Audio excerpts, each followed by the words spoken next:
All right, we're live. At least we should be. When it comes to score predictions, I know the line opened at what 9.5. I think it'll be closer. As for exact score, 28, 20, no, 28, 28, 21, 28, 20, somewhere around there. I don't think the rain's going to impact things too much.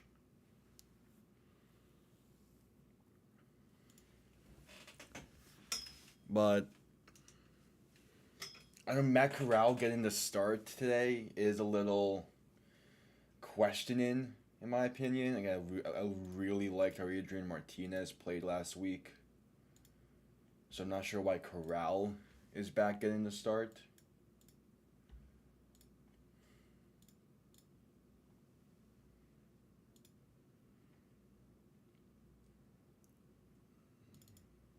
But we're here. I definitely think Birmingham will win. That's for sure.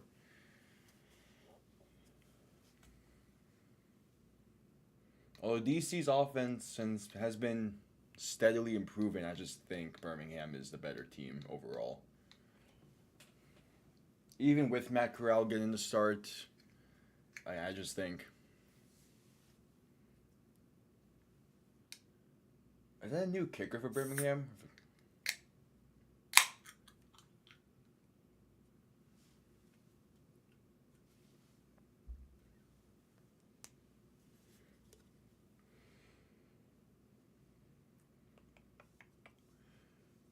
Uh, okay. Yeah, yeah. I feel confident in saying Birmingham will at least win, but DC to cover. Sadly, this isn't a case where I do wish I could have done both games at the same time, but is a regional broadcast locked? Because of course it is.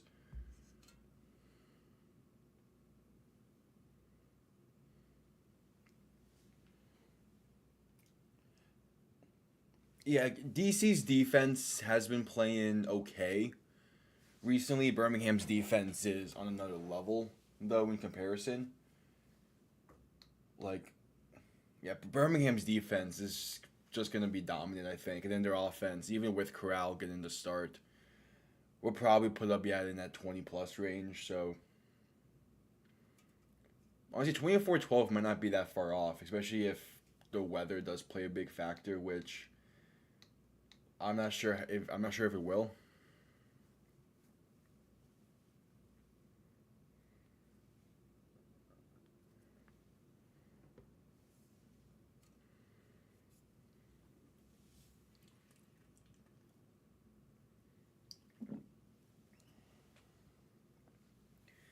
It's also throwback night for Birmingham. Yeah, I don't get why Holtz isn't making up his mind. I understand like you started off the season in that two QB system, but I really think Martinez shined enough last week to be given the starting role. You can still do a two QB system if you want, but I don't like the idea of Corral getting the start. I think he mentioned in the pre-week pressers that he wants to get both quarterbacks tape for if they want to try to make it into the NFL again, which I respect. But like, if Corral starts off slow, you cannot be lenient when Martinez played as well as he did last week.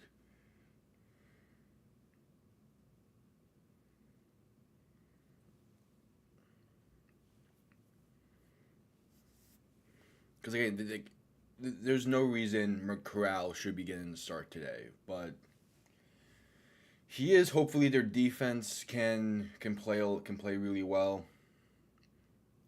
Uh, DC's O line has been steadily improving. I don't think it would be I don't think it would be the case of last week or 2 weeks ago where Birmingham's D line completely takes over the game, I think it will, and it will be a deciding factor. It won't be another 6, 7 sack day though. And if it is, then this game is over before it even starts.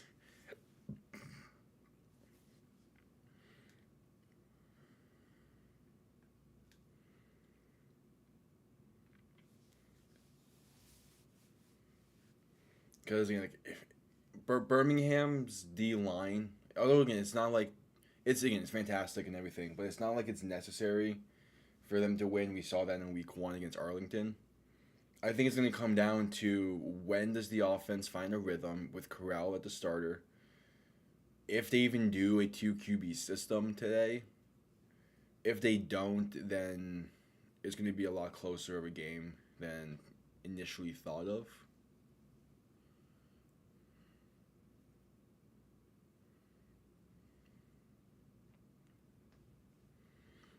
Yeah, I've never been a fan of 2 QB systems during the season. I'm always like, if you're gonna do that, do it during training camp, do it during scrimmages, preseason, try to do it as like a QB battle type thing. But come the season, you need to have a definitive starting quarterback for the team to keep building off of. Martinez gave you everything you would have wanted last week. Again, it's a worry. Will it matter? I don't fully think so. If it does end up mattering, then hopefully that would be enough for Holtz next week to put Martinez back in the starting lineup.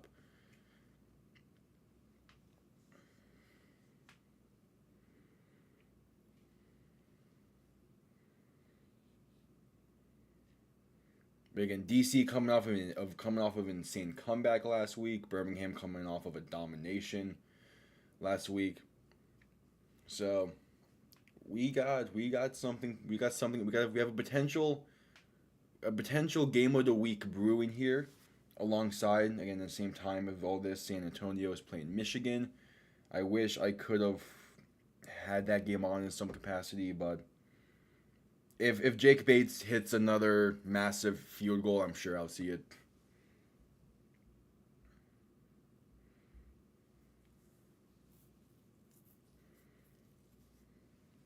If anything, I was to do would be score updates and stats stuff.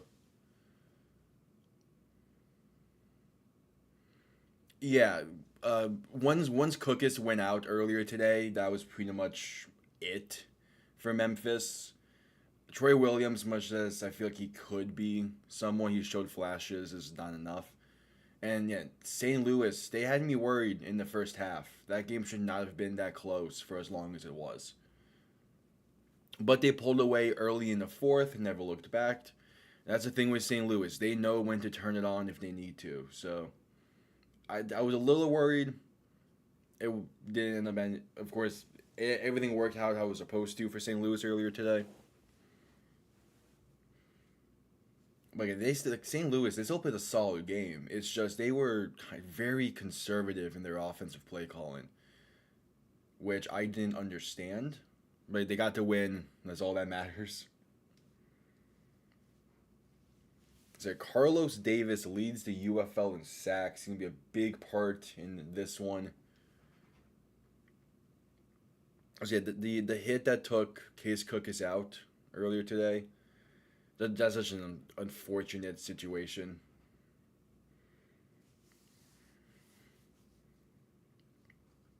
And again, it wasn't even like it was a late hit or anything. It's just he was coming off with a block and Cookis was just standing right there.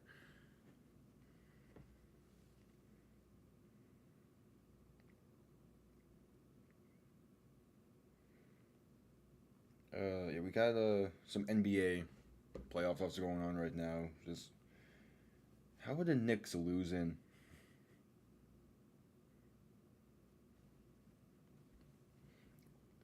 Part of me wants the Knicks to fall in the first round just so I can have shit talking ammo.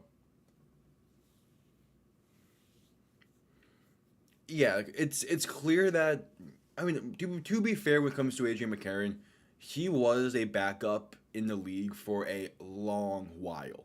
So like he has a spot on an NFL roster if he wants it. That's not really the question.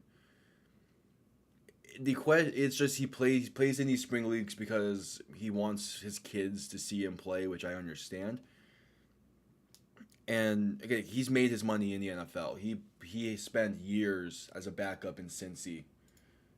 So like he earned like he has a spot in the NFL. Again, it's just he didn't want to be a backup his entire career. He wanted to get proper playing time.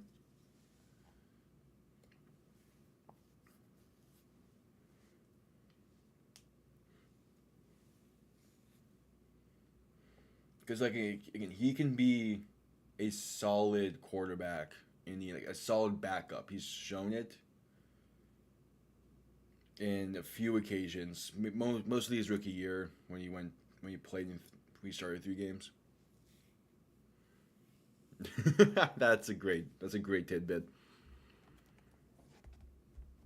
Honestly, if with that being the case, I wonder if the XFL in 2020 a would have had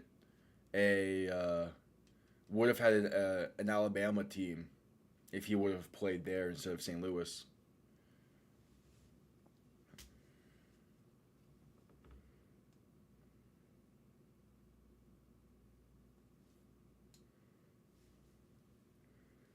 But I think he fits perfectly with what Anthony Beck is doing in St. Louis. So he's found his home there, making with a city that loves the Battlehawks and Birmingham, who has a great fan base in their own. It ain't the 30,000, the 32,000 that St. Louis can bring in on a random fucking Saturday night or Saturday morning.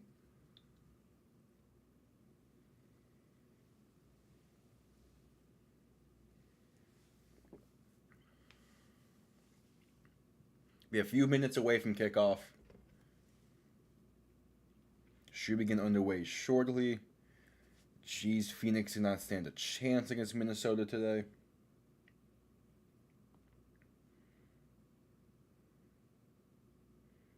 Oh damn, Cat is back. I did not realize Carl Anthony Towns was going to be playing. That makes my predictions seem a lot better.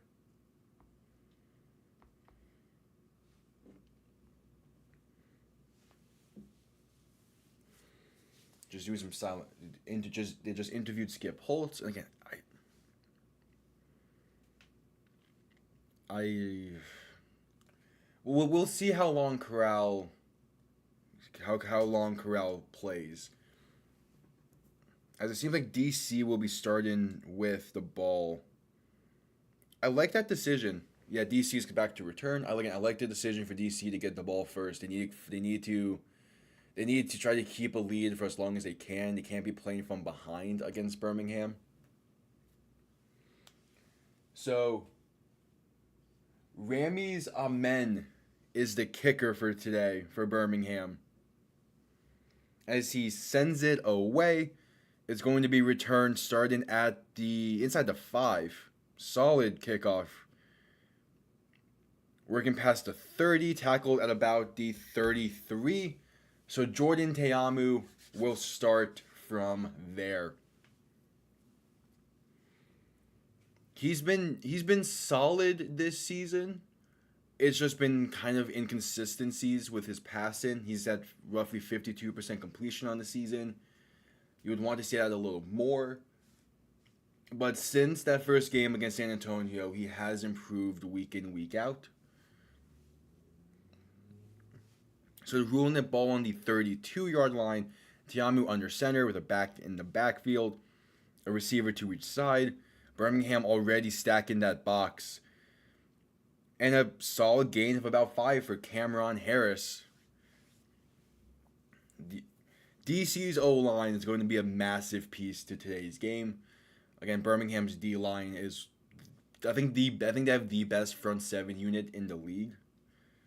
So you gotta be able to get the ball out quick, find your running lanes quick, can't waste too much time. Tiamu in shotgun back to his left. Going to hand it off once again and finds a little bit of a lane. Gets up to about the 45-yard line. That would be a first down for DC. Cameron Harris on the carry once again.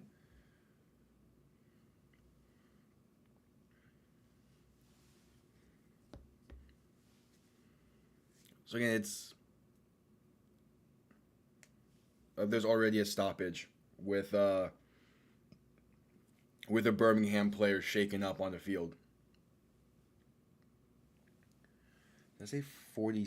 Yeah, 47. DeMarquis Gates is the player shaken up. It makes a lot of sense to just play like max protect if you're DC. Find the running links, get the ground game going, and then if you're gonna pass, gotta be quicker. Gotta keep the tight ends in. So Tiamu under center once again with a back in the backfield. Tight ends lined up to the left. Or one tight end to each side. They're keeping the tight ends in, playing a very max protect style. Handoff once again, has space on the right side. Fights forward for about 4, maybe 5. It's Cameron Harris. They're not scared to just run this football and can try to control the line of scrimmage. Kelvin Harmon had a nice crackback block on that play as well. And shotgun back to his right, 2nd and 4, ball on the 50. Making adjustments at the line. Again, I really like the fact that DC is not trying to spread out their protection units. Handoff once again, cutting back up the middle, has space, get the first down, and he fumbled. He fumbled, and Birmingham is all over that one. Wow. Cameron Harris was running really well, and then he just gets upended and fumbles. Birmingham's defense against their front seven. Their front seven playing a massive impact already in this one. Oh, that was more so from the safety position. Yeah, that was Kenny Robinson forcing the ball loose. Yeah, there's definitely weaknesses within their O line, but they were disguising it well early in that drive. I getting the ground game going is going to be big for DC to play it off with the play action, which a good way to stop a blitz happy defense is with play action. So they were playing that game plan well, and it was working effectively. It's just a fumble happens, and now Birmingham has all the momentum. That is a tough one.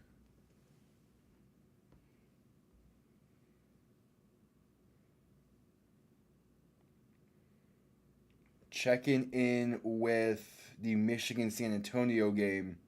San Antonio is currently on a 7-play drive. Damn, that's a... Okay, San Antonio, I see you.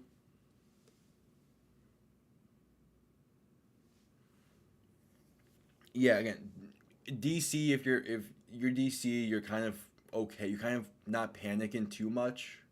It was again. You were moving the ball well. It's just the fumble sucks, and it was a nice hit by the safety.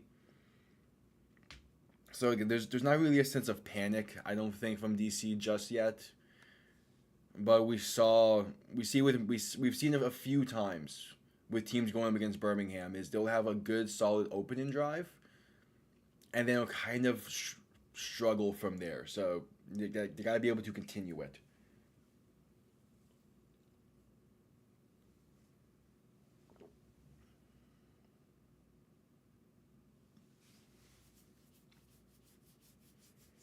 Yeah, San Antonio on a 7-play drive so far. As we're coming back from commercial in this one.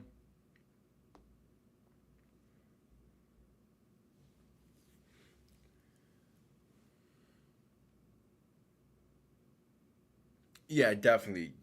And that's why that fumble is massive, is because it stops DC from taking a lead before the rain starts to fall. Especially, it obviously depends on kind of how heavy the rain is.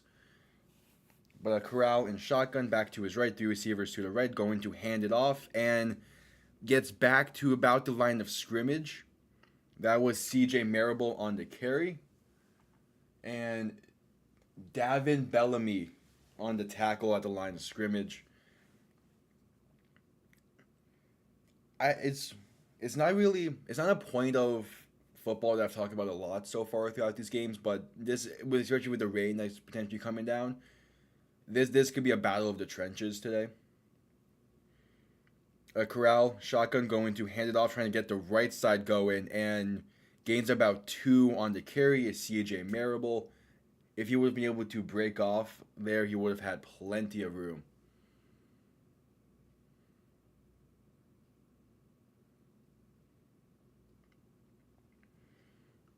Yeah, like it last week was Michigan at their best. The first 2 weeks I wasn't really impressed by Michigan. Last week they played really well. It's gonna be interesting to see how they do today. But Corral and shotgun back to his right, three receivers to the left. On 3rd and 8, DC sending some pressure, passing out to the right side to a dump off man in CJ Marable, who bulldozes a defender and picks up the first down. And we have a touchdown over in San Antonio. So they take an early 7-0 lead. Just a float one past the free rusher, and Marable had plenty of space to pick up the first down.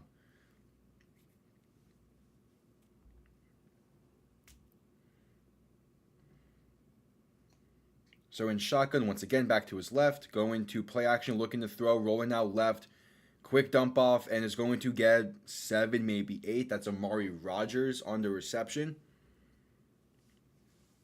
A gain of 9, they're saying, as Birmingham is going hurry up a little bit. There's a very solid bootleg to the left. Corral's going to keep it up to about the 31-yard line.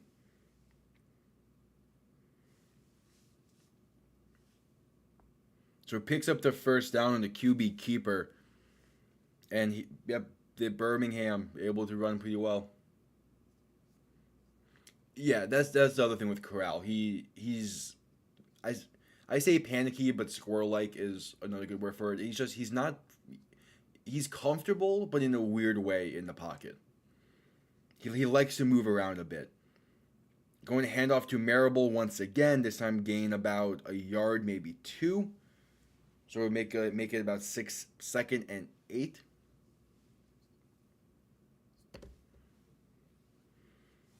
But Corral definitely, again, it's just different styles that quarterbacks like to play. Some are quick, twitchy with their eyes and going through progressions. Others understand that it may take a little time to go from progression to progression. So 2nd and 8 in shotgun, back to his left. 3 receivers to the left, going to look to throw. Quick pass to the right side, has a man into past the 20 and down to about the 17. That's going to be a first down. It is Kevin Austin on the reception. And Birmingham is having no issue currently moving on this DC defense.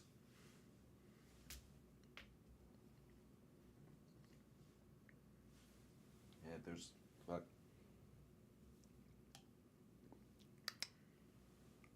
All right. Setting the running back in motion, Crowell and shotgun looking to throw, step it up. Pump fakes, and he can take it himself. Fights forward, gets the first down. Going to be marked at about the 7-yard line. But he comes up slightly hobbled and limping.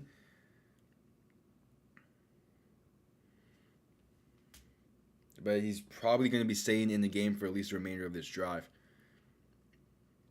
Finds an opening to take it himself and does not hesitate. Oh, it was a hip drop tackle. That's going to be great for... That's going to be a great piece of evidence for the NFL. So an 8-play drive so far. And Birmingham is going to call their first timeout. As there's also a DC player on their respective sideline being checked out by the medical staff. And Michael Joseph, who made the tackle on Corral. But he's talking it over with the medical staff and Skip Holtz. Yeah, in a situation like this, it's definitely nice to have two QBs, as Adrian Martinez is going to be coming into the game. That ankle is just bothering Corral a little too much, it seems. And yeah, it's the hip drop tackle. It's the hip drop tackle. Oh boy, the NFL's gonna have a field day with that as evidence.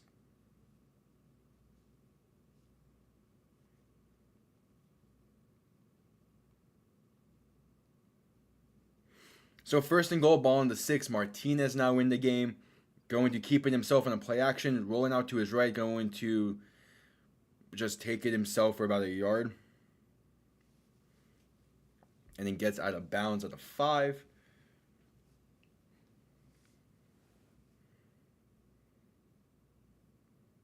As, okay, it seems Corral is quickly ready to come back in.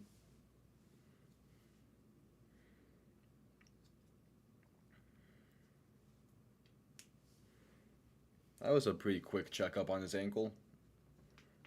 But okay. We'll see. The red zone has been an issue for Birmingham a little bit this year. Going to hand it off to CJ Marable, and he gets to about the 2-yard line to bring up third and goal.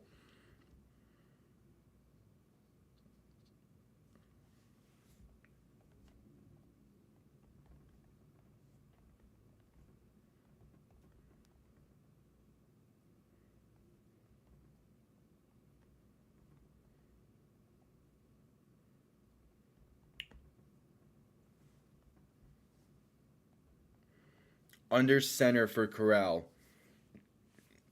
One receiver lined up to the left. Going to fake a toss and fumble. DC recovers it to the 14-yard line.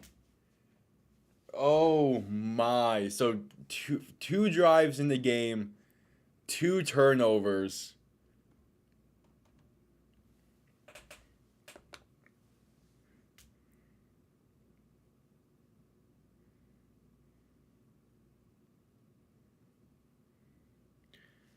Oh my, that the red zone train wreck, man. I don't get it.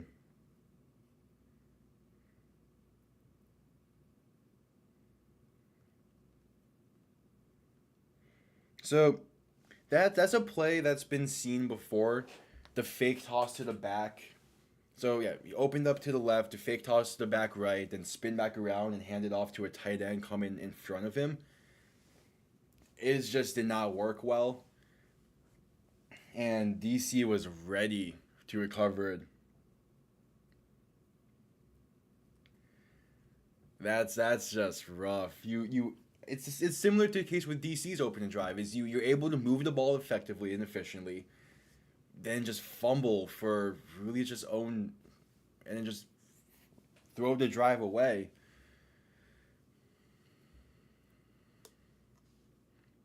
Yeah, he definitely could have taken that the distance.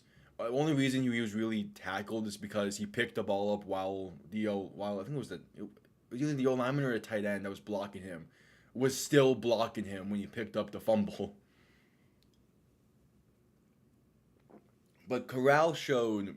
I mean, again, he had the hip drop tackle. His ankle isn't fully there, but he looked like Cam Newton in Super Bowl 50. Just not really, didn't really at least go towards the ball. I'm not saying run there and dive onto it, but at least like show some effort to at least be like, hey, I'm going to pick it up just in case.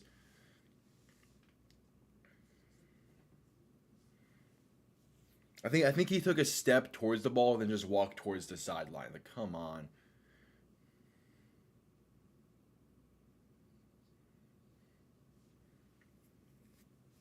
Yeah, I mean, well, the O line getting blown up to cause the fumble. It's rough.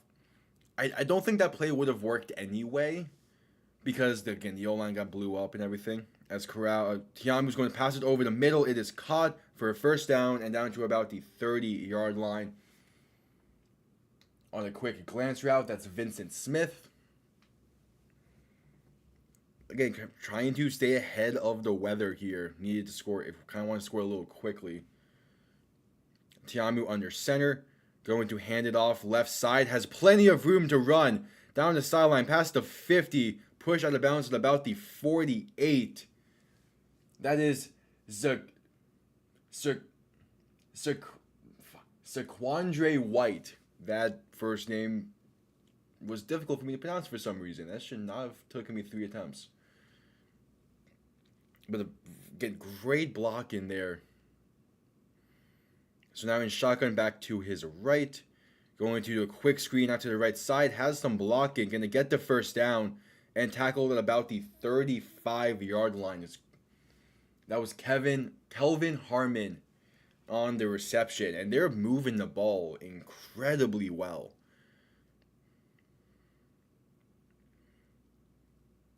Under center in the backfield, going to hand it off once again. And finds a way to gain 2 yards on the carry is Zaquandre White once again. And yeah, DC's O-line is just moving the trenches. They're creating the holes and everything needed. It's honestly it's impressive. Tiamu in shotgun back to his left, 3 receivers to the right, making adjustments at the line. Back shifted over to Tiamu's right. Going to quick pass it over the middle. It is caught somehow and picks up 6 on the play.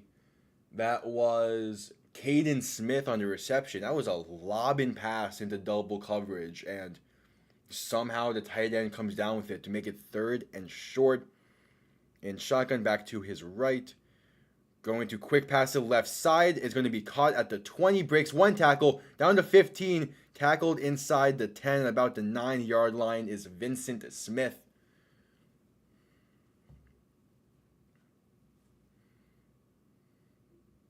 Yeah, DC's offense is playing a lot better than I expected. And they showed signs of it last week. But I was expecting... It's mainly the way they're running the passing game. That's going to hand it off, trying to work the left side, bounce it out. Might have gotten back to the line of scrimmage. I think they're ruling it a loss of 1 for Zaquandre White. They're playing the passing game different and in a way that works. They're not calling the long development plays yet. They're just doing quick hitters, screens, curls, slants. And they're doing it through RPOs and play actions because the run game has been pretty much unstoppable so far today. So it's just they're calling a really well ran offense. As back to pass, Tiamu on 2nd and goal, throwing tipped at the line. Was trying to throw it over the middle. Didn't really have anyone to begin with. So kind of lucky that ball gets tipped. And it was set up 3rd and goal from the 9-yard line.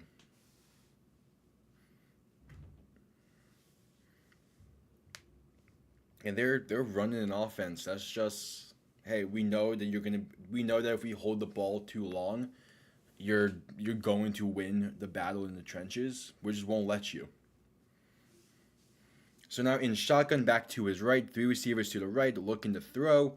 On 3rd and goal, Tiamu rolling out to his right, has time, throwing, end zone, back of the end zone, caught, touchdown, Chris Rowling. And DC takes the early lead. But there is a flag on the play. But as it sits, illegal contact on Birmingham is the penalty, so it will be declined. And DC, they're playing incredibly so far.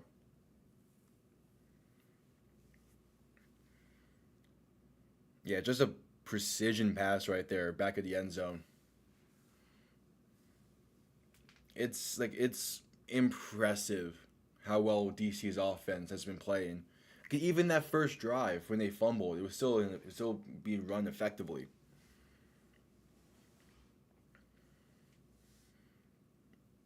Okay, the big thing is that they saw from the past 2 weeks of Birmingham is do not do not hold the ball on. Do not hold the ball for too long. And they haven't. It's been working. Now for the 2-point try, Tiamu and shotgun back to his left, three receivers to the right, going to look to throw.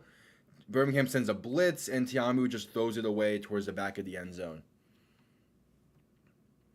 There's that Birmingham blitz. It got pressure instantly. But they're going to need that to be more consistently outside of these point after tries. And Birmingham's offense, again, they were playing effectively and efficiently on their first drive as well. Maybe the goal is to just stay outside the 20. But the Knicks are back on top. I don't know who I want in that game, in that series. I have the Knicks winning it. Maybe I just don't want Philly, honestly. I kind of don't. I think it depends. It's like, yeah. It's like, who do I hate more, Philly or New York? I think it's Philly.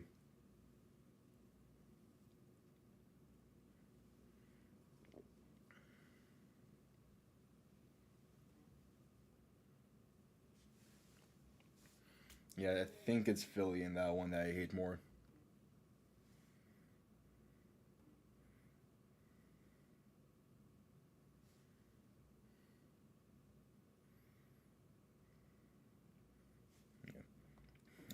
In the world of hockey, Carolina on top over the Islanders. I do not fully care about that series right now. But yeah, DC, they're just playing a style. They're playing a style that fits. It's too close to Auburn. I get it. I get it. That might be the best reasoning for I've seen for hatred of the Knicks.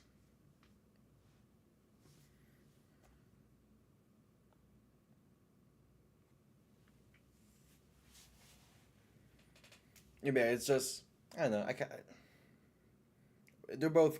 It's just a weird situation. It's more so like as long as I think it's more so the case of who do I think has a better chance to beat Boston if it comes to it, and I think that's New York. I just don't want Boston to win.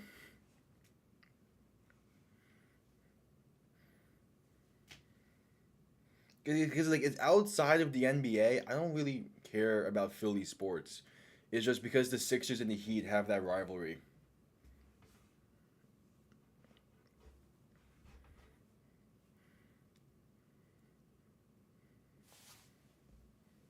And then we're seeing highlights from the San Antonio Michigan game. San Antonio was up 10-0. So that game has potential to be quite the blowout. So back from commercial break. DC is going to be kicking this one away momentarily. And again, Birmingham's offense on that first drive was effective, was efficient. It just can't be fumbling in the red zone. Again, maybe the best strategy is once you get to the 21-yard line, you just start throwing end zone passes the entire time.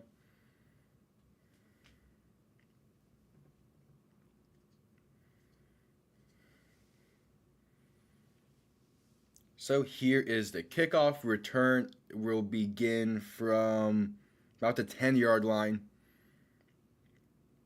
Working that left side, gets to about the 35, maybe 36.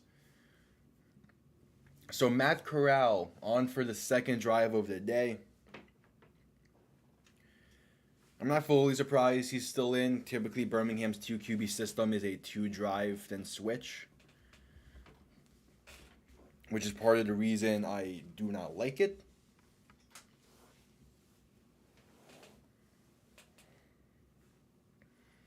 So Corral in the shotgun, back to his right. 3 receivers to the right. Going to hand it off up the middle. Fights for about a gain of 3, maybe 4. That is Ricky Person on the carry. And I'll say it might even not be a bad idea to try to work the ground game a bit. If you're Birmingham. So a gain of 6, they're saying. That looked a lot less. That looked less than 6, but okay.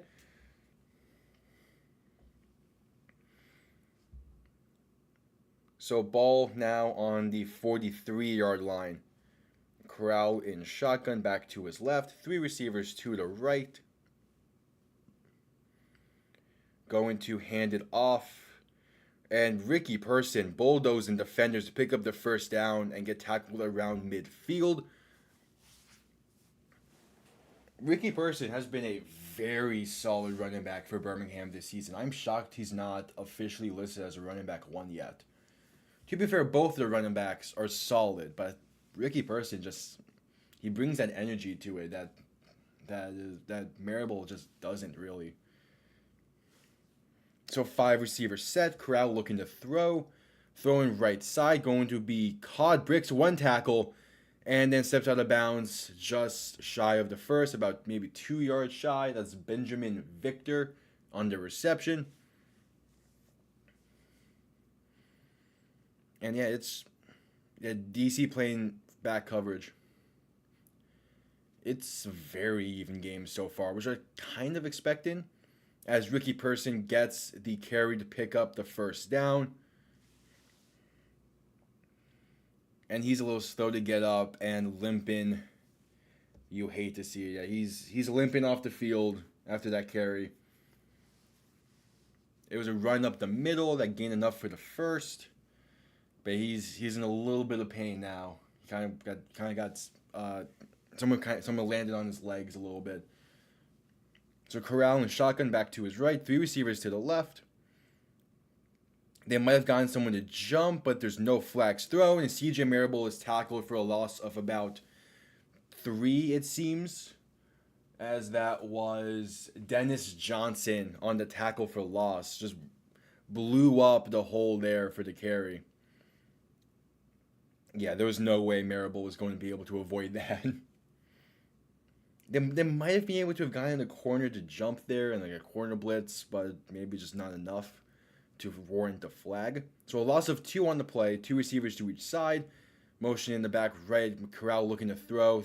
Gonna throw it quick and nearly intercepted. Instead, it's a great pass breakup by Garyon Connolly.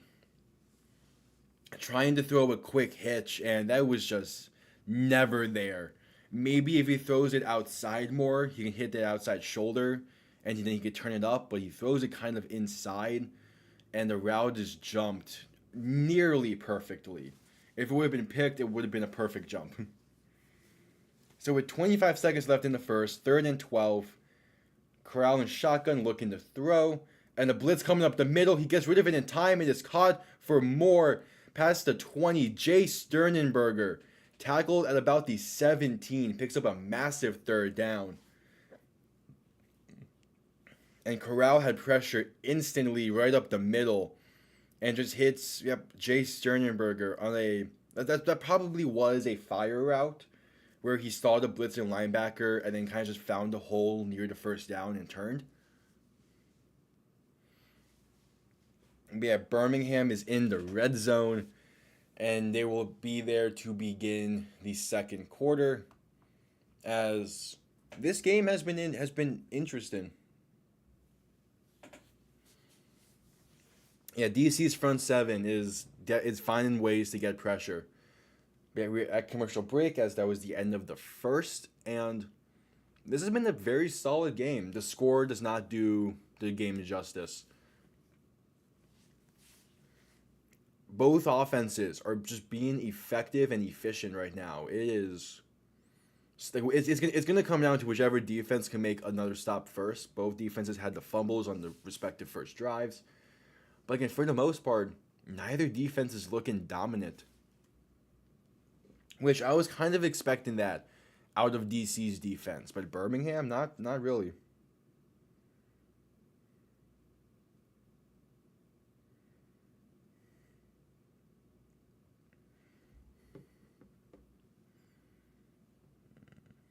So Michigan has currently started their next drive, it seems.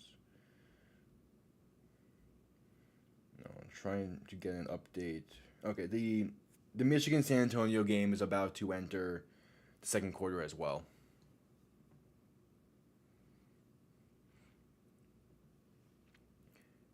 Well, Corral isn't. Yeah, 5 for 6. He's 100% still though an INT away or an INT waiting to happen. His one incompletion should have been intercepted. I think the run game and those quick passes are disguising Corral in a way that makes it that's allowing him to kind of just get into a rhythm. But yeah, it's an INT waiting to happen if he keeps throwing some of these passes the way he is. Like that pass on the quick hitch, which was intended for Gary Jennings, that one incompletion should have been an interception. Like it was just a terrible decision to throw that pass. But that's what happens when when your offense kind of needs to do a lot more of the quick hitters, or at least they're attempting a lot more of the quick passes. Again, Corral can be a solid quarterback. He's not an NFL caliber quarterback. He needs to work on again that squirrel like nature he has in the pocket, where he kind of goes from progression to progression too quickly. There's a difference between being quick with your progressions and being quick with your progressions. It's weird. It's like which word do you emphasize more, or like how you emphasize the word quick. Corral is too quick with his progressions, and I mean it's just not. It can work. It works well with a lot of quick hitters, but sometimes it's just not. It's also just not a solid way to run an offense through.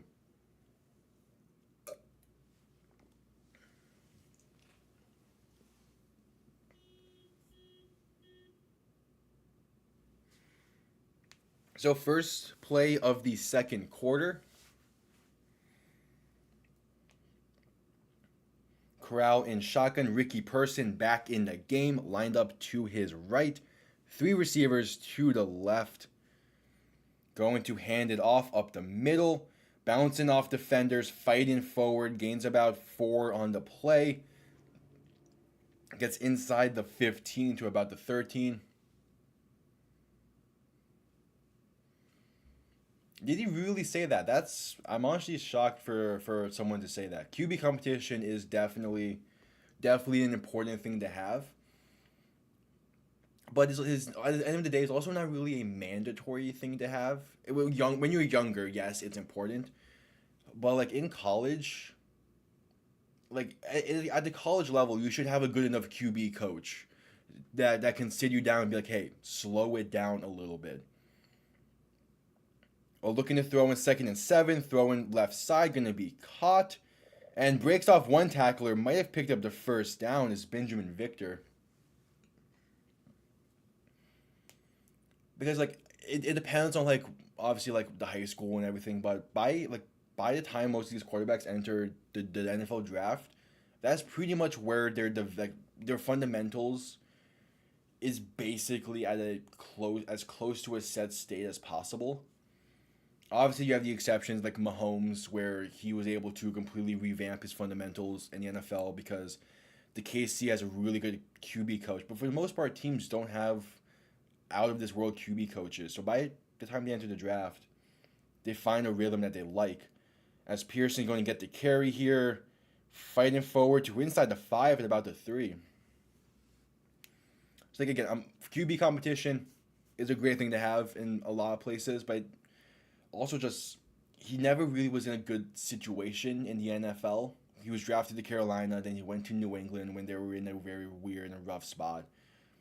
I think if he goes to a team where he could have had time to develop properly, it would be a different story. But he was kind of always just thrown into the starting situation. All right, here comes the T form. 3 running backs in the backfield going to hand it off, and it's fumbled again and recovered by DC. He was not touched. Plenty of green grass ahead. It's going to be a scoop and score. Oh my god. Okay, get Corral out. Get Corral out. No. No. Another one. Oh my. The first drive, fumble the exchange on the 2 yard line. This drive, fumble the exchange on the 3 yard line. Get Corral out. Get Corral out. No. Oh my.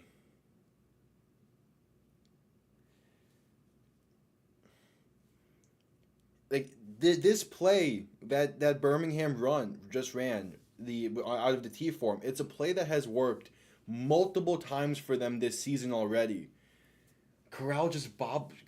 It wasn't fully on Corral, but the exchange gets bobbled and DC's defense. Yeah, just again, once you get to about the 20-25 yard line, just start throwing towards the end zone. That might be what you have to do. Because you get into the red zone, and for some reason.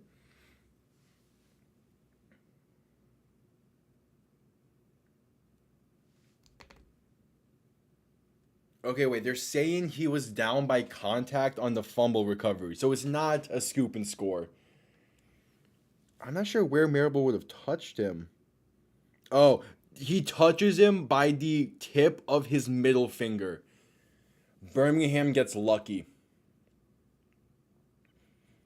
By the tip of Marable's middle finger, he touches him. And that is why you fight for the ball no matter what.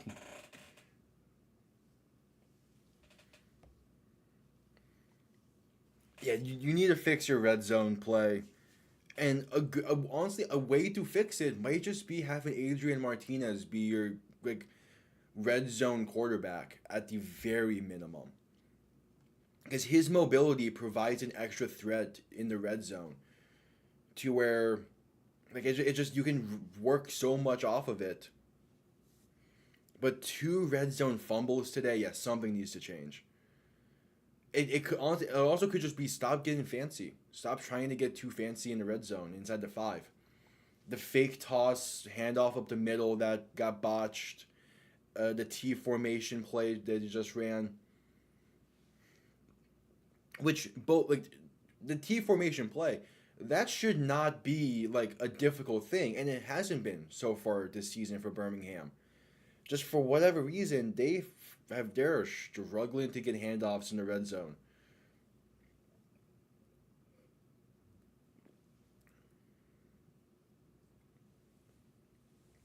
It's man, but DC's defense. Want to talk about bend don't break. Their defense is showing up. Cause like yeah, like the red zone exchanges they happen and whatnot, those fumbles happen. But for the most part, they're in a situation where it should not necessarily be a turnover. But DC is finding the ways to just get in the backfield quick to allow them to come up with the scoop.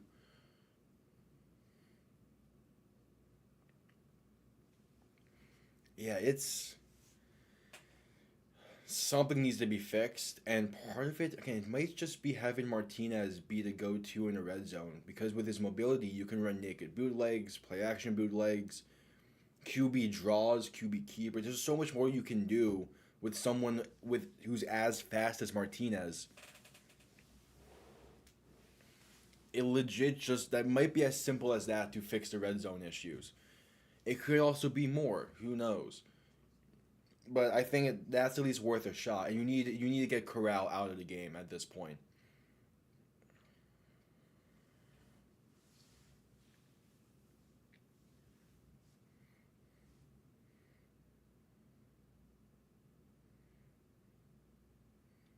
Like it was on it. He put it on his chest. CJ Marable just didn't clamp down on it. And again, lucky he got a finger on him. So DC now going to be starting with ball at the 7 yard line, backed up inside the 10. Tiamu and shotgun back to his right. 3 receivers to the left. Going to just hand it off up the middle. Finds a lane and gains about 5 on the play. So Cameron Harris still running really effectively.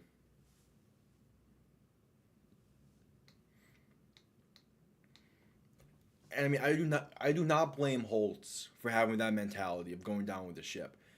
There was a reason Birmingham is back-to-back USFL championships, and they've lost a total of what, like 4 games over the past 2.5 years.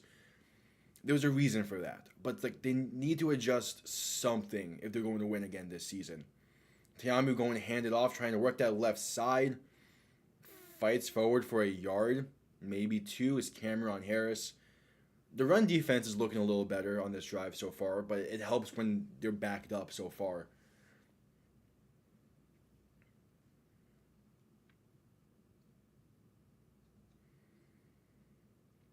But again, it's also just like the competition in the UFL is not the same as it was in the USFL. It's like they're going to need to be able to make adjustments with their red zone play. Again, so Tiamu on 3rd and 4, and shotgun back to his left. Going to look to throw. A blitz is being sent. Tiamu finds a way to fight forward.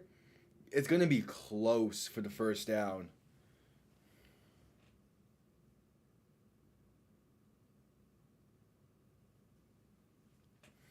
So it's going to be ruled 4th and 1, so out comes the punting unit. So you get a 3-and-out if you're Birmingham's defense. That is a brilliant and well done job after the fumble. And yeah, he's clearly down short. There are definitely times where you need to just play it safer. And it's getting to the point where in the red zone, Birmingham needs to just move away from what they're used to and just do simple stuff. Keep it simple. That's the best way to make it. That's the best adjustment to make at times. Returning from inside the 35, going to be tackled at about the 39, maybe 40. Amari Rogers on the return. Because like again, Birmingham, like when Birmingham is successful and when they have been successful in the red zone, it's been through that T formation and kind of those boots, naked boots, play actions and what QB keepers and whatnot. Sometimes it might be best to just keep it simple, and the handoffs clearly aren't working. Maybe just don't even bother handing it off, and just do like simple. I'm gonna say simple, maybe even 5 wide, or just simple drop back passes, because you just need to get some kind of momentum going when you're in the red zone. As it seemed, we're at commercial, but right before commercial, it seemed like they were showing Matt Corral taking the field once again. So if he's the quarterback the entire game today, I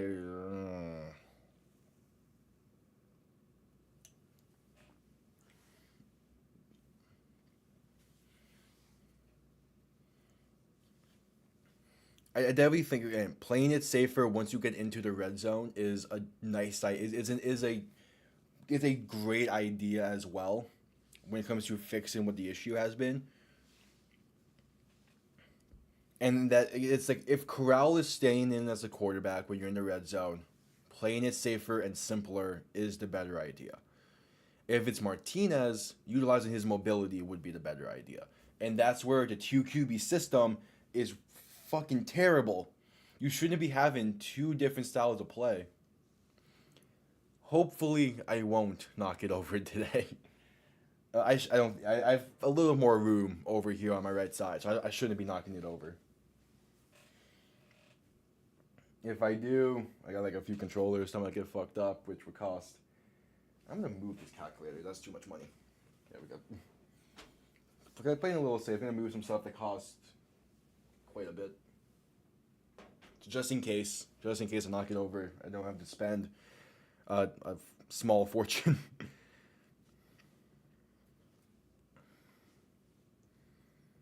Yeah, but yeah, it's why I hate the 2 QB system. You should not have 2 different adjustments depending on quarterback play, depending on who your quarterback is. Like that should not.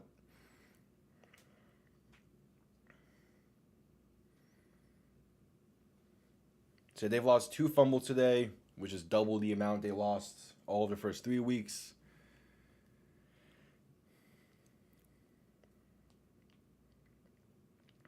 So 1st and 10, ball on the 40-yard line. And yeah, Matt Corral is still in the game. In shotgun back to his left, 3 receivers to the right. Going to look to throw. Quick pass over the middle. It is caught for about 9.5, maybe 10. I couldn't quite catch a number on that receiver. I believe it would have been Deion Kane. He's typically lined up outside most times.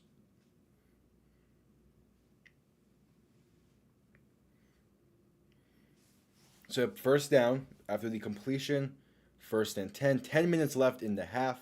Corral and shotgun back to his left. 3 receivers to the right. Ball now at midfield. Going to look back to pass again. And is going to be sacked back at about the 46-yard line. Pocket collapsed rather quickly. I mean, he had arguably enough time there to try to find something.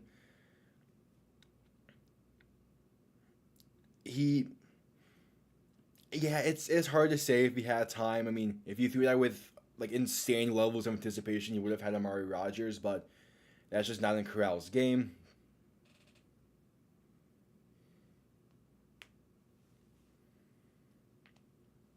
So Corral in shotgun back to his right, the receivers to the right. DC send in the blitz, and they get the handoff exchange off in time to get back to midfield, but that could have been another massive loss of yards. That could be what Holtz is waiting for.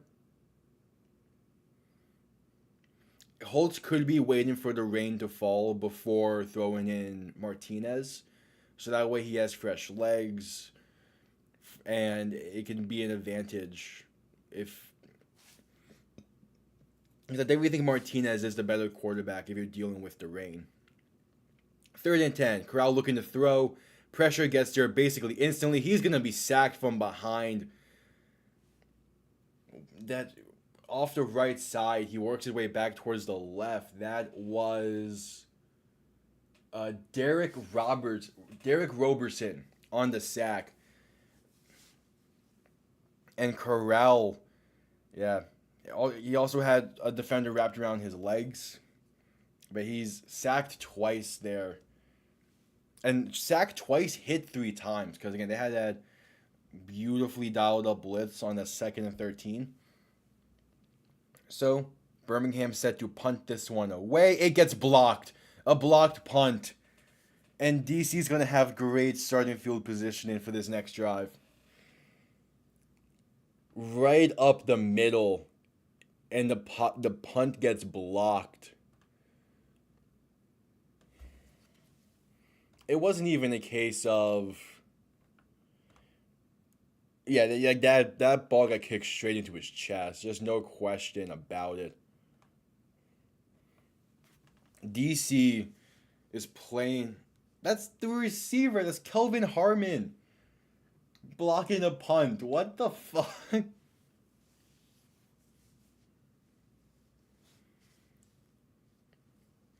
How you get a receiver blocking punts? Come on.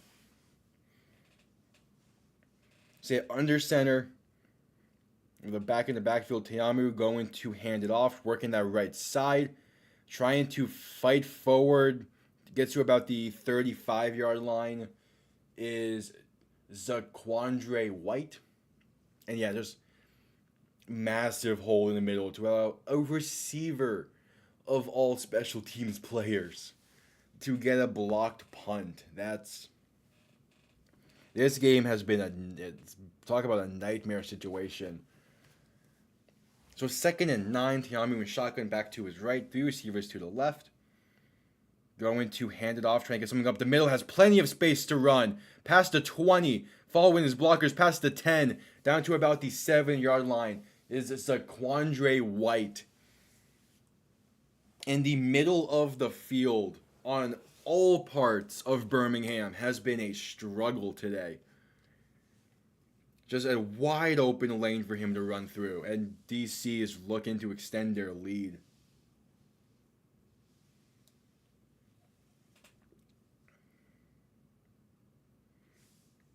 Oh, they're discussing something over on Birmingham's sideline. We will see what it is.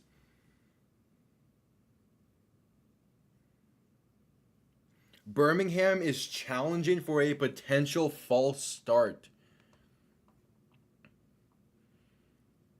Okay. The first challenge of the day is used for a potential false start. They're looking towards that right side.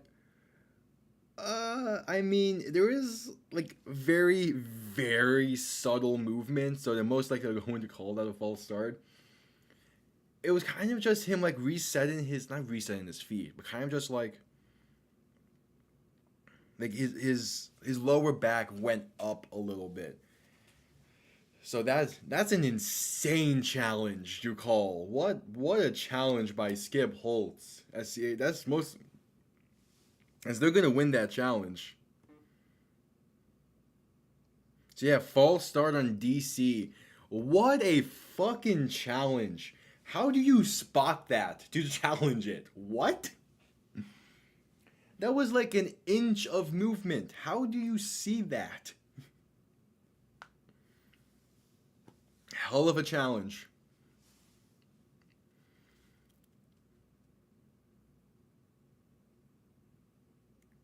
Like, that's an insane challenge.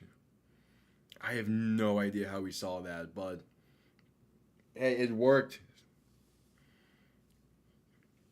It worked. DC now back to about the back at the 40-yard line. In shotgun back to his left.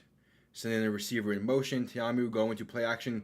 Pump fake and looking to throw. Down the field. Overthrows his intended target. And should have been intercepted. Intended for a Kiki QT. He just airmailed it. And that should have been picked off by Neville Clark.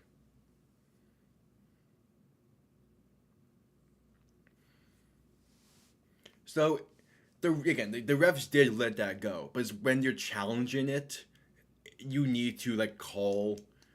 Like, if you're challenging a false start, they're going to call it no matter what if there's movement, because that's just how the challenge system works. So, 3rd and 15 now. Tiamu and shotgun back to his left, going to look to pass. Not a situation you want to be in. He's rolling out to his right and going to keep it himself. Has some blockers. It's going to be close if he got it. He's stretched forward, but he might have stepped out before his arm fully extended. The current ruling is 4th down, but that was a long run for Jordan Teamu.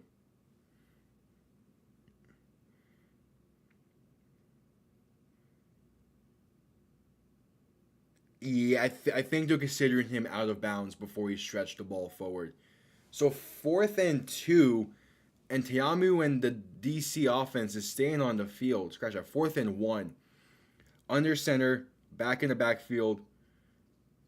Going to hand it off, and it gets blown up for a loss of about 3 to the 30-yard line.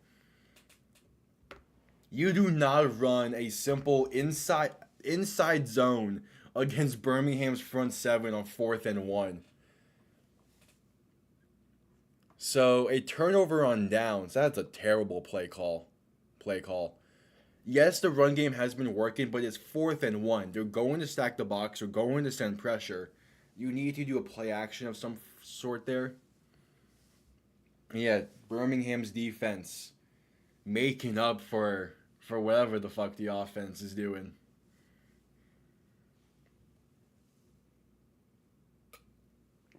Also, only way that was possible is, again, the insane challenge called by Skip Holtz. I mean, that's what those challenges are for. They get the call right. It saves the game for a little bit longer for Birmingham. Gives their offense a shot, only down by 6. Again, just an absolutely insane challenge that worked exactly. That ended up being exactly what they needed on defense.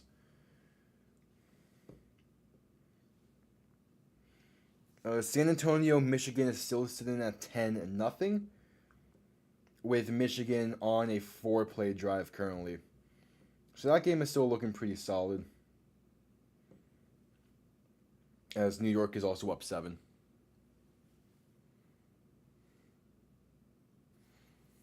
Oh yeah, if honestly there's because there's still plenty of time left in this half. There's a chance Birmingham can enter the half with a lead. Is extremely lucky. Like this game should not be close. But Birmingham's defense is the honestly the best defensive unit in the league, and it's on full display today. DC's offense is playing really well. They're not asking a lot out of Teamu. They're relying on the ground game. It's for the most part it's been working. But again, that's just not that was just not the correct play call on 4th and 1. Especially against Birmingham, you don't go take the points and extend your lead. Like, I like the aggressiveness, but if you're gonna be aggressive, gotta at least call a decent play.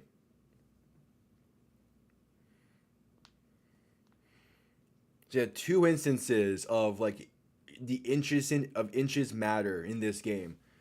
Marable getting a finger on the DC defender on the second fumble, and then that false start. Like it's just a game of inches. As they're doing a box in box. So EJ Perry looking to throw in 2nd and 11, gonna keep it himself. We're calling a little bit of this game as they're gonna have the dual box set up for some reason. So EJ Perry just ran for a first down with 6:15 left in that game at a 10-0. They did a picture-in-picture for that one play. Perfect.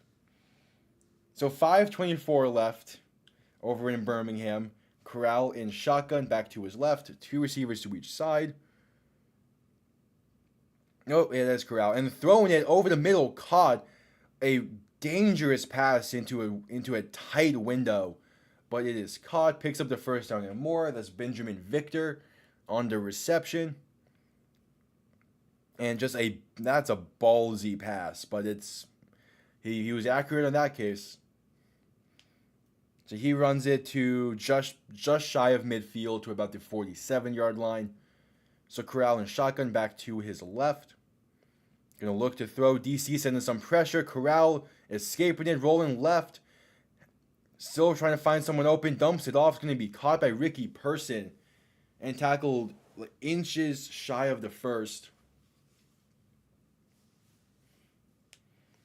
Like there is a flag on the play, however.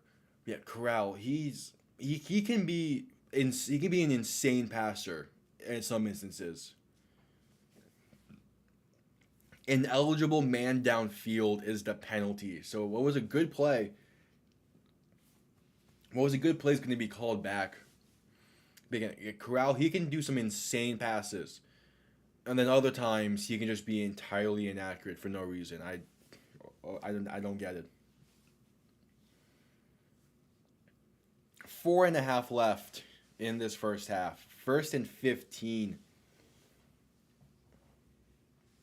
And it took a little bit for Corral to hear the play, so they're going to be coming out of this huddle with under 10 seconds left in the play clock. Corral looking to throw, going to do a quick dump off to Ricky Person on the left side, who's going to gain about 7 on the play, so they get the yardage back from the penalty. I'm curious on what's going on right now in Adrian Martinez's head. As he had an incredible week last week, and then he hasn't seen the field yet today after 2 red zone turnovers. It must be hard for him to keep his composure right now.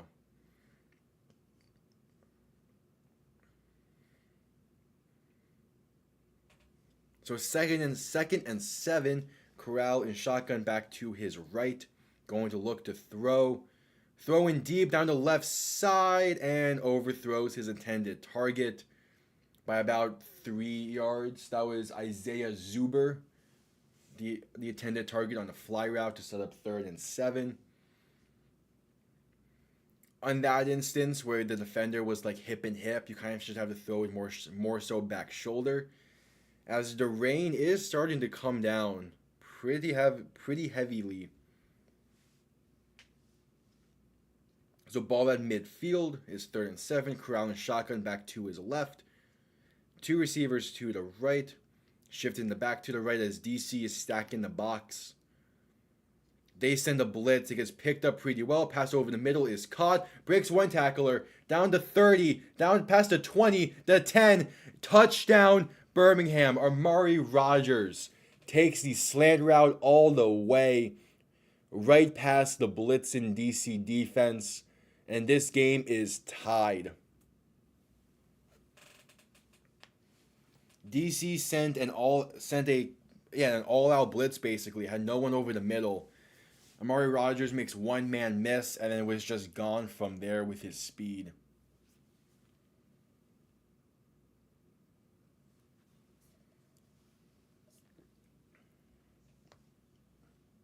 This game has no business being tied, but here we are.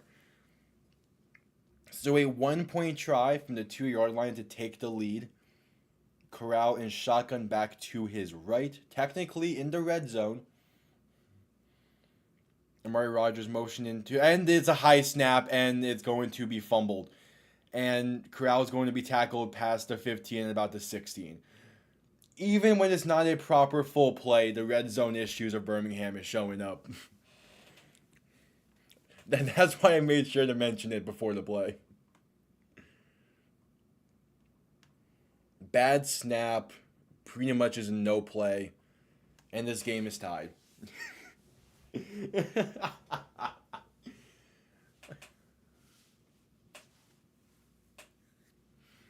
need to work on the red zone. Like before the play, I'm like, hey, they're on the 2 yard line. Technically the red zone. Let's see what happens. And bad snap. Go figure. No, that's just their luck.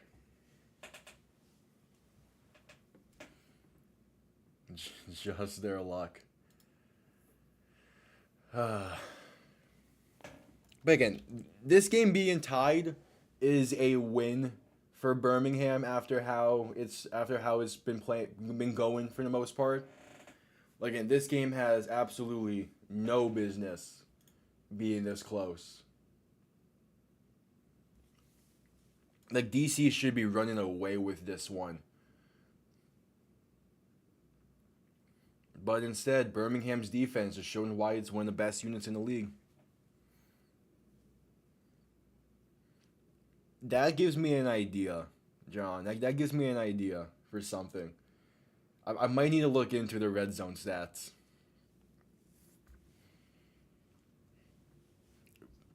Because yeah, it's rough. Like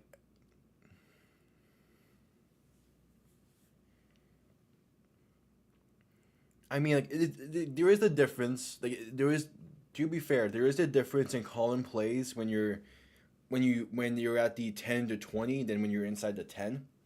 There is a difference in how you should call plays and how the game is played. Birmingham just cannot figure it out today from inside the 10. More so really inside the 5. They can't find a rhythm going. But yeah, that gives me an idea. I might need to look into if the red zone issues keep up throughout the rest of the season. I might need to see kind of what their red zone stats will look like, because the idea is by season's end we should have like a game's worth of red zone stats for Birmingham.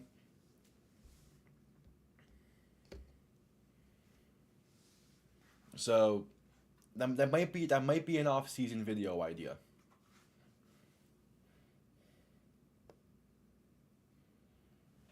As Birmingham is set to kick this one away shortly.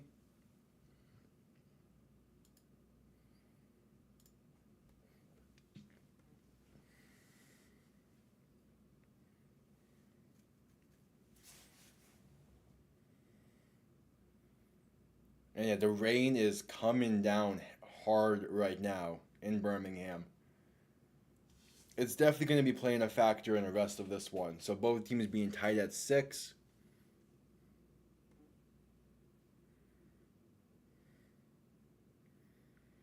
The return is going to begin from about the 20. And trying to find something going, gets tackled at about the 33-ish, 34.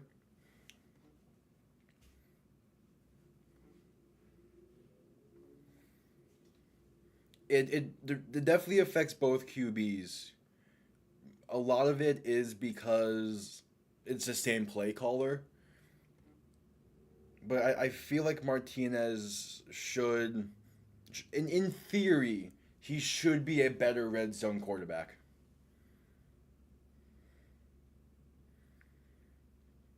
As Teamu under center, going to play action and pressures there instantly, somehow throws it away towards a tight end, but it's going to fall incomplete.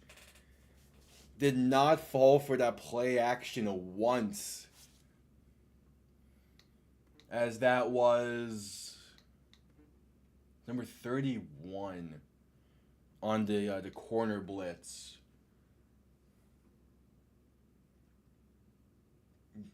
Could not figure out that first name, but the last name is Tazino. So now it's 2nd and 10. Tiamu going to hand it off, trying to work that the left side. Gains about 2-ish yards, and that's Tazino once again.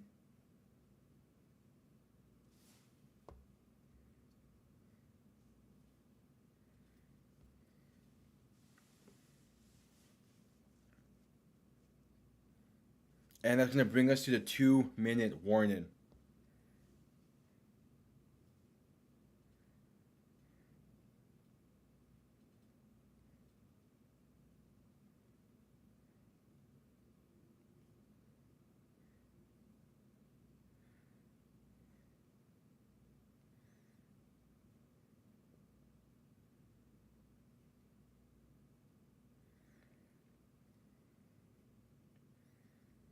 So Birmingham's defense is the main reason why. Yeah, they're blitzing a lot more. Is the main reason why that they're staying in this game as well as they are.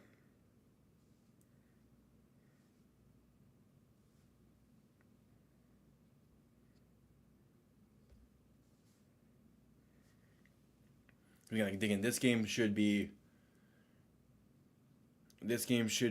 a lot more in favor of DC.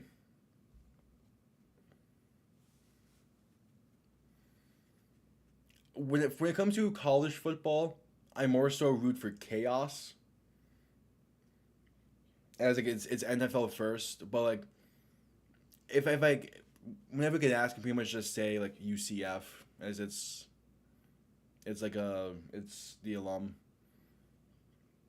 But again, for the most part, for college football, I root for chaos. I want to see I want to see the FCS teams walk into like I want to see more of like the whole 2007 App State walking into Michigan.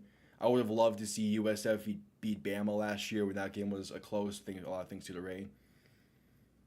And it's more so just chaos. I like to see for college because it feeds for the chaos a lot more than the NFL.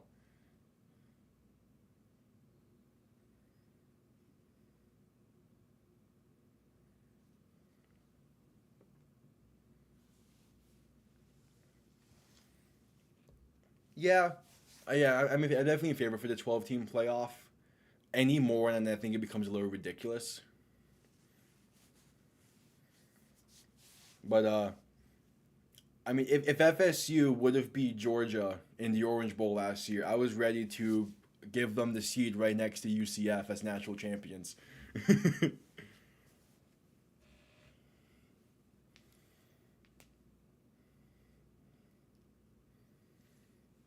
Be like, I know college football is also adding the whole like 2-minute warning rule. I'm not a fan of that because like at the end of the day, I want college football to be the chaotic mess that it is. It's like I don't like the conference realignment either too much. That's right. Out of the 2-minute warning, Tiamu was shotgun back to his right on 3rd and 9. Birmingham sending another blitz. Tiamu hit while thrown and it's gonna fall incomplete. Birmingham is holding nothing back anymore on defense with the pressure, and that's gonna bring out the punting unit for DC.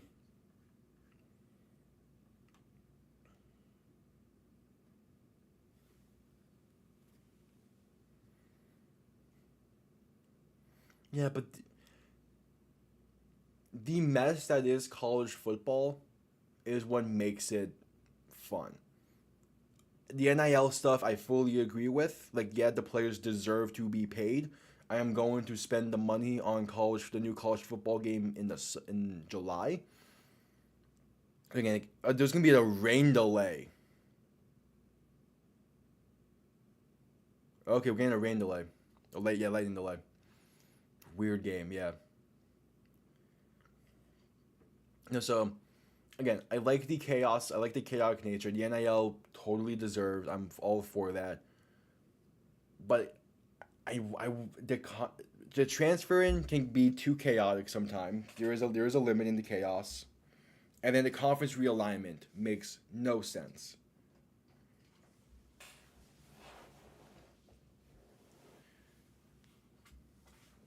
But whatever. There's talks about like the top what like 70 schools forming to create a separate like super league where it's like the top 70 are guaranteed for FBS and there's like another 10 that can be alternated between schools.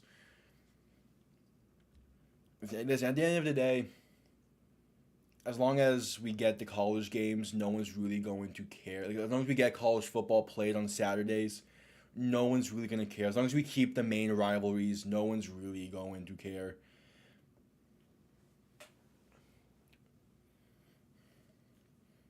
Because, like, well, yeah,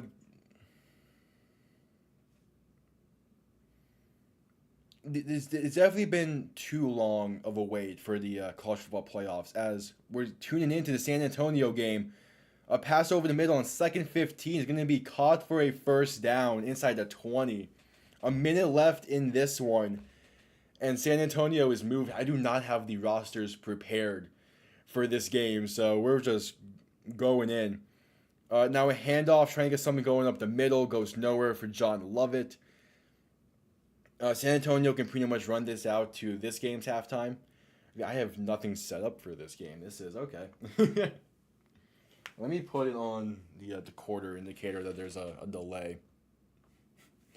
Just so that way when people tune in and hear me calling San Antonio's offense. There we go. So in shotgun, back to his left. Going to look to throw. Throwing left side. Caught and tackled inside the 5 to about the 3-yard line.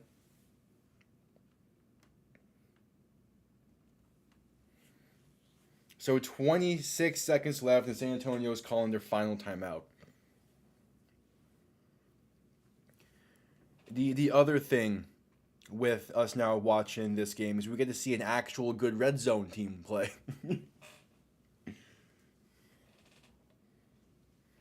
I'm saying this and then watch like an interception or fumble happen for San Antonio right now. That would be my luck.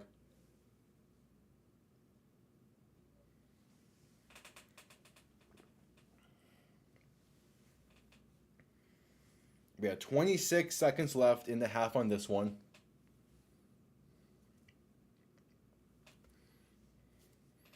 Yeah, San Antonio's offense, again, when it's clicking, is a really good offense. I was not fully expecting this, though, because Chase Gabers did get injured last week. But like, they're from what we can see, we're just tuning into this one, like, they're doing a pretty good job dotting up this Michigan defense. And shotgun back to his right, looking to throw.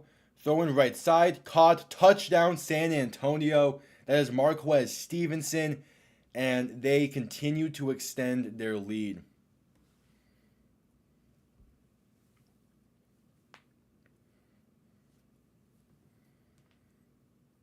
So, again, Michigan's offense has been a worry for me this season. They played really well last week against Houston. I wanted to see if it can continue into this week. So far, from the looks of it, it has not, even close. This is also Michigan's first road game of the season.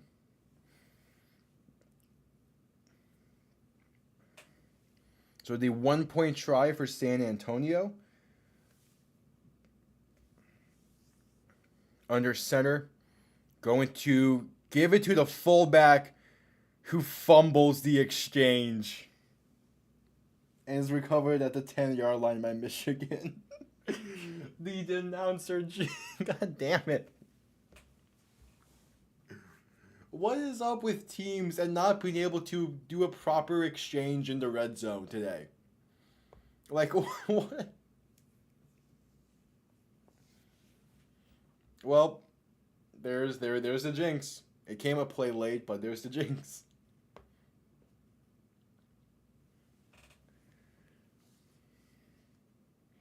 Oh man. Okay. One stat I need to check for this game. How's their special teams playing? Okay, cool. Michigan has no field goal attempts either today, so it's not even the fact that they're just missing kicks, which yeah would have been unlikely.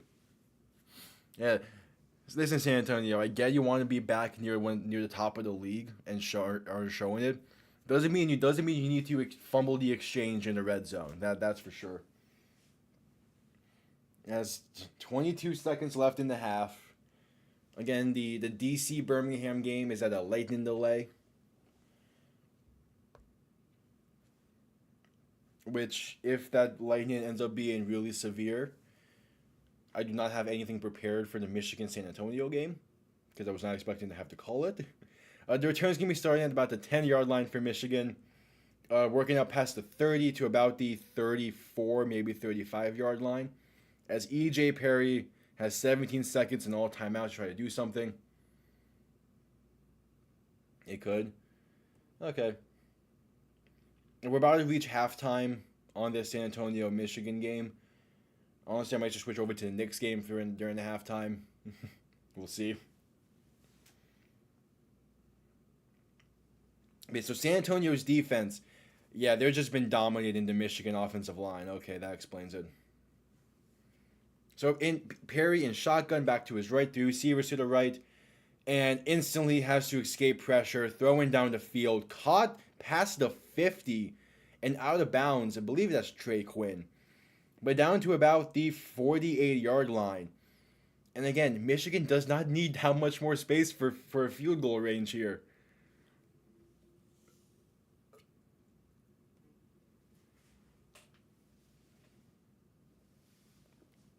So Jake Bates waiting on the sideline.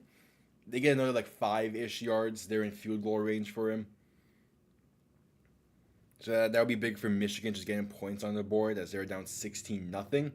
Perry stepping up, going to do, keeping himself, has plenty of space to run, and slides forward past the 35. He's down by contact. So Michigan well into field goal range with 5 seconds left. So yeah, the first timeout is called. And out comes Jake Bates for the first field goal try of the season. And for the season, of the day.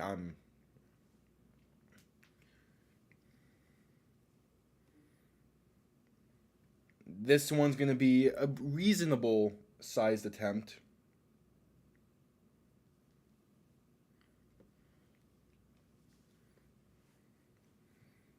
So again, ball about the 32 is a 49-yard attempt. This one should be money for Jake Bates from the right hash.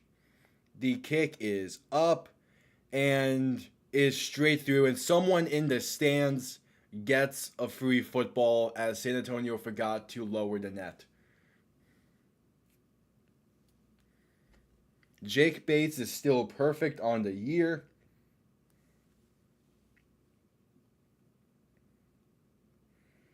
And that will bring this game to halftime.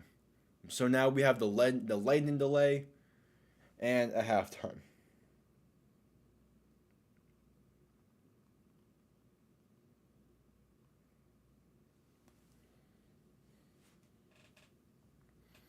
Yeah, Bates is pretty much a lock to make the NFL next year. There's no doubt in my mind. That 55-yard attempt from last week, like that still had like 15 extra yards on it, it seemed. So like it's insane how good of a kicker he's been.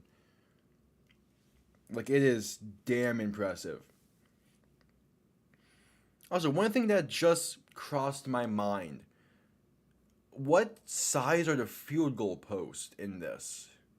Because you have some stadiums that are the NFL stadiums, and you have like San Antonio playing in the college stadium. I assume they're using NFL-sized field goals.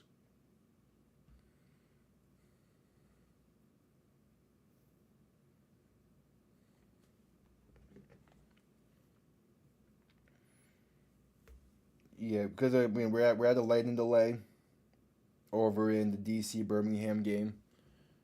Might as well tune in some NBA playoffs for the quick time being. It's a 2 point game over in New York. That's okay. I'm gonna see if we can get a picture in picture. Damn, I can get it for the NBA and NHL game, but kind of want it for this game as well. All right, I'll put it up over on my PC so that way we can make sure we're if the game comes back. Okay, so they're using the NFL field goals. That makes me more confident. Again, all these kicks from Jake Bates are going straight down the middle anyway, so it doesn't matter. But it's just a thought because it could just be because it's a different feel looking towards a NFL field goal post from 60 plus yards than a college or even high school field goal post.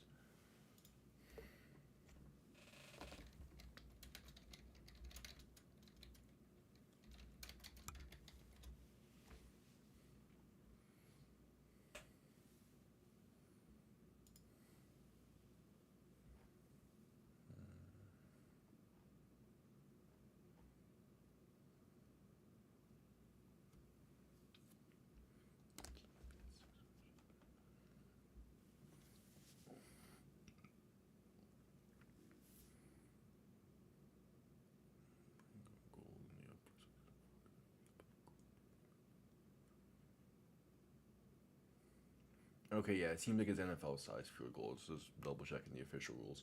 That gives me a lot more confidence in Jake Bates going to the NFL next year.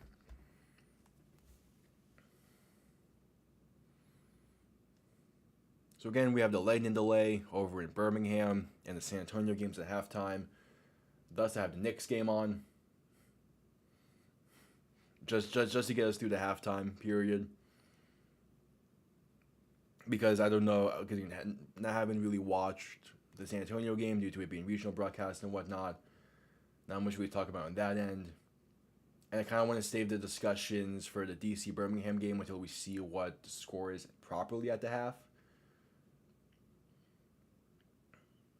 They call that late foul for Josh Hart. Okay. From what I've seen so far in the Michigan San Antonio game, again, not was not prepared to have to talk about it. It's really just Michigan's O line still being a big issue. We saw that when they played Birmingham. We've seen that according to the stats. We've seen it today with them having 4 sacks and a fumble.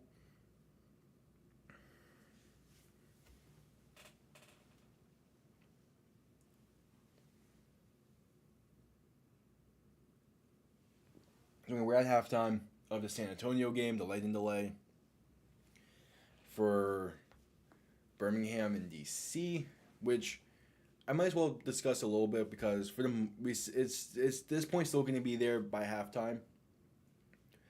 DC should be up by a lot more. They're going to have a chance coming out of the delay, but DC should be up by a lot more. The fact that this game is tied in any capacity is a testament to Birmingham's defense.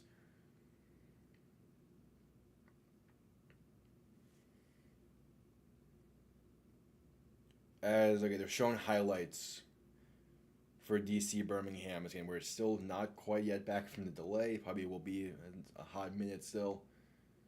My name is Michael Strahan in the audience. Why does Miles McBride have 21?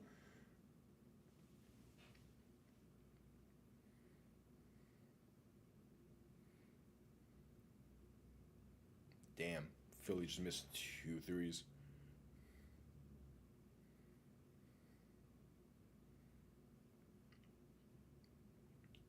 Why? Why is Philly's bench playing like shit now? Why couldn't they play like shit against Miami? How is there 7 bench points for Philly compared to like 36 for New York?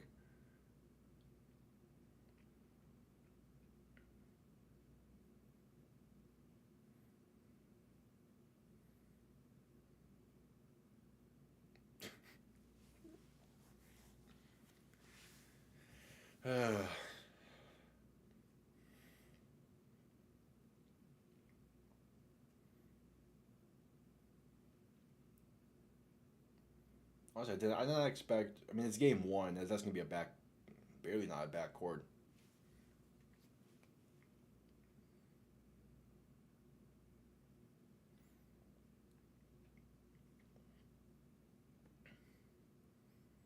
It'd be a, again, the fact that this Knicks Philly game is even at a 5 point game is weird. This has been a weird stream so far. Again, the weather delay here. We're at halftime in San Antonio, Michigan. So, depending on what we get back to first, I'll be calling that obviously.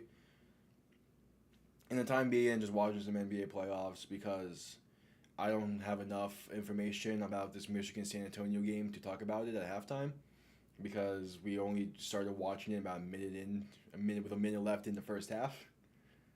From the looks of it, like again, just box score watching, San Antonio's having their way. I don't, but there's not much else input I can have.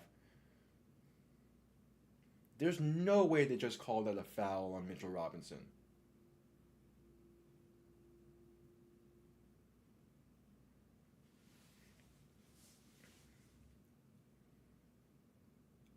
Maybe they're calling it a reach in, but that's okay. Maybe if they call it a reach in, I could see it, but still, that's just not no.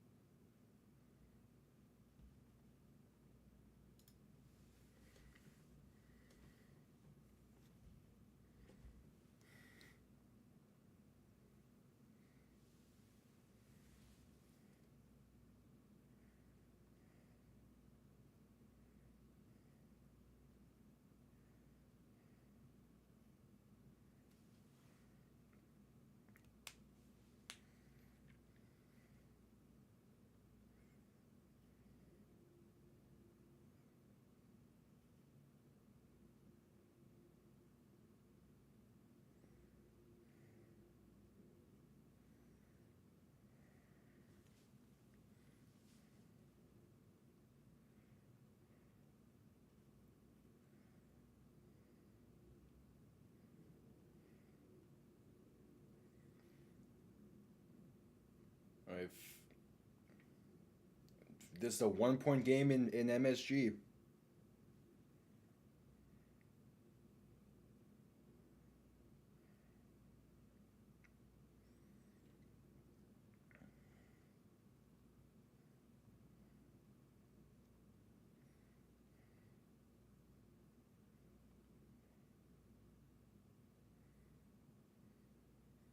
and there's a three by the Knicks. Again, the Knicks are probably going to win game one in the series.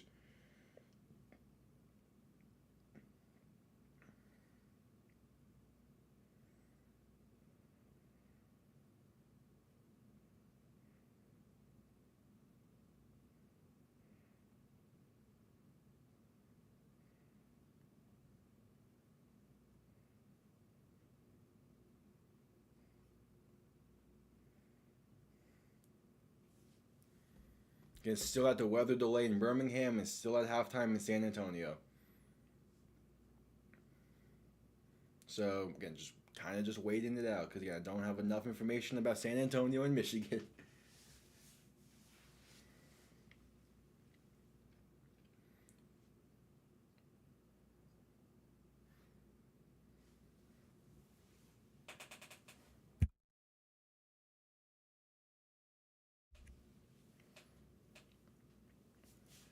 Just under 5 minutes left in MSG, and we're just calling everything at this point.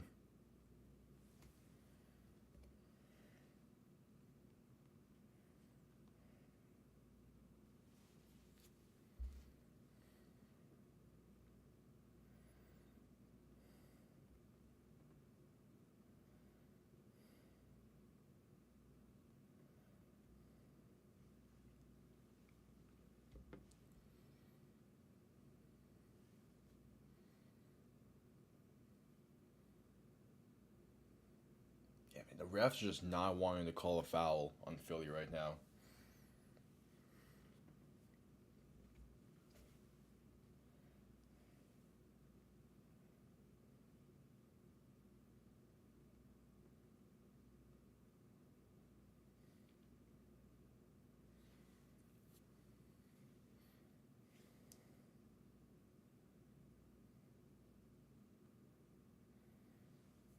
EJ Perry trying to get the Michigan locker room fired up. It does not look like it's working.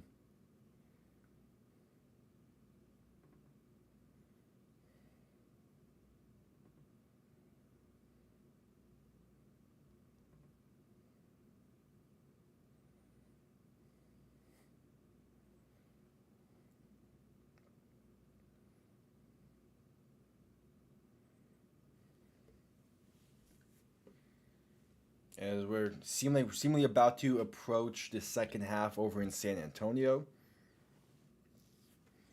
And Michigan's second half team this season has been good.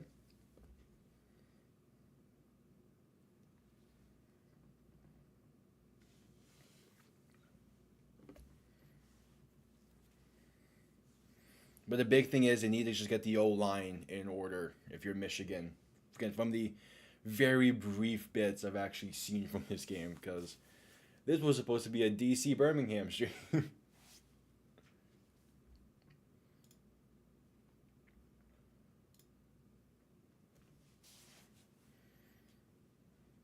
Yeah, again, I would switch the graphics over, but I did not have them. I do not have them prepared, and it would probably mess up the stream too much to get them set up. So we rock it. Just the delay right on top.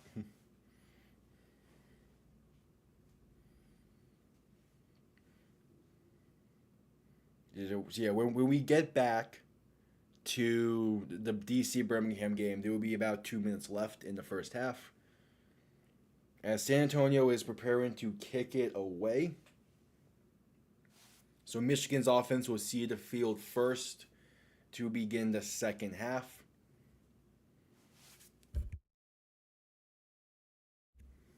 The return is going to start from about the 6 yard line after the kick bounced and gets past the 40 to about maybe the 41. A solid return there. EJ Perry only having 7 pass attempts in the half is something. I mean, he's 4 rush yards away from having more rushing yards than passing yards today. That's, geez.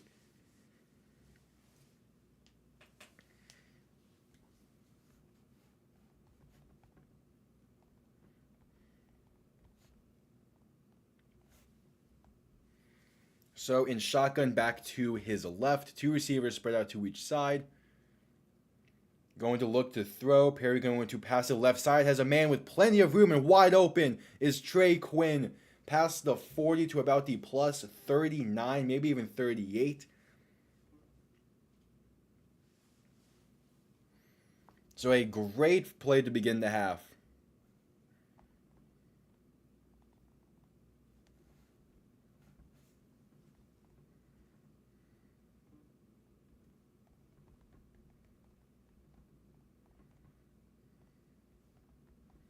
Perry looking to throw once again. Going to do a quick try to get a screenplay going on the left side. And overthrows his man. There's going to be a flag on the play.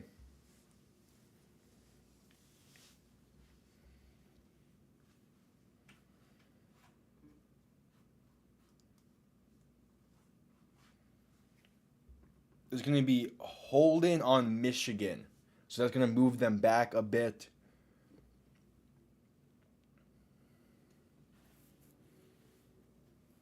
As yeah, they can try to get the screen going to the left. There was a pretty obvious hold in there on the left tackle before he released. And EJ Perry just could not make a connection on the pass. So it's 1st and 20 for Michigan.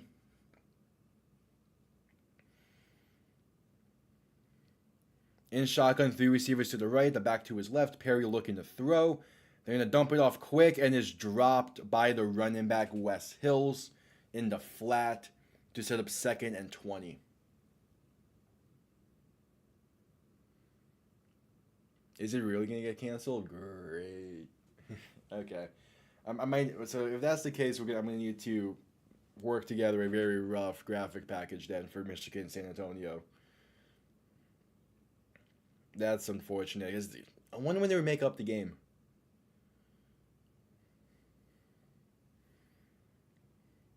Perry and shotgun looking to throw in second and 20. Quick pass, and it's going to be caught for only about 4. That's a really rough hit to take. And it's going to make a third and a long.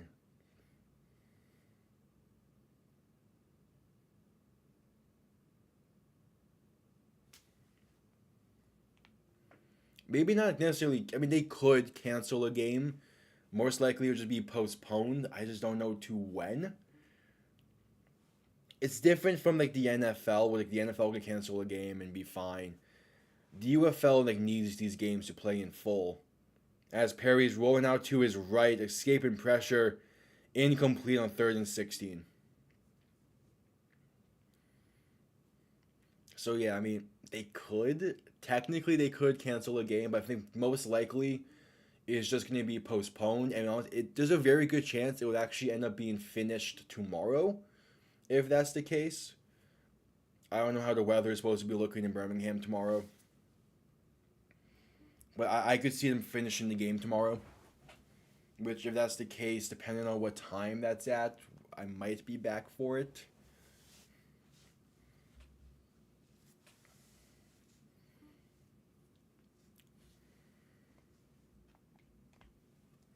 So the punt is underway from Michigan. Is going to be returned. They're going to let it bounce, and it bounces up to about the 20. So a San Antonio bounce.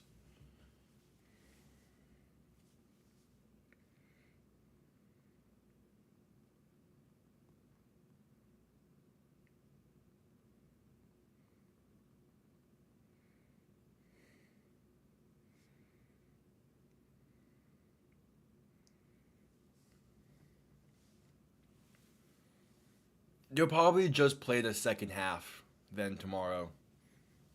I don't think they'll replay the whole game. But again, like they were at the 2 minute warning, so they might just pick it up from where it left off. Was that? No, it wasn't Lowry hitting the three. So most likely, I can see it getting picked back up tomorrow, right where they left off at the 2 minute warning and everything.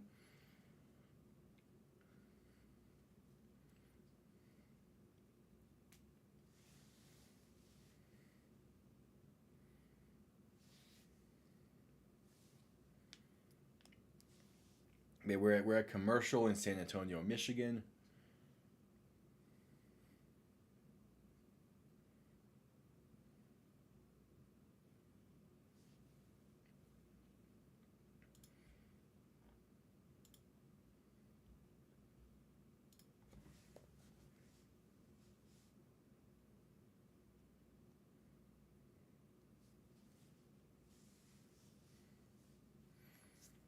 That's probably what they again. What most likely be the case if they resume the game tomorrow is, if you had a ticket for today's game, they'll give you a ticket for tomorrow's finishing of it.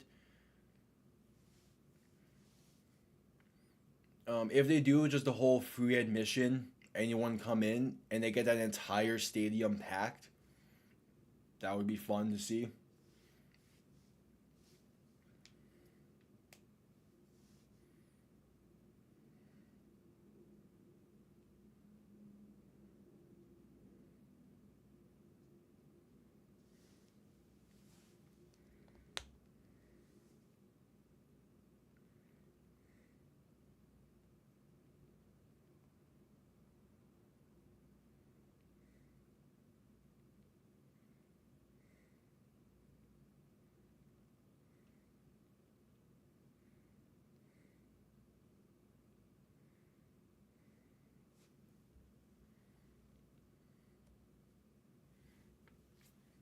Have yourself a good one too, John. Yeah, it sucks that the game got delayed. It was shaping up to be a nail biter. Hopefully it comes back in some capacity. Again, if it's resumed tomorrow, there's a chance I'll be back to finish calling it.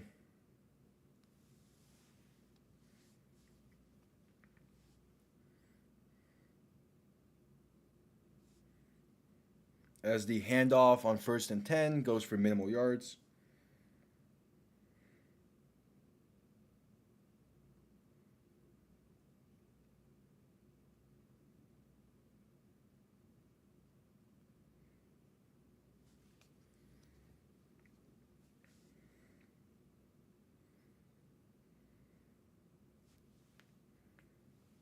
As it's going to be caught on the right side up to past the 30 to about the 31. That'll be a first down for San Antonio. Again, did not prepare to call this game, so I don't have the rosters. I believe that's Marquez Stevenson. I don't think he's... No, that's Cody Latimer is number 3.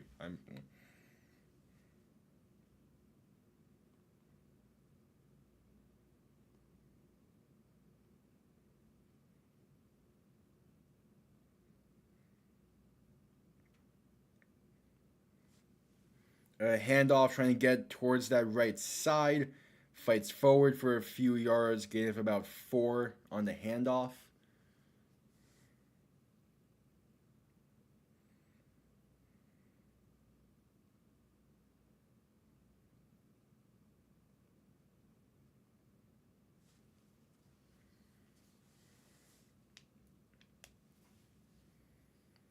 So in shotgun, back to his left, 3 receivers to the left.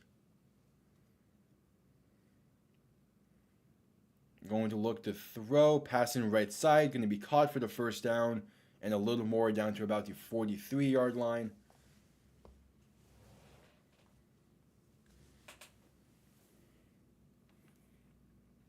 So I might as well adjust the score and everything to match the San Antonio game, as that's most likely what's going to be the one called for the rest of the day.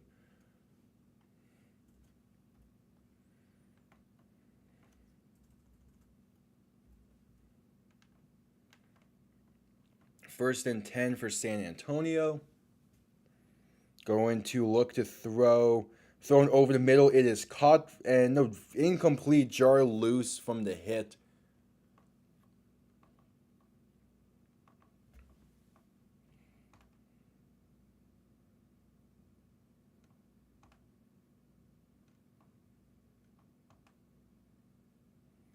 Yeah, nothing's the scoreboard isn't going to match the teams, but that's fine. That's what happens when we get late in delays in Birmingham.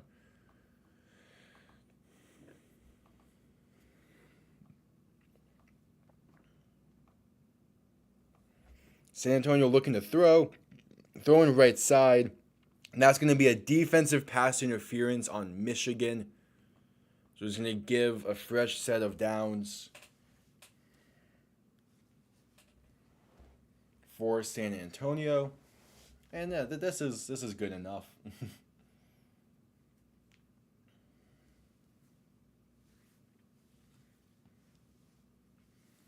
And then we'll also change the title for the time being. If we end up going back to the DC game, I will obviously change everything back. But for now,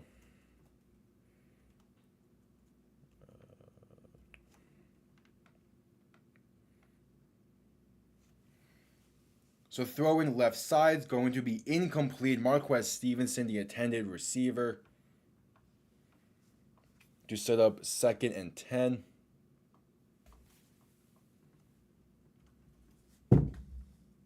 That was my phone.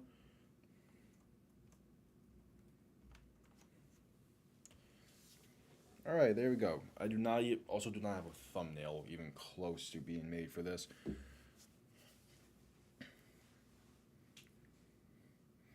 So looking to throw on 2nd and 10 is going to be dropped again.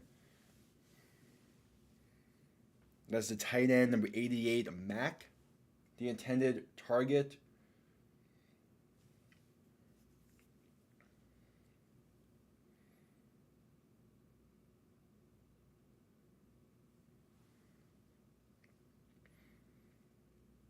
So it's going to set up a 3rd and 10 for the Brahmas.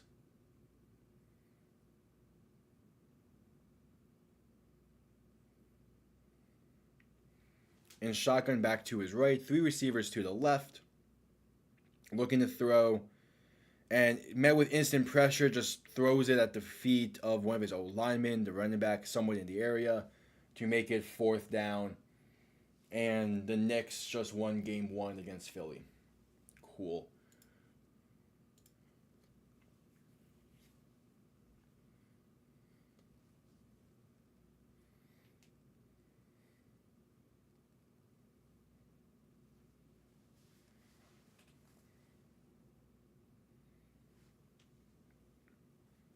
So Brad Wing sent to punt it away. It gets off clean, going to be return, bouncing, and unable to down it at the one. It will be a touchback. Nearly a beautiful special teams play for San Antonio.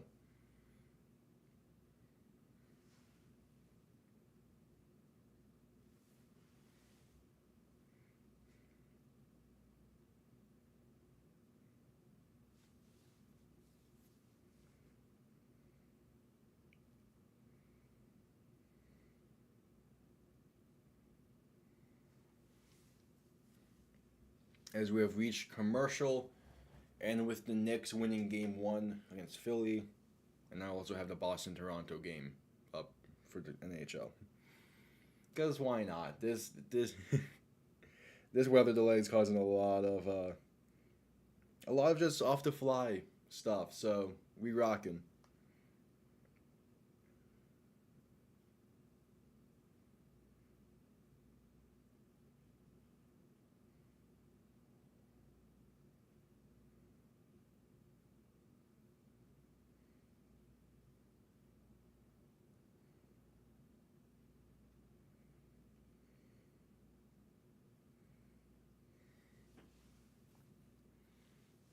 So yeah, we just rocking.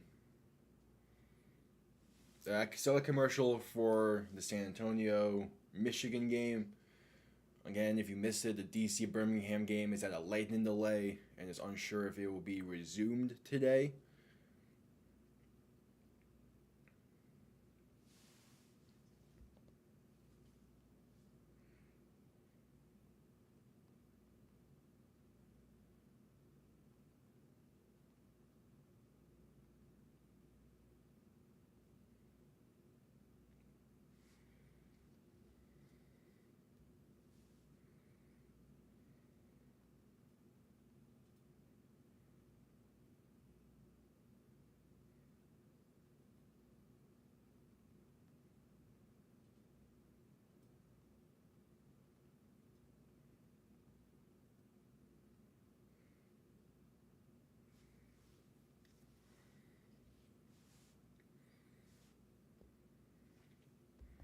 But yeah, from the looks of how this game has progressed so far, it has been all San Antonio, their defense playing a massive role.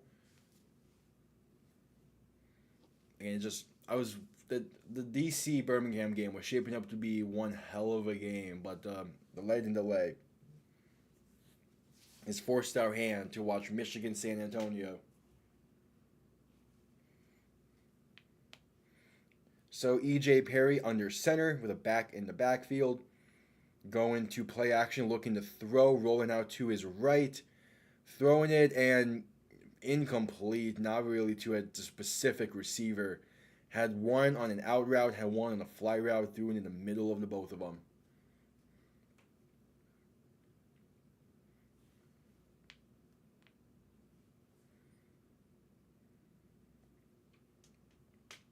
So it's now going to be 2nd and 10 for Michigan.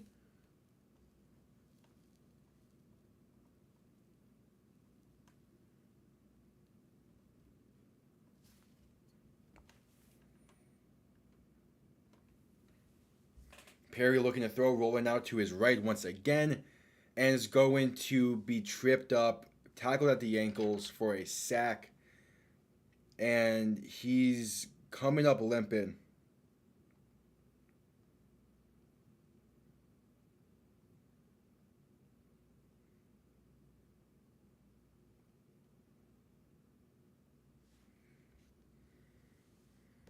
He rolls out right, gets gets shoestring to tackle. And yeah, Michigan's offensive line is just not playing, has not been playing well, really since week one. And as he fell, he was reaching for his thigh. Yeah, but he's still in. 3rd and 11, in shotgun back to his right, 3 receivers to the left, looking to throw. Perry thrown over the middle and nearly should have been intercepted. Instead, it's going to fall incomplete. And San Antonio will get the ball back, still up 13.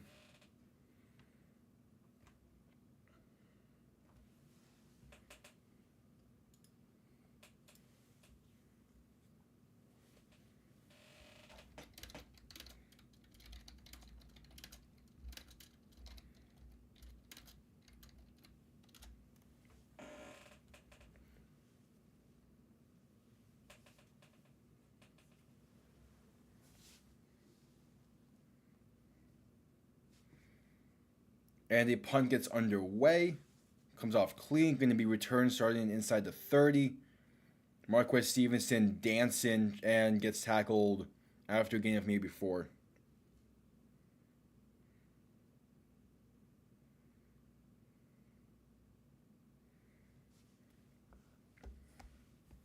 But there is a flag on the play.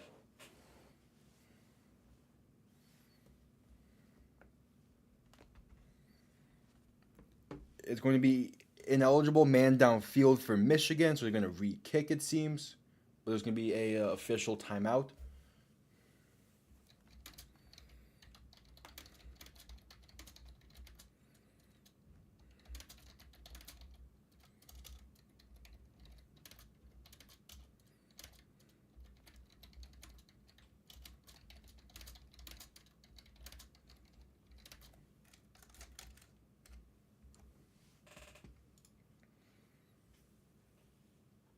So yeah, really weird situation to be in. I was fully expecting to call DC Birmingham. Instead, we get a weather delay, which leads us to now calling Michigan San Antonio. And again, I don't have a thumbnail made because I wasn't expecting. Originally, like earlier in the week, part of me was like, I might call both games, so I might have to make something special related to that. And then I realized it was a regional broadcast, so I was like, okay, well, I'm only really then going to be calling one, so I only made the one for the one game I was calling. I was expecting to call.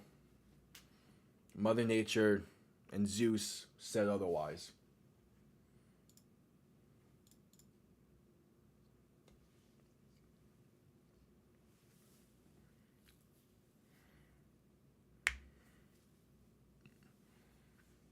So we're going to ride it out.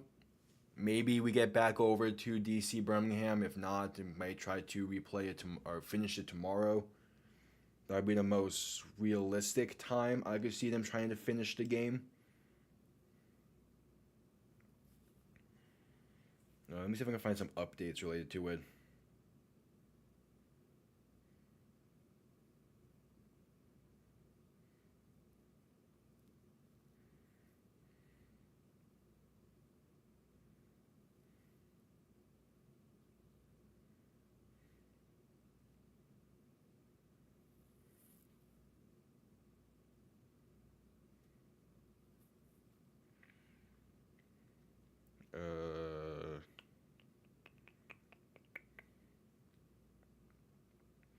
Also, Jokic entered. How is Jokic dressed pre-game like fucking Guru from the Minions franchise?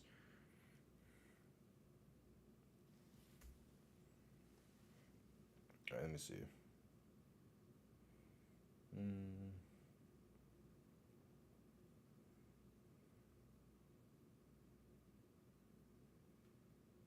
Yeah, I've not seen any updates about the status of DC Birmingham.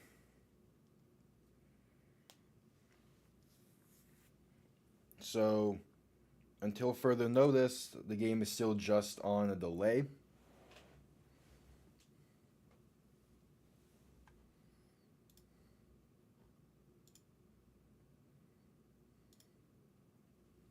And we are calling San Antonio, Michigan.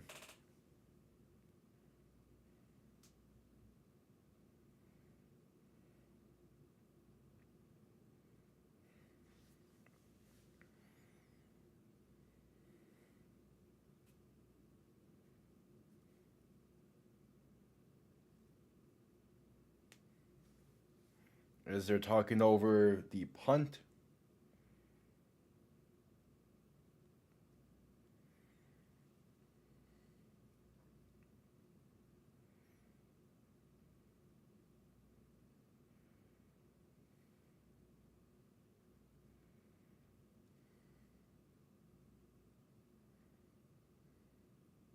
So yeah, first down San Antonio. It seemed like they're saying there was actually no penalty on the punt.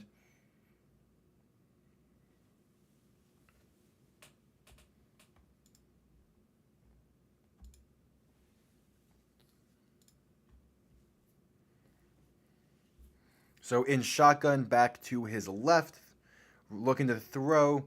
Gonna throw it quick over the middle to Cody Latimer. Bounces off one defender, and then drags another for an extra few yards to gain about 6, maybe 5 on the play. So it's set up second and manageable.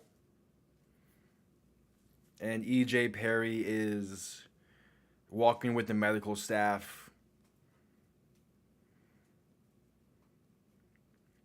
Seemed like he might be heading towards the locker room.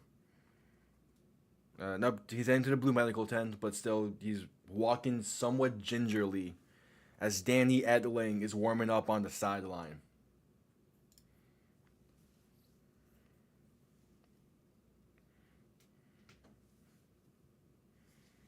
So 5 minutes left in the third after the gain of 6. San Antonio is. I don't care to see. There we go. San Antonio is going to be in shotgun. A back behind him. 2 receivers spread out to each side. The back is now to his right. Going to look to throw after the play action. Stepping up, throwing deep down the field. And it's going to nearly be intercepted. Should have been picked off right through the hands of the defender. But it's going to set up 3rd and 4.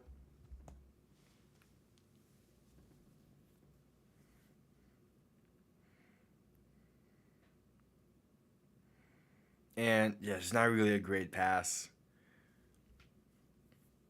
It was good coverage, don't get me wrong, but just kind of in between both the receiver and the defender, and both kind of just like back arch, jump forward, trying to grab it. Weird ending to a play. As in shotgun back to his left on 3rd and 4.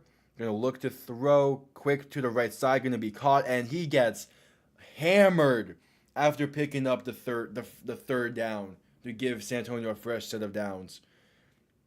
That is number 10. Again, I don't have the rosters for this one. But a quick slant route picks up the first down, and Smith gets leveled. Not leveled, but hammered is the better. But yeah, he gets hit hard. So 1st and 10 in shotgun back to his left.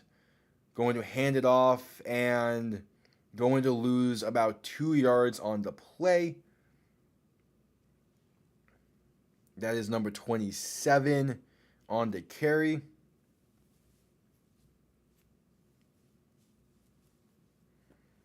And it's officially saying a loss of 1.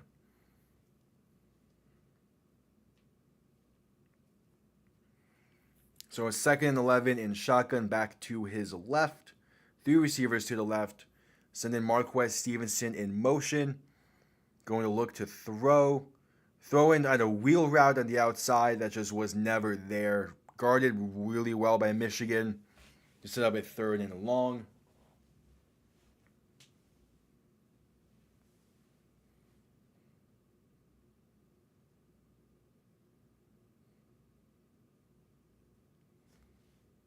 And Danny Edling is warming up on the sideline for Michigan as EJ Perry is still being looked at by the medical staff. 3rd and 11 in shotgun back to his left. 2 receivers spread out to each side. Going to look to throw. Michigan only sending 3. Throw in past the sticks, but behind and low, incomplete. Michigan makes the third down stand, and out comes Brad Wing and the punting unit.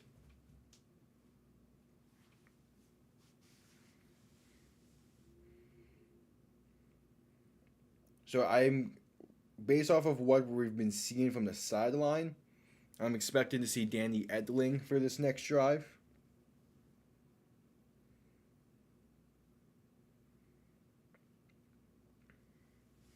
The punt comes off clean, going to be returned from inside the 20, and gets to about the 20, maybe 21 yard line on their return. That's Trey Quinn. And yep, Danny Etling is taking the field for Michigan.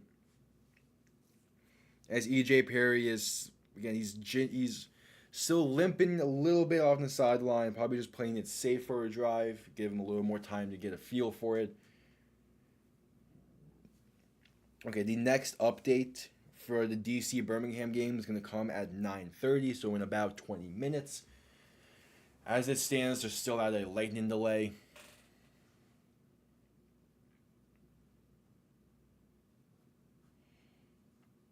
Oh, we had a fake punt earlier in this Michigan-San Antonio game. Okay.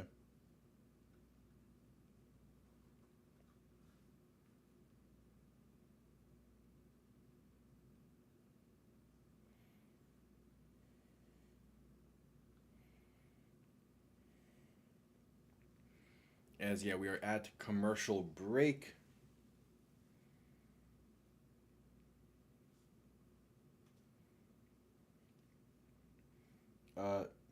Hold on, the Lakers are winning.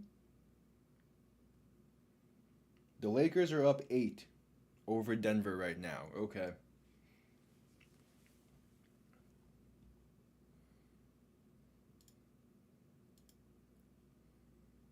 Let me see if I can get a screen multi-view.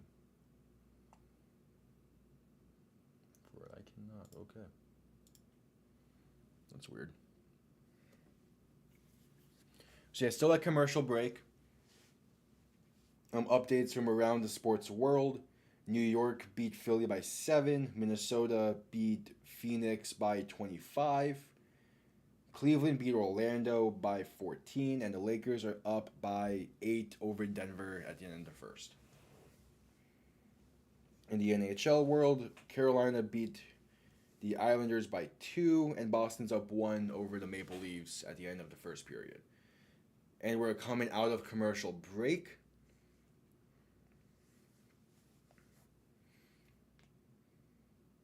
Where San Antonio has just punted it away to Michigan. Let me make sure I change the possession. There we go.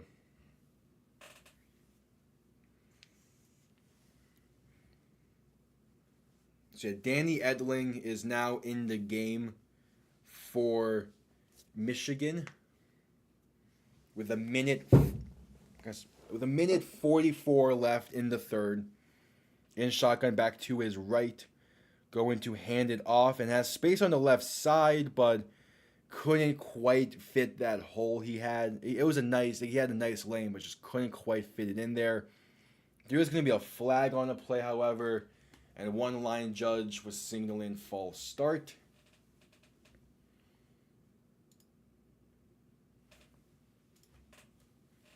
So yep, it's going to be on Michigan. So it's illegal formation. So that's a rough way to start a drive.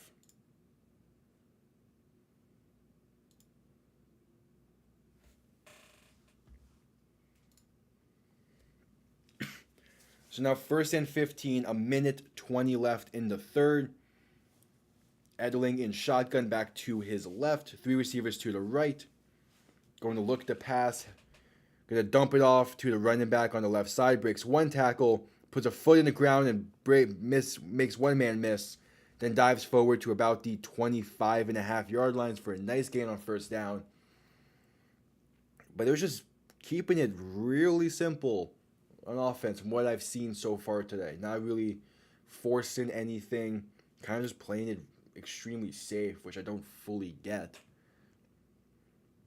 45 seconds left in the third. Edling and shotgun back to his right, bunch set. Going to play, keeping himself in the play action and throwing it to his tight end, it seems, to pick up the first down and more to about the 35.5 yard line. And that might bring us to the end of the third quarter.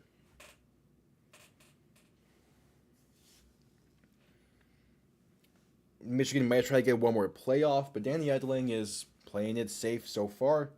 2 completions on 2 passes. And yeah, most likely we're going to be seeing the end of the third here as Edling is in shotgun back to his right. And yeah, that's the end of the third quarter. So a 13-point game with 15 minutes left. And we are also 15 minutes away from getting an update. From getting another update from Birmingham, as it seems like the weather is still coming down from there. I can check actually on the weather map, on the weather app. Yeah, the rain is still coming down, and it's expected to. Yeah, it's expected to be coming down to like 9 a.m. tomorrow, so we most likely won't be seeing the conclusion of that one till tomorrow. Might be a later day, a later game tomorrow to finish it off.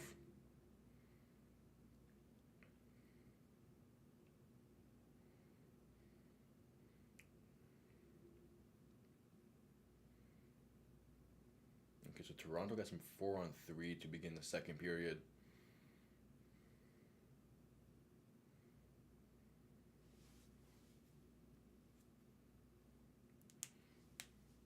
So we're at commercial break from San Antonio. There is a lightning delay in Birmingham.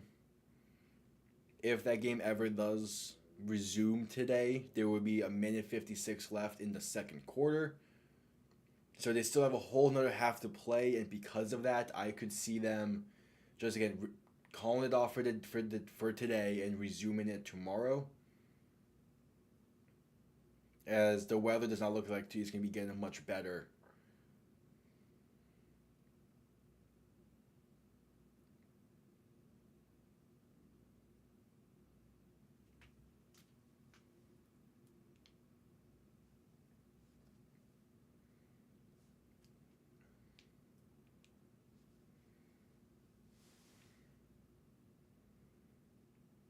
So we just saw that commercial. We're about to begin the fourth quarter in San Antonio.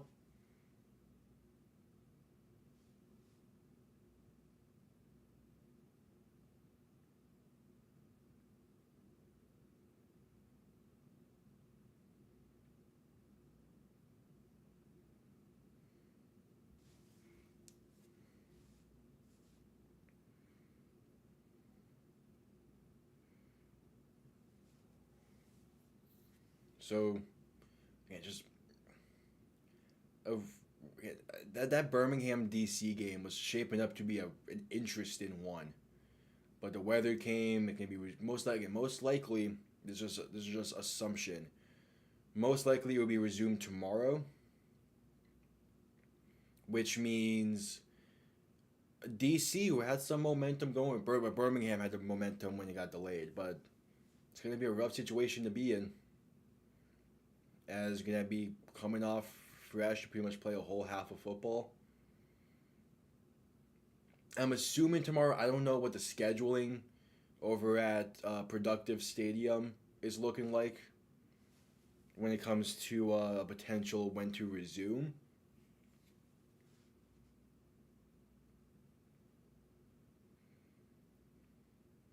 It would make the most sense to see if they can fit it in sometime tomorrow.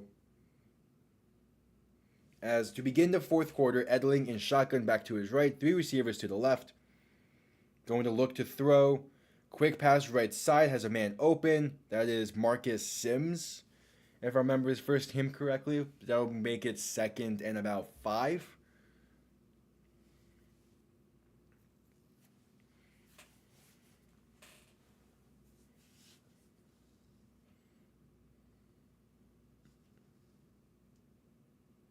So 2nd and 4, after the completion on first down, Edling is shotgun back to his right, a bunch set, 2 receivers each side. San Antonio sending a blitz, going to hand it off, trying to get up the middle. Fights forward for about a gain of 2 on the play. So it will be 3rd and short.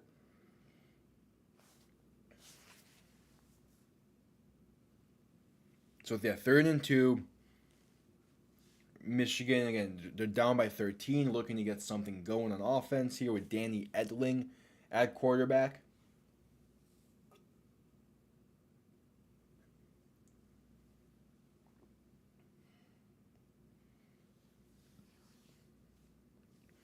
So Edling in shotgun back to his right, 3 receivers to the left.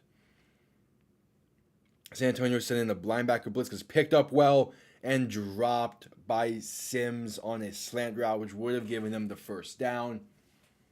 Just right through his arms. And San Antonio gets the 3rd down stop. Michigan is going to punt this one away. But Edling is not playing bad.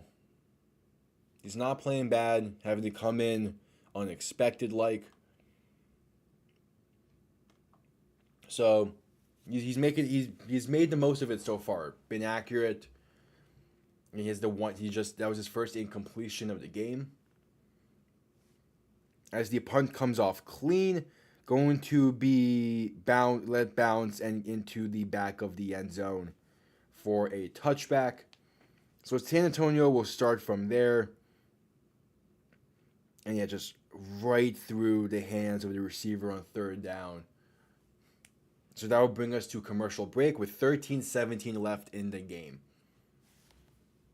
We are 9 minutes away from the next update from Birmingham when it comes to the weather. Again, I'm expecting it to be the case of it gets pushed back and be finished at a later date, most likely tomorrow. I can actually probably find a way to check to see if there's anything going on at that stadium tomorrow.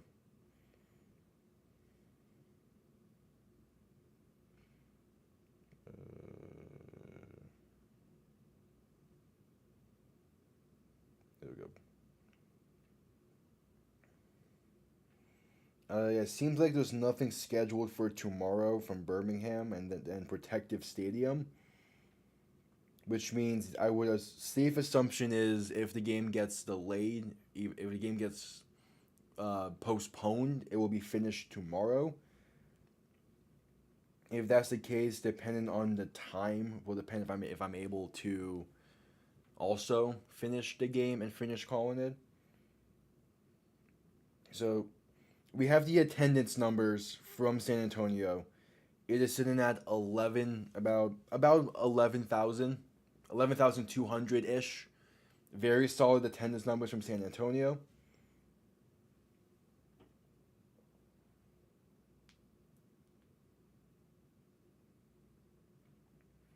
So you take that if you're the UFL, you take over 10K from San Antonio. Obviously, you're probably expecting a little more out of the attendance there, especially with how well that team's been playing. But again, it's going to take a while for the league to build that. If San Antonio can have a really strong end to the season, then the numbers will be fine, as Boston just scored to make it 2-0 over Toronto. Still a commercial in San Antonio. Should be coming out of commercial really soon. As San Antonio is going to have a 13-point lead with the ball from about the 25-ish yard line, I believe.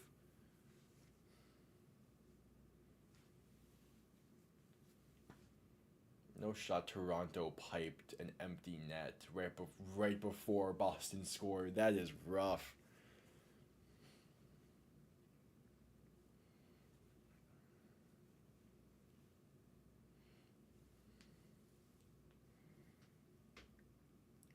Quinton Dormady. Okay. So Dormady in shotgun back to his right, going to hand it off, trying to bounce it out towards that left side. Gains about 2 on the carry. That's John Lovett, I believe. So we'll make it 2nd and about 8.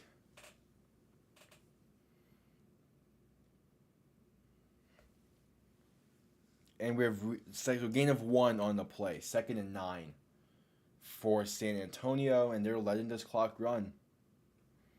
Michigan was favored by 1.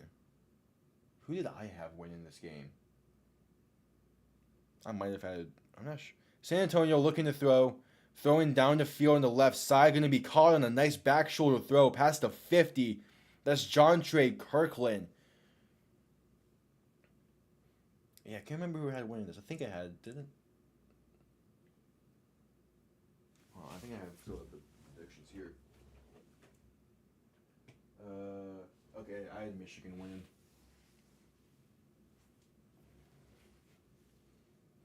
So San Antonio in shotgun back to Dormandy's left, if I'm saying that correctly. Going to hand it off, trying to work that right side. And stonewalled for no gain is John Lovett. And again, they're just letting this clock run. So yeah, those who saw the thumbnail expecting DC Birmingham, that game is at a weather delay. So we are calling Michigan San Antonio for the time being until we get a proper announcement out of Birmingham. So in shotgun back to his right. Going to play action, looking to throw. Dumps it off to Cody Latimer in the flat, who fights forward for about a gain of 2 on the play to make it 3rd and manageable.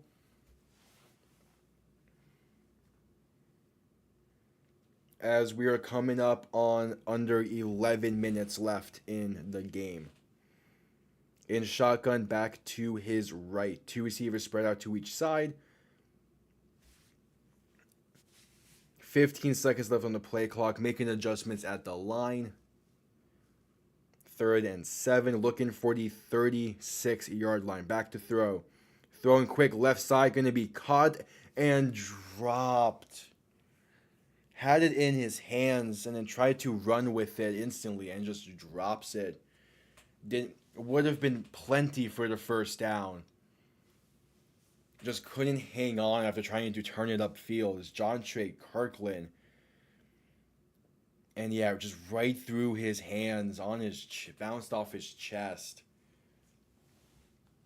Never fully had possession, so out comes the punting unit on 4th and 7. So Michigan's defense makes a must-needed stop as the punt is underway. It's going to be fair caught at about the 7-yard line.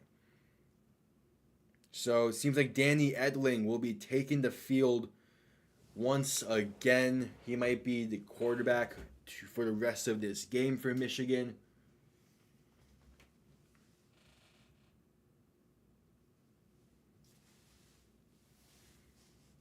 So there is about 10.5 left in this game.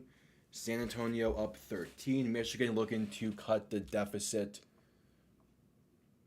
roughly in half. But again, they need a touchdown soon.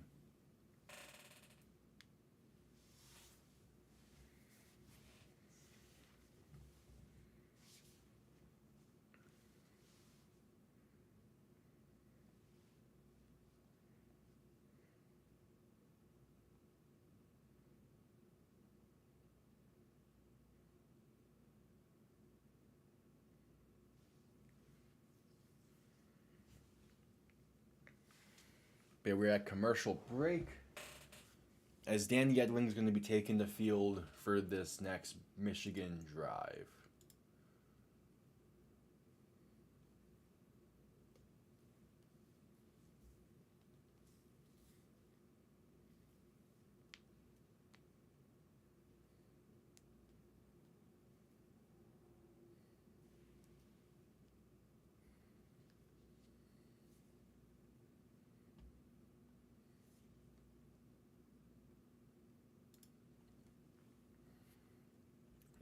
Still that commercial, not missing anything.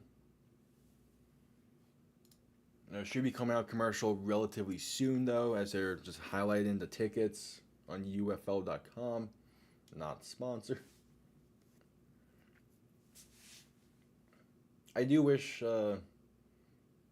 Part of me does wish that Florida kept the team. I would have liked to go to a UFL game this season, but maybe next year with expansion.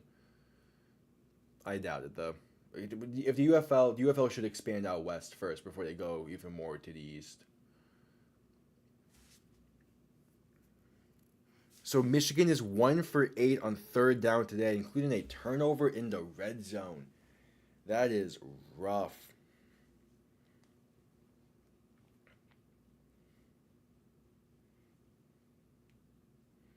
So now backed up inside the 10-yard line.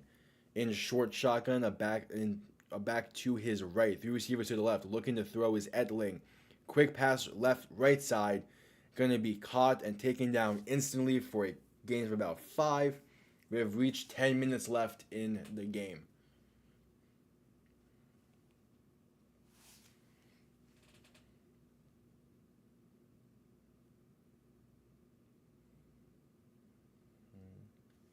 So now in shotgun, a back behind Edling, shifting the back to his right. Two receivers each side, going to hand it off, trying to work it up the middle, going to get close to the first. Might be marked just shy though. It's going to be close.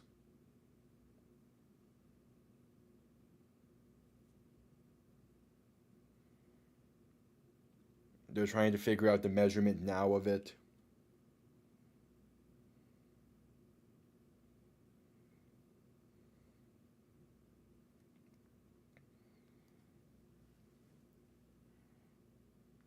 So the official measurement is a first down by what might be like an inch. Like the tip of the football is at the line to gain, so it will be a first down for Michigan on the 4-yard carry, as it was 2nd and 4. So that killed. This drive has killed about a minute of time already. There is 9 minutes left in the game. Edling in shotgun, a back to his right. I believe that's Matthew Colburn. Might be getting the first name wrong. Three receivers to the left. Looking to throw. Has to roll out to his right nearly instantly, then dumps it off to his running back, who gains about 4 on the play.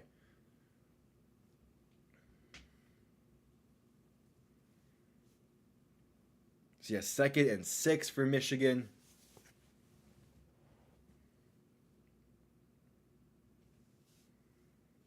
Edling is 5 for 6 so far, but a lot of it's just been more of the shorter passes.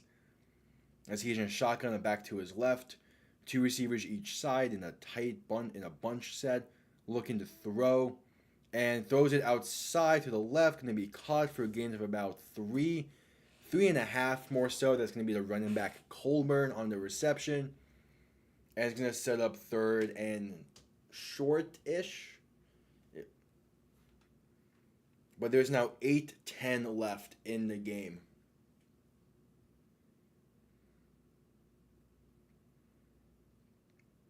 So yeah, 3rd and 2 for Michigan. Edling going to be in shotgun, a back to his right, two receivers each side, kind of in a bunch set to kind of in the go-to. Going to look to throw. Pressure gets there, making people miss. Going to try to keep it himself. Bulldozes forward, and he might have fumbled. There's a scramble for the ball. If this is seems like it's gonna be ruled a fumble on the field, and it's gonna be San Antonio ball. So Edling fumbles on the carry. San Antonio recovers,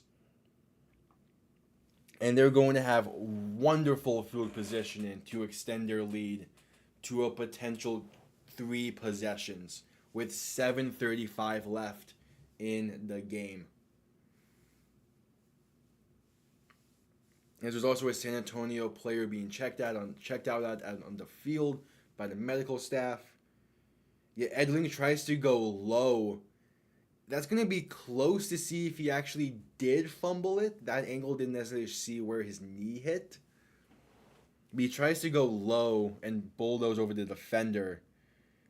And the defender gets his shoulder pad basically on the ball to force it loose. as Edling is in a little bit of pain after taking that hit, which is understandable. He got hit hard. But yeah, it seems like it's going to be San Antonio ball with 7:35 left. Meanwhile, one of San Antonio's is outside linebackers. We have something Wyatt. Cannot remember his first name right now. Again, don't have the rosters on me. He's being taken to the locker room as he was injured on the play because he got rolled up on by his own player, his own teammate. So going to play action, looking to throw, and is that picked off? There's a fight for the ball. Tie goes to receiver, so it's going to be San Antonio ball on a gain of like 3. But that was a dangerous pass. Again, tie goes to receiver, so that's being ruled as a completed pass. But arguably, that should be an interception.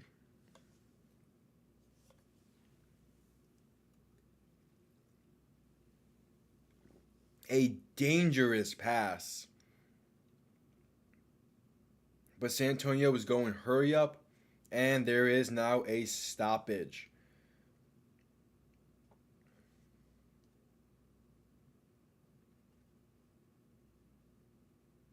And yeah, that was just a dangerous pass from San Antonio. I mean,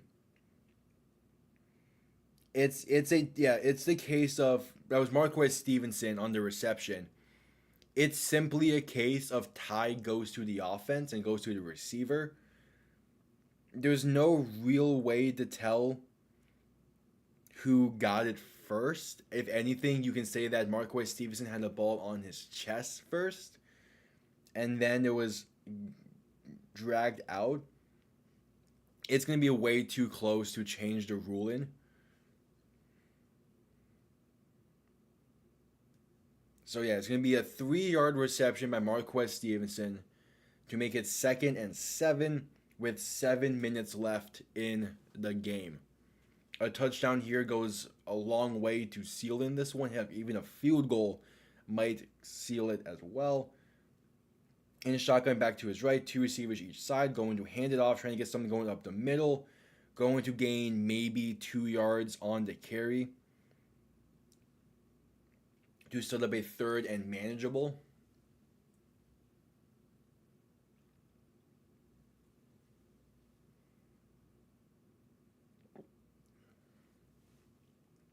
So it will be 3rd and 4. They said a 3-yard run on the previous play. So in shotgun back to his right, 3 receivers to the left. Dropping back to pass, looking to throw. Gonna step up, has space to run, but just slides down after maybe picking up 2 yards, if that. So it will be 4th down for San Antonio, which means outshots the field goal unit to make this a 16-point game.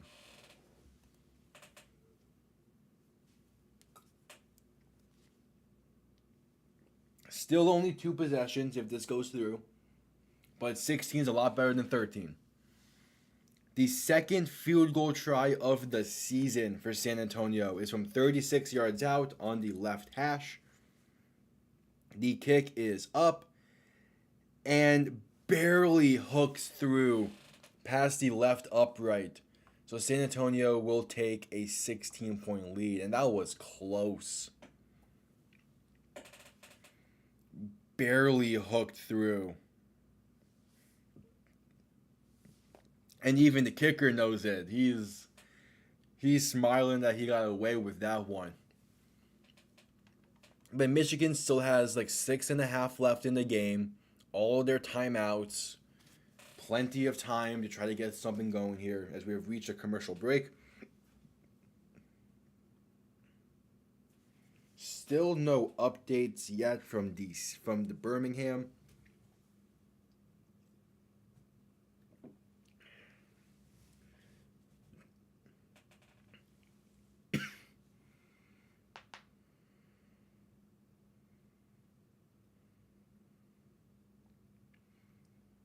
And yeah, still no official update about if we're going to be seeing the end of DC Birmingham today.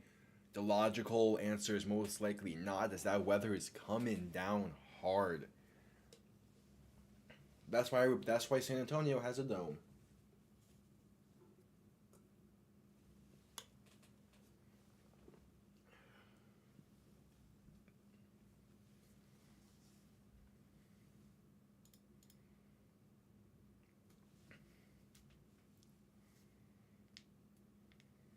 So still at commercial break with about 6.5 left in the game.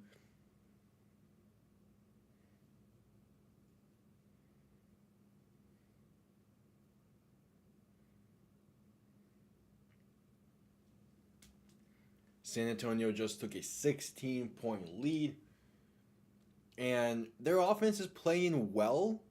It's not nearly up to the standard of San Antonio that we've seen so far this season, but they're playing well, and their defense is looking incredible.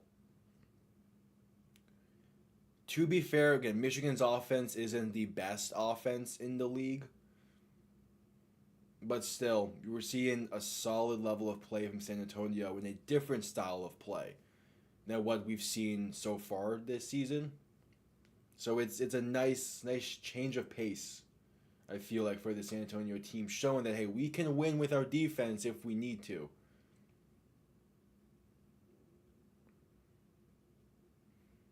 But again, Michigan's offense is not the best offense in the league.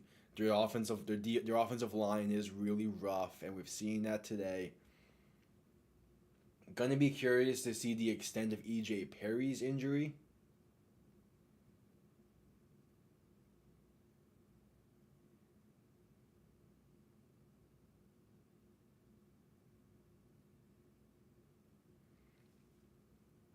As the kickoff is underway, just 5.5 left in the game. My bad. So the kick is underway, going to be returned from about the 10-yard line. Trying to find something, going to get tackled at about the 35. So Michigan will start from there. So again, decent starting field position for Michigan, but they need their offense to get into a proper rhythm and flow here.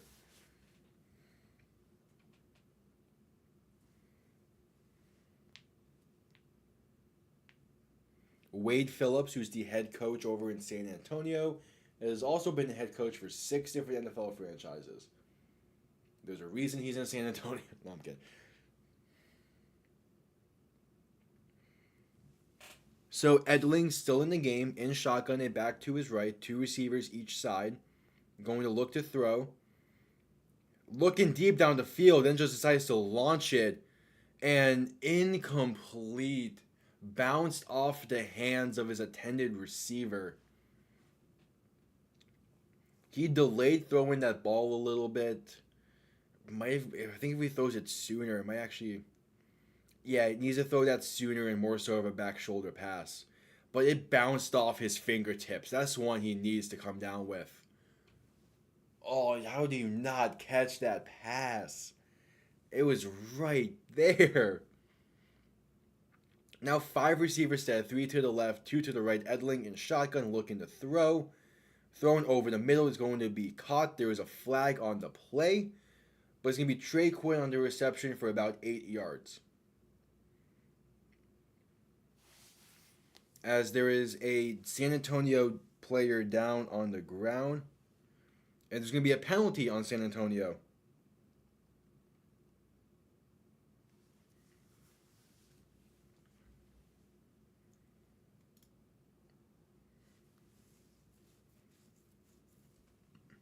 So Michigan can have a fresh set of downs.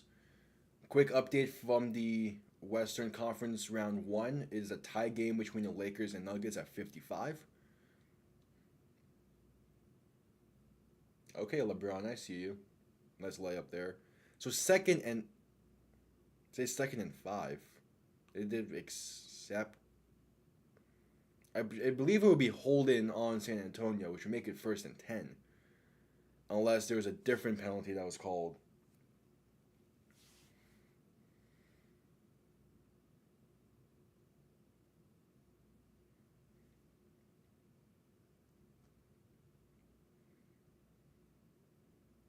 Oh my, LeBron.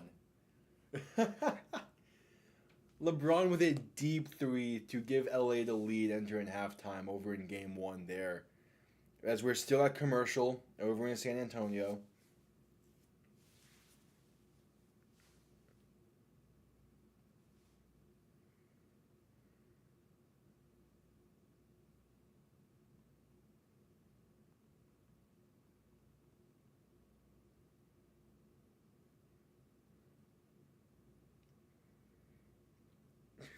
Jeez.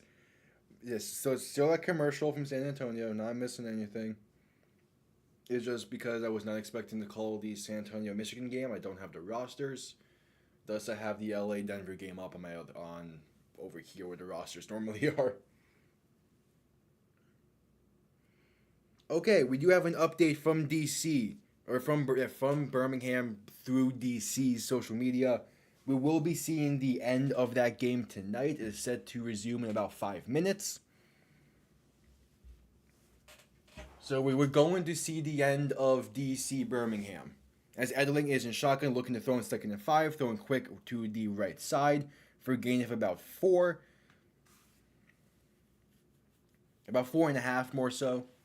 But we are going to be seeing the conclusion to DC Birmingham very shortly. When we switch back over to that game, I'll switch everything on my end back over to it. So 3rd and 1, going to hand the ball, going to keep it himself in the read option is Danny Edling, who runs for the first down and more into plus territory to about the plus 45. 4:10 left in this game from San Antonio. Edling in shotgun, a back to his right, 3 receivers to the right, going to hand it off, trying to work it up the middle. Then bounces out to the left side, going to pick up about 5-ish on the play. So, yep, 5 yards. That will make it 2nd and 5. And Michigan is finding a groove to the offense finally.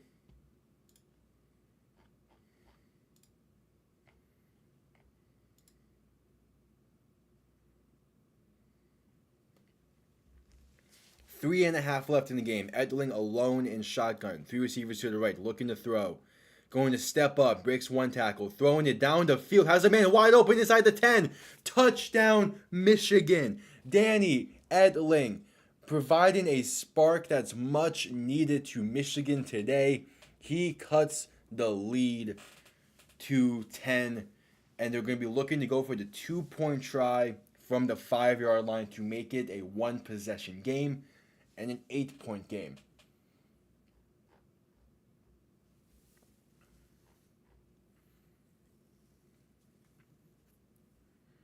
Danny Edling, just a beautiful lob and pass over the defense to a wide open Marcus Sims for the Michigan touchdown. And Danny Edling is showing that, hey, if he needs to be the QB going forward due to injury, he can be a very solid quarterback for this team.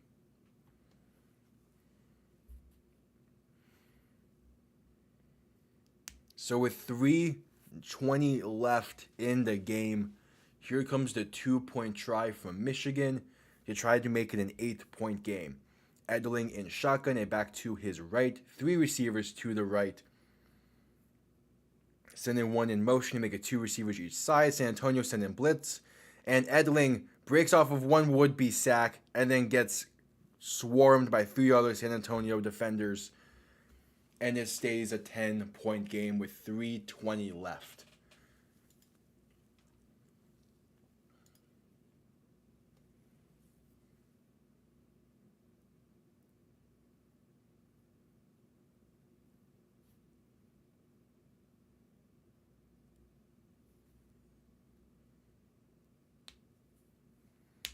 So yeah, that would have been a great and honest, maybe even a needed conversion attempt there.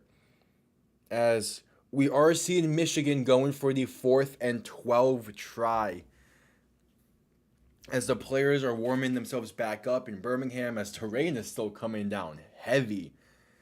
But the play will resume there. Again, Michigan going for the 4th and 12 try to maintain possession. It has been 2 for 2 so far this season. They need the 40-yard line to keep the game alive.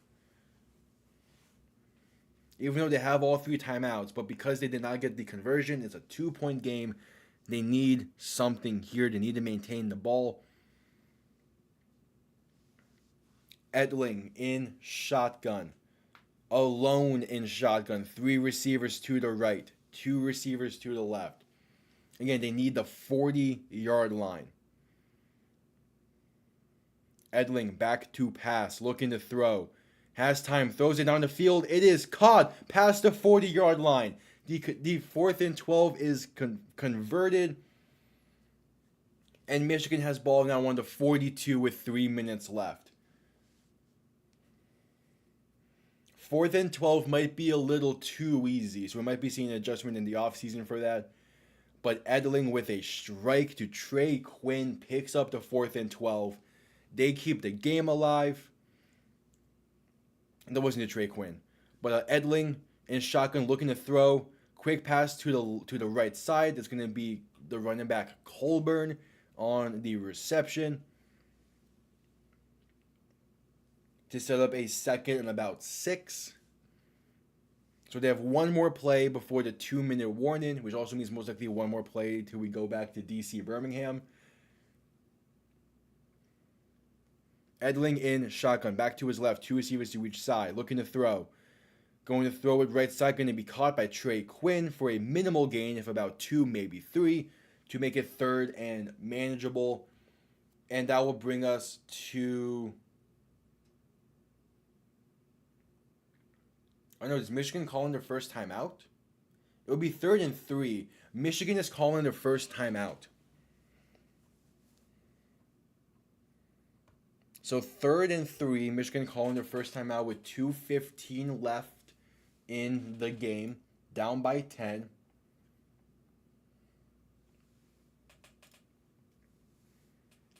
So 2:17 left. They added 2 seconds back onto the clock.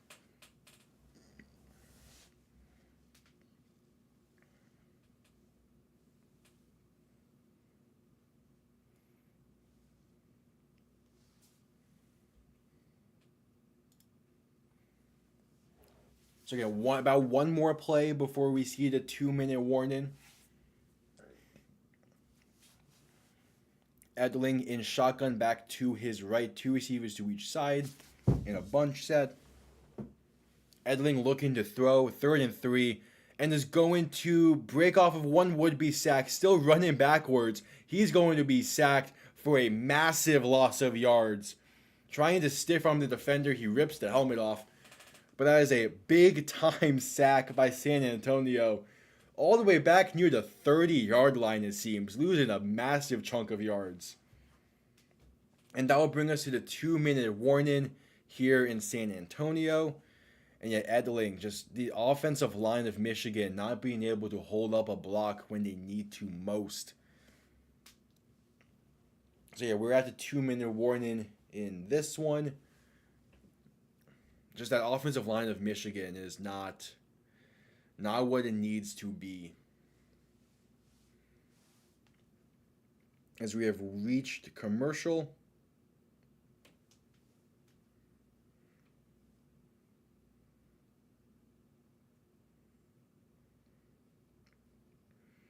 And we should be going back over to the DC Birmingham game shortly. I will be right back.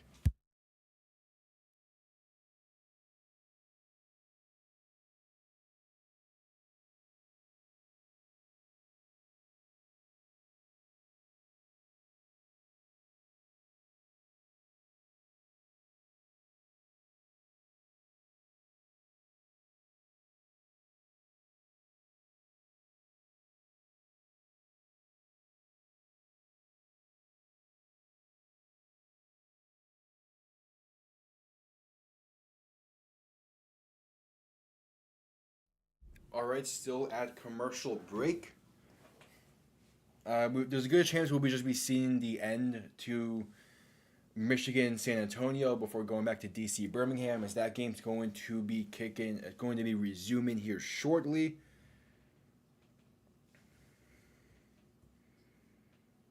which means we got a long stream ahead of us as we still have another half to play, basically, over in Birmingham.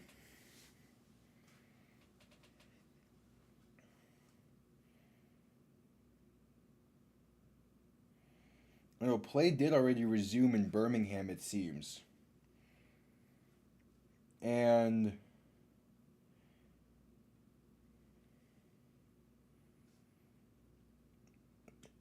I'm trying to figure out what happened here. Seemed like Birmingham got a safety somehow.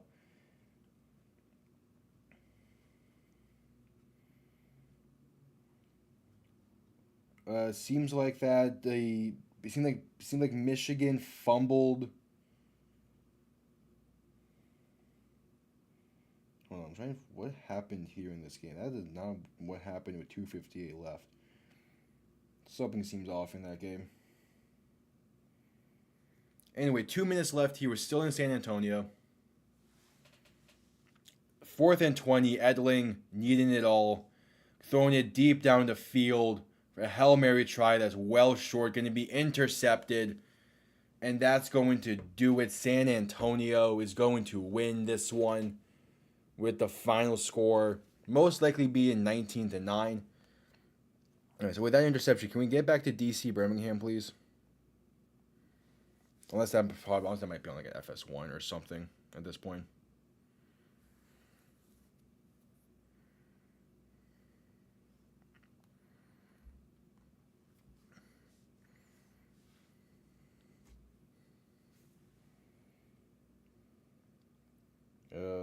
According to the UFL app with the score and the scores and everything, something did happen.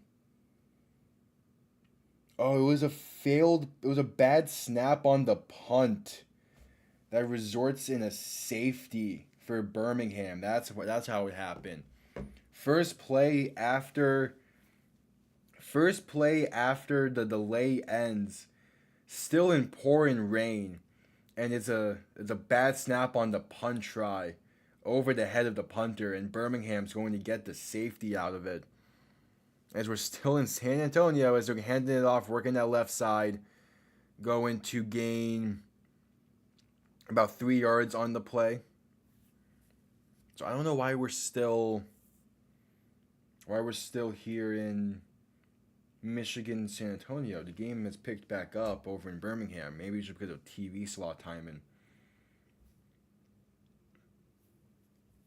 As Michigan does call their second timeout.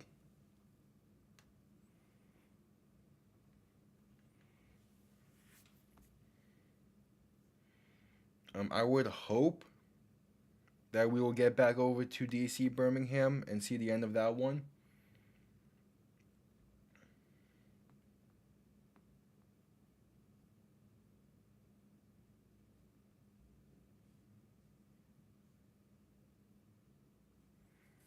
So 2nd and 7 for San Antonio. In shotgun back behind him, going to just hand it off, working that left side again. Trying to cut back over towards the right. He has some space. Makes one defender miss in the backfield. Still finding room to run. Going to get the first down and more to about the 49-yard line. John Lovett flipping field on a crazy carry to pick up the first down. And that should theoretically do it for San Antonio, Michigan. Yeah, just trying to work that left side, aborts, works the right side, and finds a lane somehow, weaving through defenders along the way. Again, I'm expecting at some point to return to DC Birmingham. There was something did happen in that game. There was a safety. Birmingham's now going to be up 8-6. Unless there's a chance that by the time we even cut back towards it, that game's already at halftime.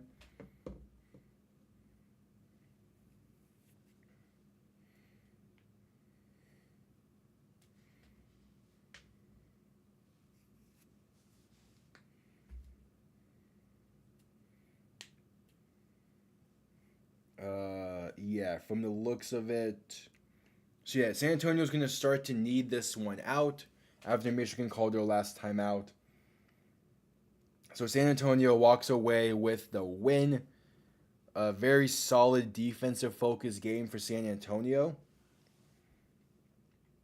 And yeah, it seems like Birmingham, DC is about to head to halftime. There's 15 seconds left in the half over there.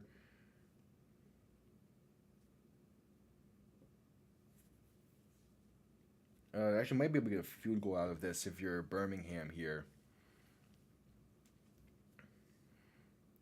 Anyway, so San Antonio going to keep kneeing it out. They have not cut the game back over towards DC Birmingham just yet. There is like the whole scheduling debate with these games being on Fox. So I wonder if that's part of the reason why we might not see the end of that one.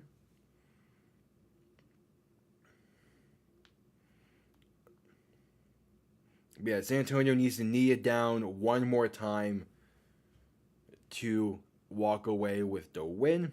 They do. So San Antonio wins 19-9. Very solid win for San Antonio with a backup quarterback. The defense played extremely well. So with this one coming to a close, is Fox going to let us watch the ending of DC Birmingham?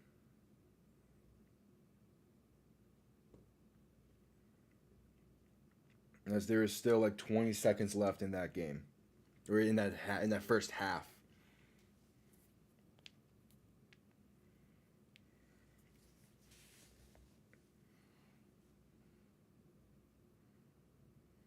Again, I would expect we would be seeing the return to the DC Birmingham game now that San Antonio Michigan has ended. We're heading to a commercial break, so we'll see. We'll stay live for a bit just to make sure.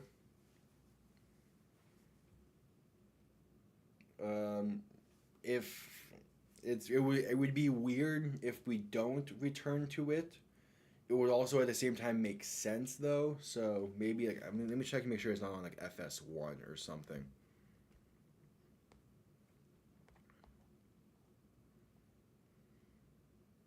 Okay. So they did move the game over to FS1.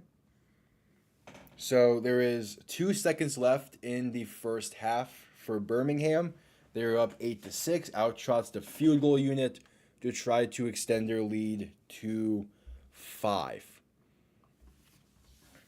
Doing shit on the fly. There's a lot of rain in Birmingham right now, which is what caused the delay in the first place.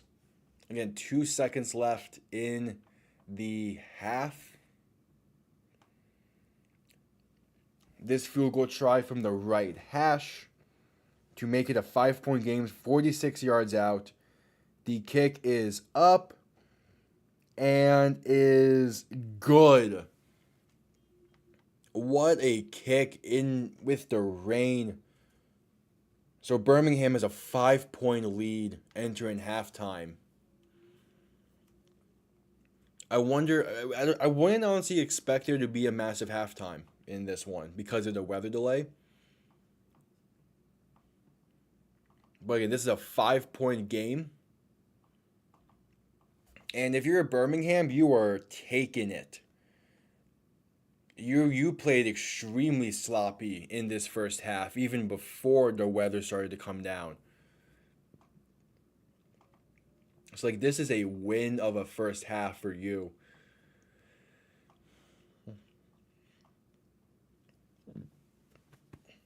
All right, again, Birmingham gets ball to begin this second half.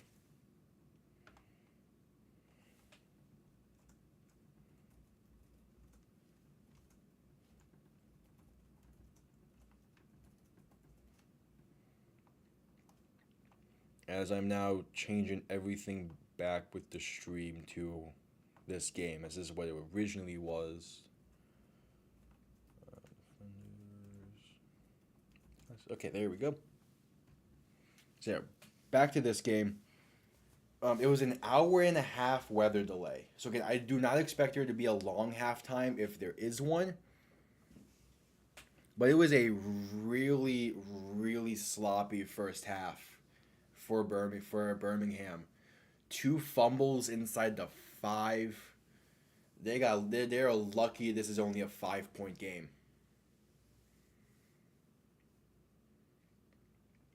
As yep, there is pretty much no halftime.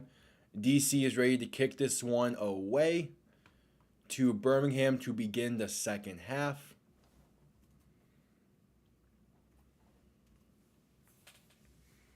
So the kick is going to be a weird kick, and it's going to bounce out of bounds. Not how you want to start the second half for DC, but that's what that weather does.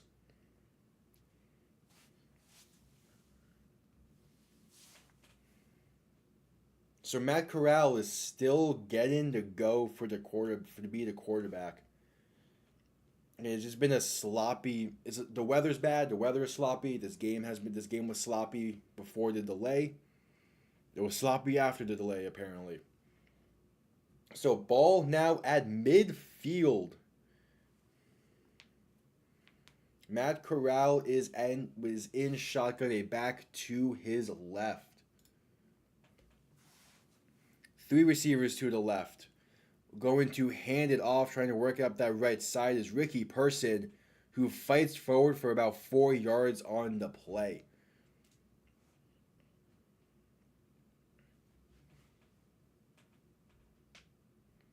So there was an hour and a half lightning delay in Birmingham. They have now resumed the game with the rain still falling heavily.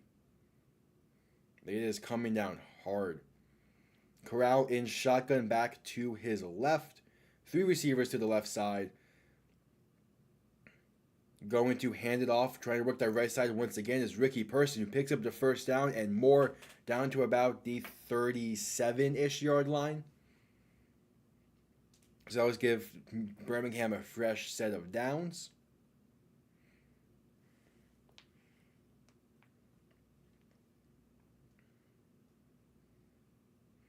And he only picked up the first down because he was able to drag a DC defender thanks to the rain. So Corral in shotgun, a back to his right. Going to hand it off once again. Working that left side, has space to run. Gets past the 30 and tackled to about the 28-yard line to make it second down.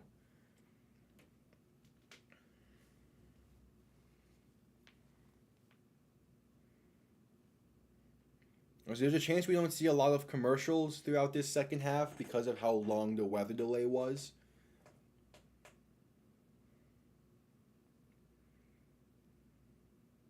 All right, Corral in shotgun, a back to his left, 3 receivers to the right, going to hand it off up the middle this time for the first down and more, down to about the 23-yard line. So before the weather started to fall and the delay happened, Birmingham was struggling today in the red zone. They're just outside of the red zone, but the weather is falling. So do you even try to just get into the end zone from here? Or do you just take your chances that you'll be able to fix your red zone issues today? Corral in shotgun back to his left, 3 receivers to the right. There's going to be a false start on Birmingham. The left guard jumped early and moved early, so that would make it 1st and 15.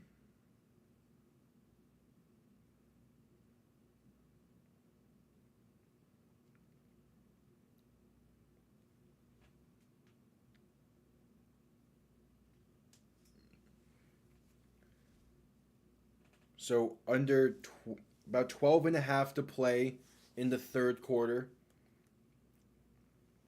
Corral in shotgun back to his right, 3 receivers to the right. 1st and 15. Going to keeping himself on a PA boot, looking to throw, and then just throws it away barely at the feet of one of his receivers. So incomplete. He threw it at the feet of Gary Jennings. So it set up 2nd and 15. Running a play action boot in the pouring rain is certainly a choice.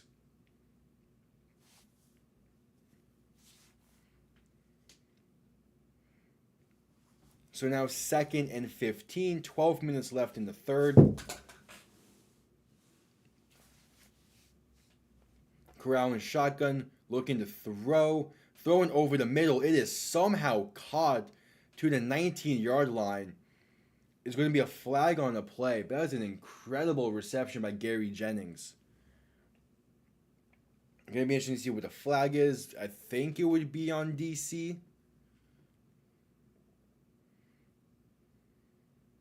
Yeah, pass interference on DC. That will give Birmingham a fresh set of downs. Seeming like they're going to call it on Guardian Conley, the corner.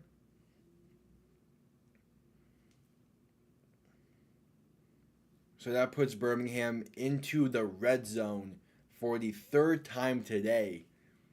Maybe this time they can actually put up points on the board. The first 2 times they were in the red zone, they ended up fumbling inside the 5. One was nearly a scoop and score. So Corral in shotgun, back to his left, 3 receivers to the right. Going to hand it off up the middle. Ricky Person gets to about the 15-yard line, a gain of 6 on the play. And that sets up Birmingham for a 2nd and 4. About 11:20 left in the third.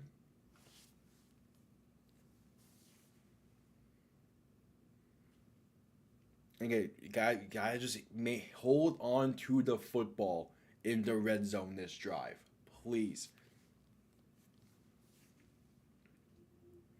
Corral and shotgun back to his right, 3 receivers to the right.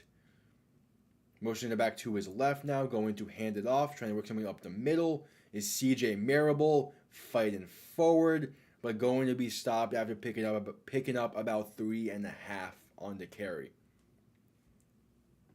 So I'll make it 3rd and 1. Now again, just hold on to the football. Please fumble. If they fumble 3 red zone trips in a row, I don't know what to say if that happens. Corral and shotgun back to his right, going to, what the fuck was that? He fumbled. They ruled him down by contact, but the ball is jarred loose. What was that play? I don't even know how to describe that play. It was, first off, it was blown up instantly up the middle. Secondly, Corral kind of ran forward as if he was going to keep it, and then he tried to hand it off to CJ Marable for like a halfback delay draw. It was blown up the middle instantly anyway. So out comes the field goal unit. The kick is up. This one is straight through. They take an 8-point lead. But the red zone issues of Birmingham creep up again.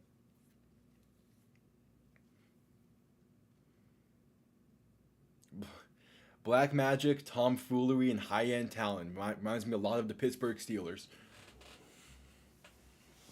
But I'm Maximus. I'm not sure if you were here when this game first got delayed an hour and a half ago. But we tuning into the San Antonio Michigan game right before that game went to half. I said, "Oh, we'd finally be able to see a real red zone team play," as San Antonio was in the red zone at the time. They instantly have a bad snap and fumble it. So that the announcer jinx happened then.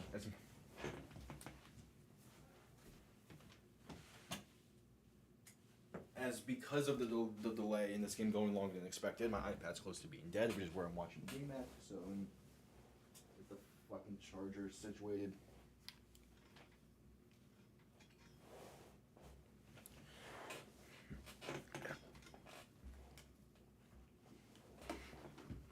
There we go.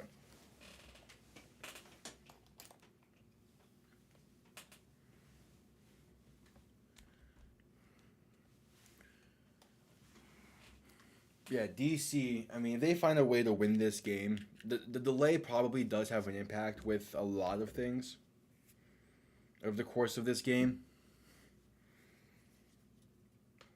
But again, an hour and a half weather delay.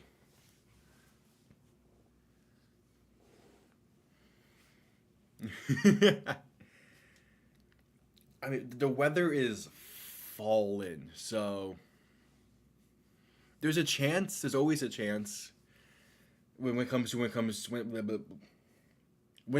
poor weather games. There's always a chance for some chaotic bullshit to happen. What specifically do you have in the parlay for DC? Is it money line or is it to cover? Because that's going to impact a lot of.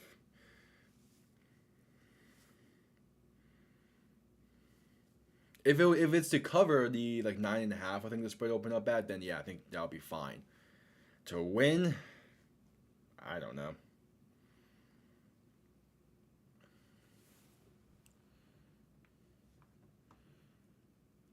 As the kickoff is underway, going to be returned starting at about the 15. Gets past the 30, tackled about the 32. So we'll see DC's offense take the field from there. And since this game came back from the weather delay, DC has been struggling. You went money line. Okay. I mean, early on in the game, it seemed like that was going to be just fine, but man, DC not being able to capitalize truly off of some of those turnovers or off of the poor play early on from Birmingham might come back to bite them. Tiami with shotgun back to his right, three receivers to the left. Going to hand it off, work in the middle, going to gain about 2. Did a gain of about 2 on the play. That's Cameron Harris. I wouldn't expect a lot of passing plays from DC if they can avoid it. Because again, this rain is coming down hard. Tiami with shotgun back to his left. Going to keep it, throwing over the middle. It's going to be caught for the first down to about the 45-yard line.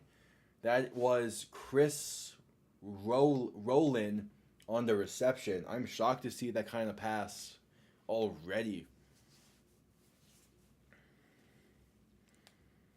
Okay, so first and 10, Tiami with shotgun back to his right. 2 receivers to the left, a tight end, and 1 more receiver to the right. Shifting the back over to his left, going to play action, look to throw. Tiamu throwing, might have been batted down, might have just slipped out of his hands. He was hit while being thrown anyway. Yeah, Tiamu was clutch last week in a good weather game in Arlington. This is a downpour in Birmingham. It's not the same situation. But yeah, that ball was tipped. Tiamu and shotgun back to his right. 2 receivers to the left, 2 tight ends to the right. Tiamu has yet to be sacked so far today. In comes a sack through the announcer's jinx. Going to look to throw. Quick pass left side. Going to be caught. Trying to fight for extra yards. Gains about 2, maybe 3 on the play is Kelvin Harmon.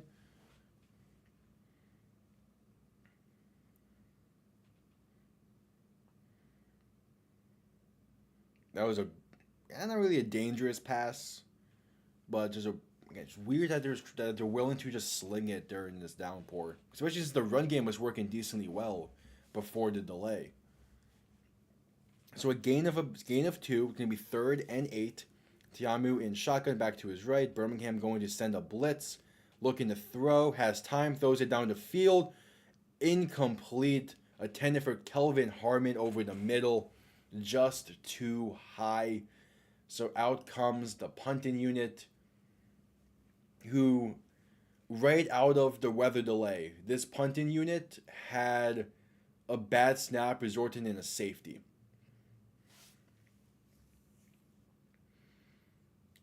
There could be an argument on that play for the corner hidden late or hidden early, but it's just it was kind of just too high. So the punt gets away this time and is going to bounce for a touchback.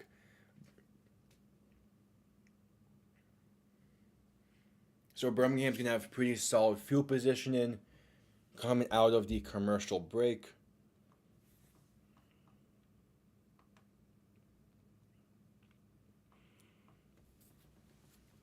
I will say again, Birmingham's front seven isn't impacting the game in a way I thought they would.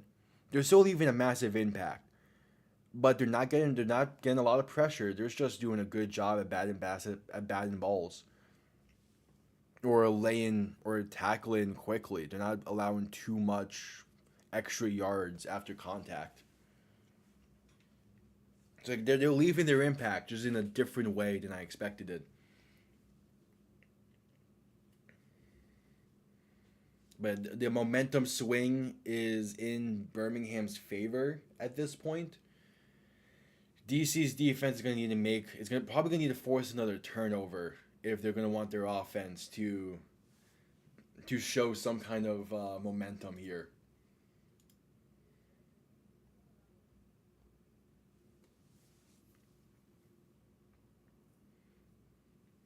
I I this is on me for not checking it beforehand. I was not expecting there to be rain at all. And then yeah, when I found out that there was the rain was on the horizon, I did not expect it to be this bad either. So like if again DC the ground game's gonna be in the ground game was already important for DC to get into a rhythm. They now desperately needed more than anything. Because again, with this weather, it's gonna be tough to pass the ball down the field.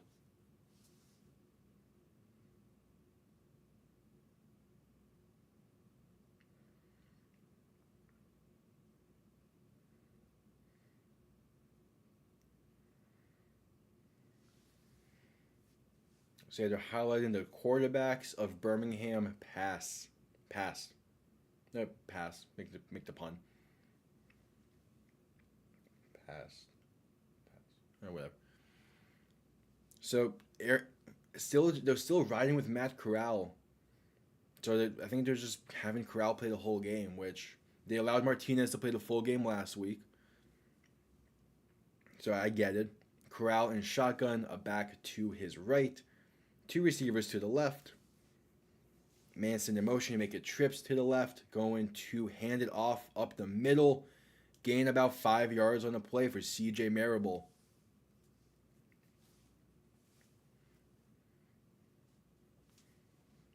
So yeah, 2nd and 5, gain of 5, a solid piece of running.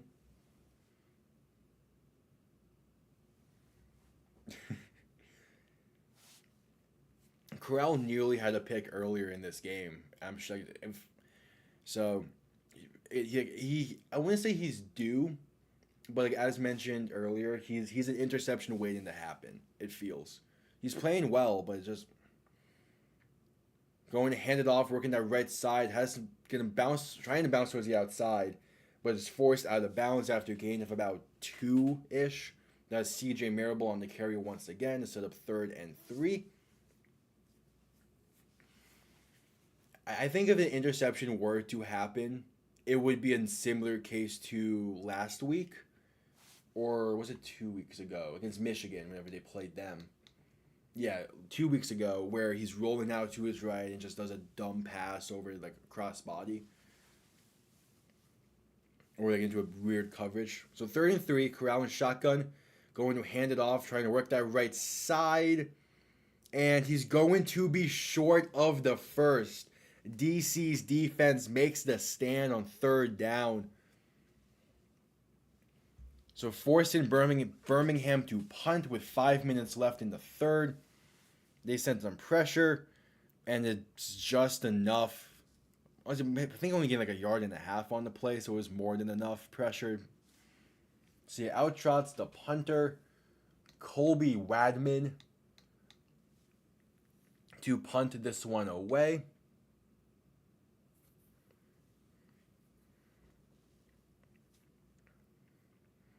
The punt comes off clean. He had one blocked earlier today. Returns starting inside the 30. Makes one man miss, gets past the 35, and gets tackled at about the 40. My money is still up. I mean, in the UFL, as long as it's not a 3 possession game, it's a game that's down to the wire. And we have all the 4th and 12 attempts that have happened this season have been successful.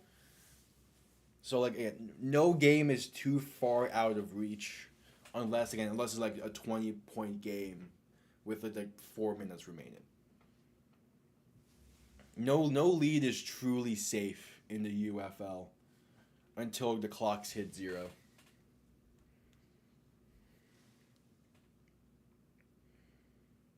How's the? All right, that's more what I was expecting. The Lakers are down by 9. They're down by 11. That's more aligned. They're playing better than I thought they would against Denver, but LeBron can only do so much to carry that team.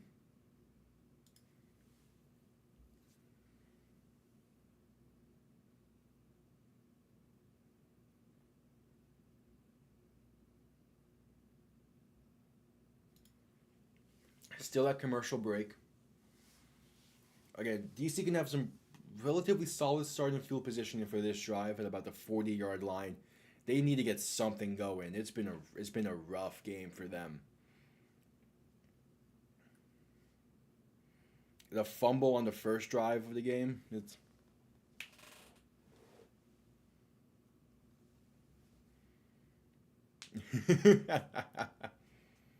Maybe that is the case. If we'll have to see how this drive plays out. Get an hour and a half weather delay definitely impacts you, because all that adrenaline you have built up during the first half of play pretty much is now completely drained out and gone. So you need to try to find some new adrenaline to build off of. And that can take like a drive and a half.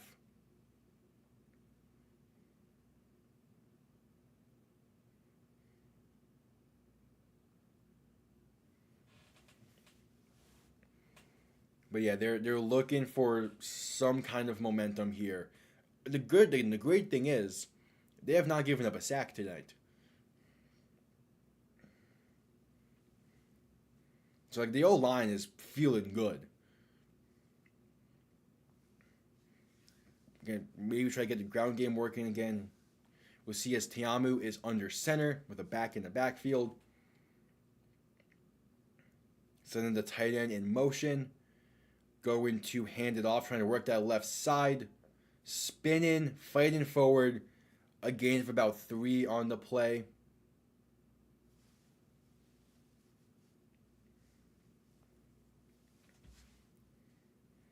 So, and a decent piece of running. That was Zaquandre White on the carry. Tiamu in shotgun back to his left. 2 receivers each side looking to pass. Throw in and batted away. Honestly, could have been, arguably should have been intercepted. Yeah, just bad decision there. In the rain as well, not being able to get everything under it.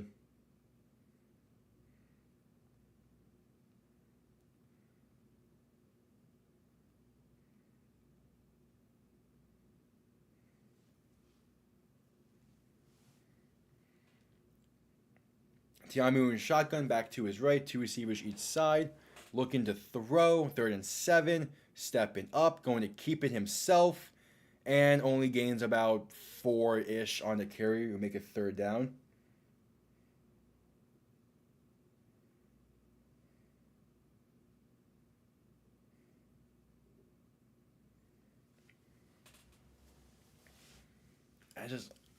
I understand passing it on 2nd down there, but I mean, you need to get a proper drive built here. And in the rain, if you're gonna pass the guys, do it shorter over the middle.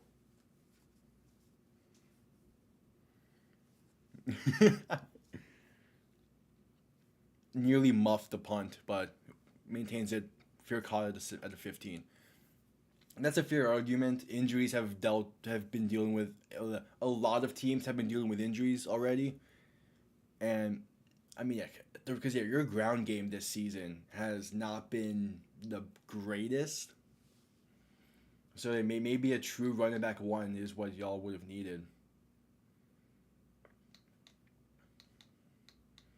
But it still hasn't been terrible. I kind of want to see Tiamu be able to use his legs a bit more to try to work it into the ground game. As Corral is in shotgun back to his right, three receivers left, looking to throw, stepping up, and somehow avoids being sacked there and gets to about the 19-yard line.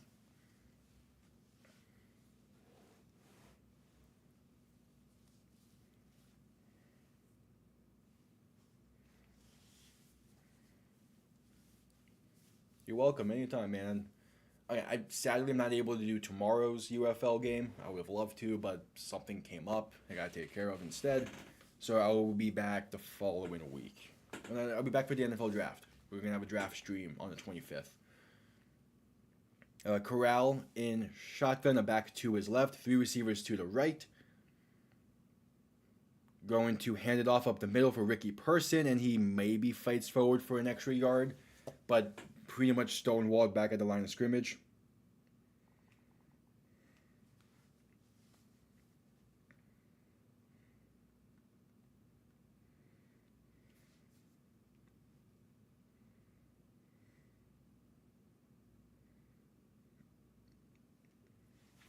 So a gain of 1 is officially the rulings with 3rd and 4.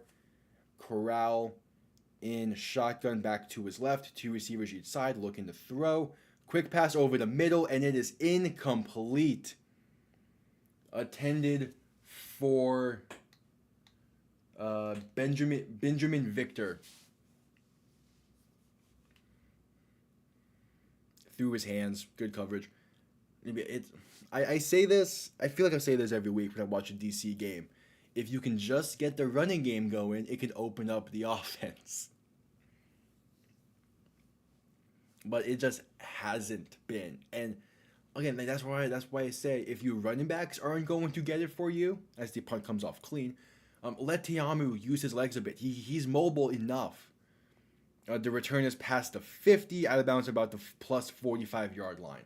So good starting field position for DC. Like, you need to get the running game established, either through like read options, QB keepers, just some way to add that element to the offense, and it will open up the passing game.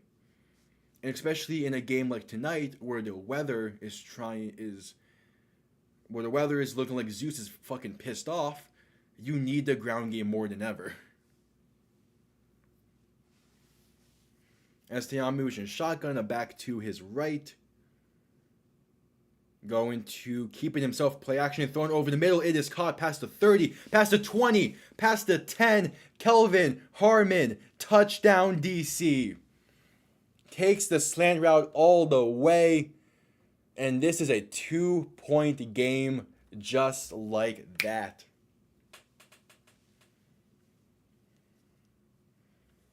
Got the linebacker to bite just enough to put a throw past him.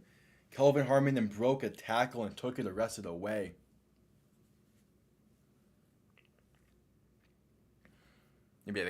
That sucks with the running back situation. Because again, Washington D.C., I see there's a lot to be desired there. But hey, you're at 2-1. You have a chance to tie it here in a 2-point try.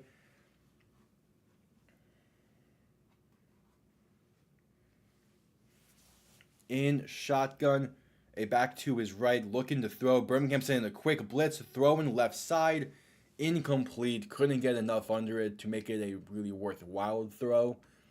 Kind of just low, underthrown and behind. So it's going to be a 2-point game.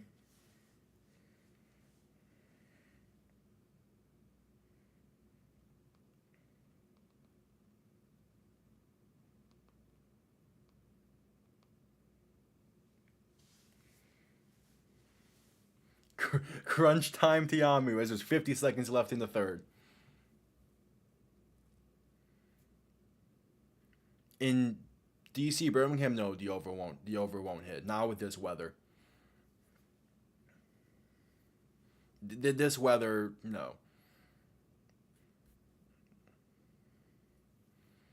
If it was a standard, I mean, even without the weather, I don't think it would have. These two teams play a weird style of both of offense, especially with Corral getting the full 60 minutes. It seems. Yeah, I don't think this. I don't think the over will hit. The kickoff is underway. It's going to be return starting at about the 20. Working that right side. And going to be tripped up and tackled at about the 35. I could see a Tiamu legacy drive coming if the DC defense can keep up their level of play. As though it's Deion Kane on the return. Because I mean, DC should be up right now, based off of how that first half played out. DC should be up, but then because Birmingham played terribly, especially in that first quarter, but really in the first half in general. So like Tiamu is gonna need a legacy drive. Corral and shotgun back to his right, two receivers each side looking to throw, rolling out to his right. Nothing really there. Going to be walking out of bounds for a sack, a loss of about 2. Oh, we got competition in the chat, huh? So one person with money line on I was about to say the Commanders, on the Defenders. Another one with money line on the Stallions. I predicted the Stallions to win this game, not knowing the weather would be a factor.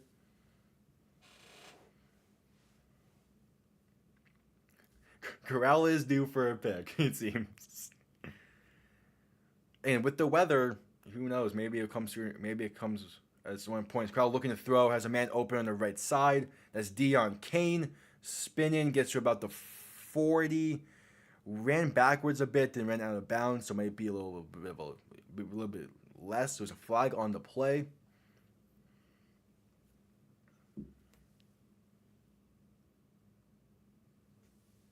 Holding on Birmingham is the call. So that'll make it 2nd and 22. That's a drive killer.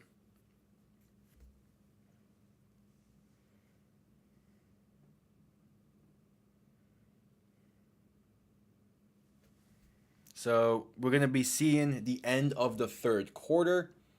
It's a 2-point game entering the fourth.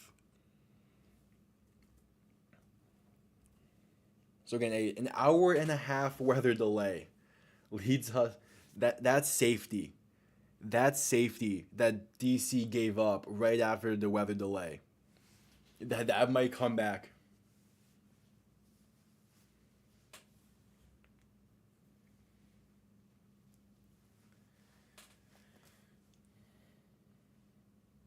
I mean, if DC wins, getting them at plus 375 is good. Yeah,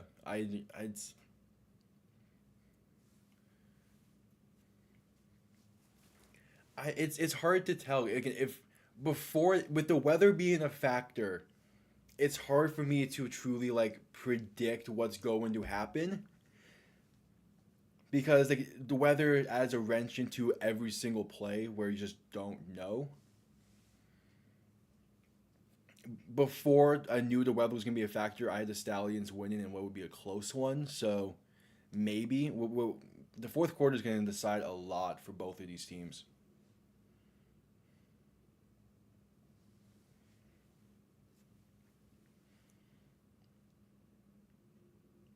See, it's special teams telling you. I know quite a lot about that. Week 18 against Buffalo.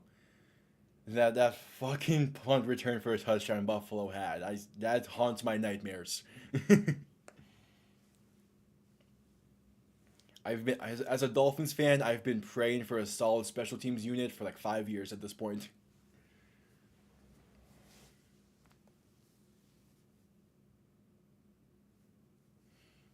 No, NFL is the primary, but I just love football. So the spring leagues, I'm all for it. I want to see them succeed. I've been a fan of the spring league since the AAF in 2018 ish.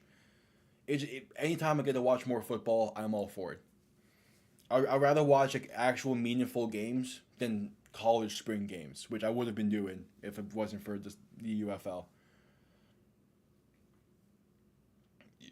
The power of friendship and Jordan Brady Teamu. that that's a sentence. That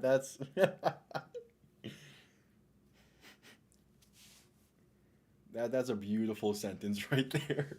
The power of friendship and Jordan Brady Teamu.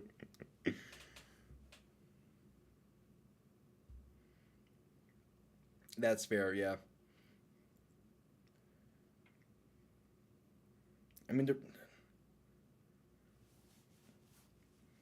Ravens fan. I Yeah, it's in the background. The 2004 Ray Lewis black jersey, fucking beautiful. No, so the name quarter guard, did come the NFL season more so, but if you were, but for the NBA discussion, I have a co-host who's a basketball fan. So the quarter part of it is from when I played football. I was a quarterback, and then the guard part is from when he played basketball. He's a shooting guard. So we just combined the positions. As Corral looking to throw, and incomplete through the hands of his intended target, nearly interception. So third and 22 now for Birmingham.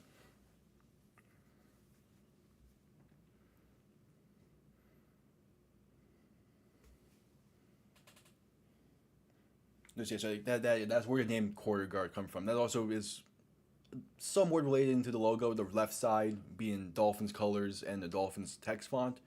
Right side is Knicks colors and Knicks text font. He's a Knicks fan. He made an appearance last night we reacted to the play-in game for Miami.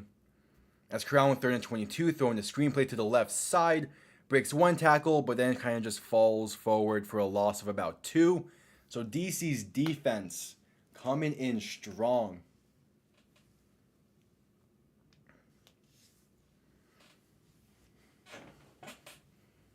So fourth and long, out comes the punting unit. So the Jordan Teamu legacy drive potentially is underway.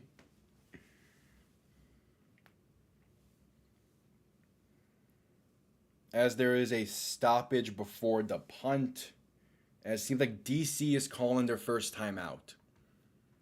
Interesting time to call a timeout.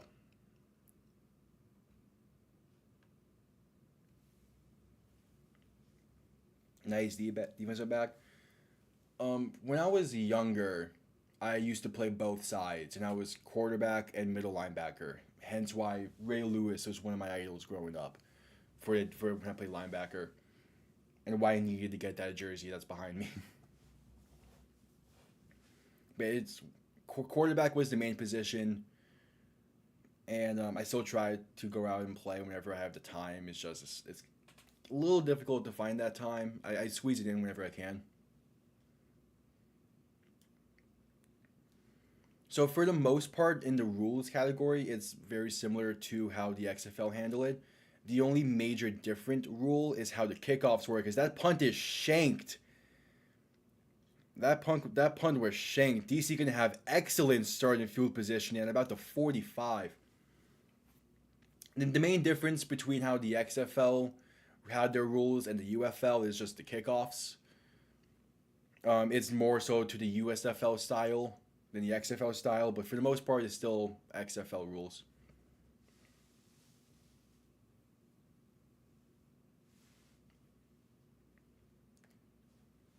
Fellow linebacker. Yeah, there was one power of friendship. There was one situation where I played kind of more so a outside corner. I was never really the fastest, or I never played that often, and that's in that position. There was one instance where I did, had a nice interception and never played it again.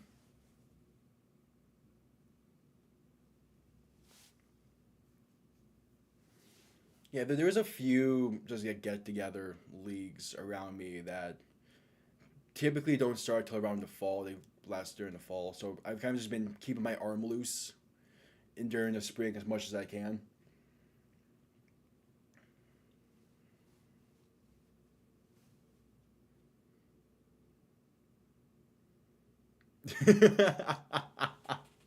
that, that's a that's a very solid reasoning for playing corner.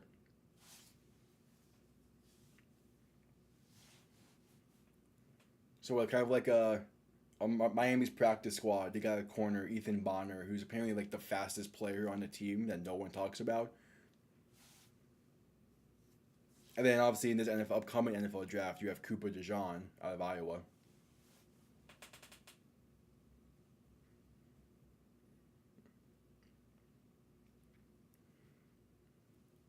And them,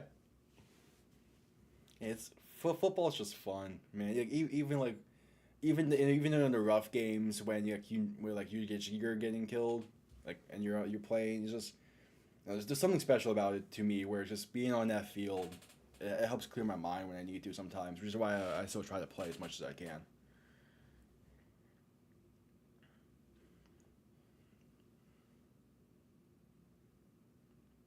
I haven't really been I haven't really been keeping up with Cooper DeJean because Miami doesn't need a corner, or at least I don't think they need a corner. I haven't been really watching a lot of his tape. There's talks that he might be falling out of the first round, so I'm sure come like next week, this upcoming week, I'll make sure to watch it before the draft. As Teamu throwing it deep down the field has a man open and just overthrows him by a few like a yard or two. Would have been honestly could have been a walked-in touchdown. Pass was intended for Vincent Smith, but yes, JD, the smell of the grass before the games, the fresh paint on the practice field. Sometimes it's magical, and it's part of the reason why I like the other sports. Like again, I like basketball, I like hockey. There's something special about football for me. So Tiamu in shotgun back to his left, three receivers to the left. Going to hand it off and going to lose about 2 yards on the carry is Zaquandre White. You just need a field goal, DC. You just need like 7 yards.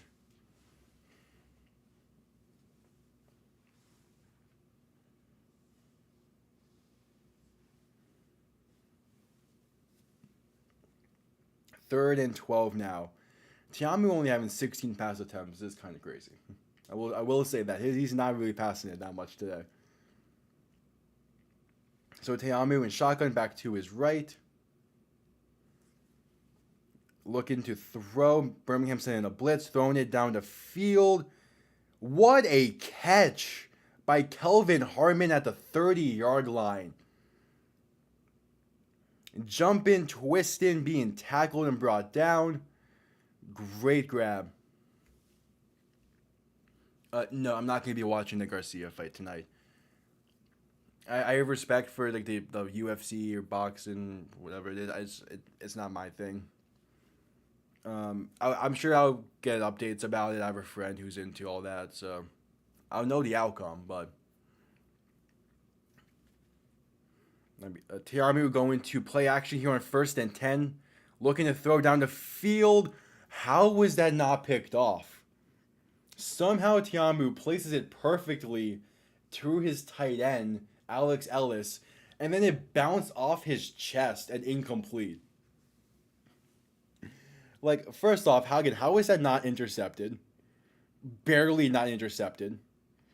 Legit through the hands of the defender, not intercepted. And then bouncing off the chest of the intended receiver. Dangerous pass, but 2nd and 10, Tiamu shotgun back to his left. Birmingham sending some pressure again. Quick pass over the middle. Incomplete. There is a late flag on the play. Attended for Kiki QT. And that's most likely going to be a defensive pass interference. Yep, defensive pass interference. Tiamu's aura made him drop it.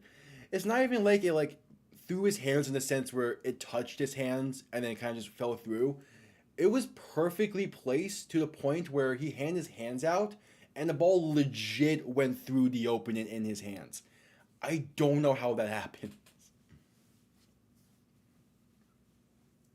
Lions have the best uniforms in the NFL. Best team in the NFL, we'll see. They're up there. But those new uniforms the Lions have, beautiful.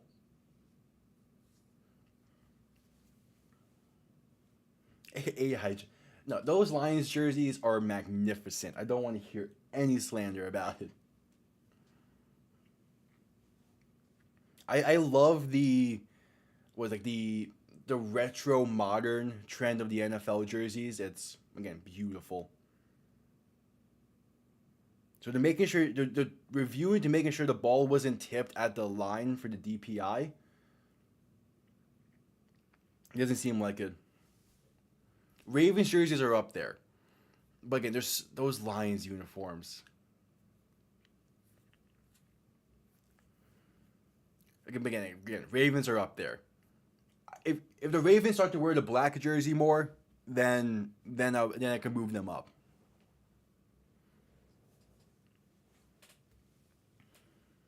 So 1st and 10. Tiamu shotgun back to his left. A bunch set, looking to throw.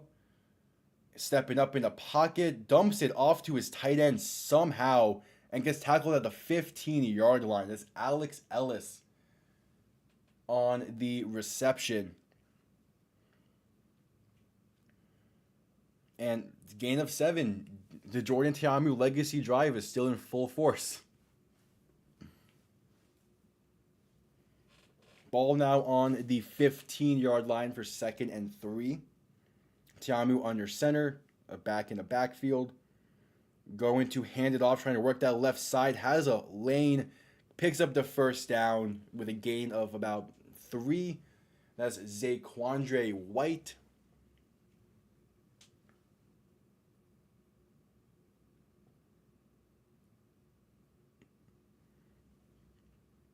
I would have loved to see a Lions-Ravens Super Bowl last year. That would have been a great Super Bowl.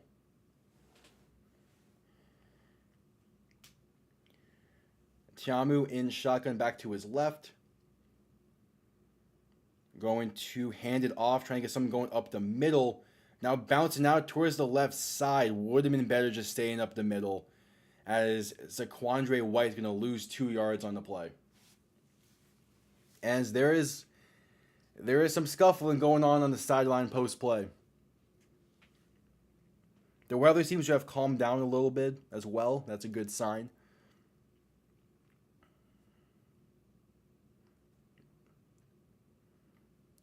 Tiamu with his X Factor. Scripted out's one way to say what happened to the Lions in that NFC Championship game. That's one way to say it.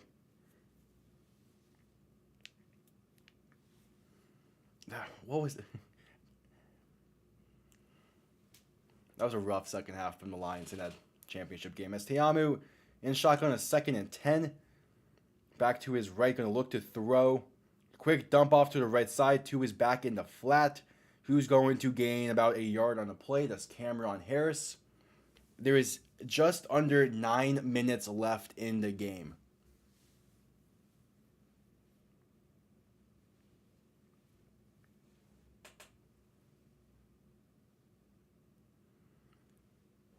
I mean, there's a difference between the Super Bowl and a regular week game. But I get your point, Maximus. It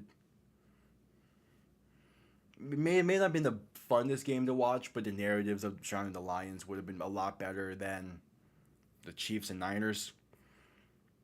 3rd and 9, handoff up the middle. Cameron Harris fights to about the 5, maybe the 4-yard line to make it 4th down.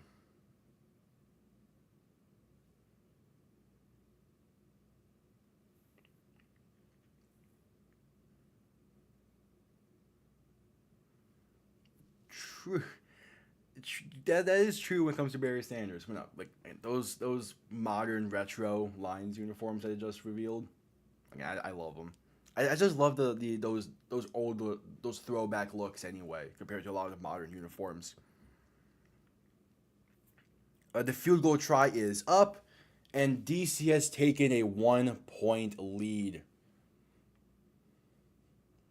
So they go up 15-14 with about 7:40 left in the game. Yeah, I know that's a real stat, and that's an unbelievable stat. I was looking back this playoff record. I was looking back at the 2018 mock drafts the other day. The fact that Lamar fell to Baltimore at 32, they traded up, but the fact he fell to 32, no one saw that coming and made no sense. I was looking back at those mock drafts, and like damn near every one I was seeing had Lamar Jackson going at number 15 to either the Saints or the Cardinals.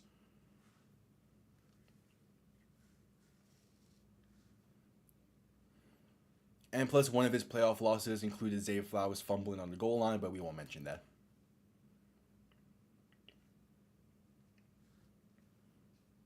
He just needs more reliable targets, and Zay Flowers can be that reliable target. It's just he needs time to develop.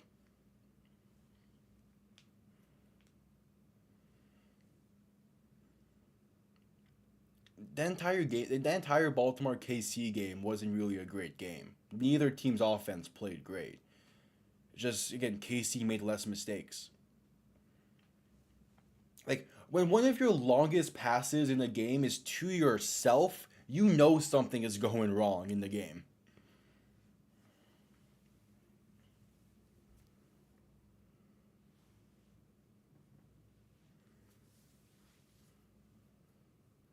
Yeah, like, he played fine. It was just a rough game for Baltimore.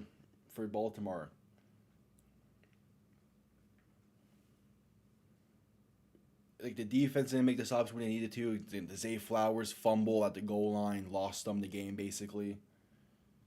And lost them kind of a strong thing to say. It did not help.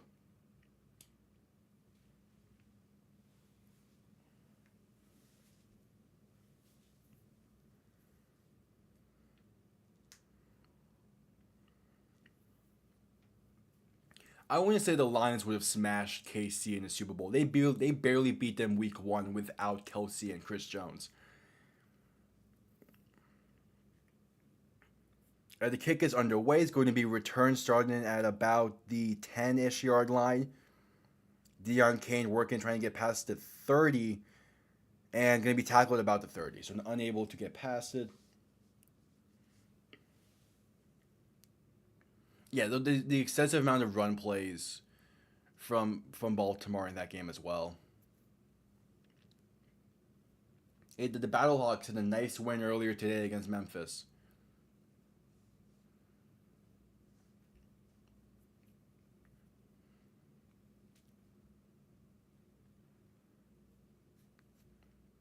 I, the Lions, I feel like the Lions would have beat KC. They would have struggled against Baltimore if they would have played them. As Corral looking back to pass, thrown over the middle, it's going to be caught by Ricky Person, trying to work that left side, going to fight for the first down, bounces off one defender to about the 45-yard line for a fresh set of downs. Kind of a weird hit that Person took when he bounced off that one defender. It was number 9, Deontay Anderson.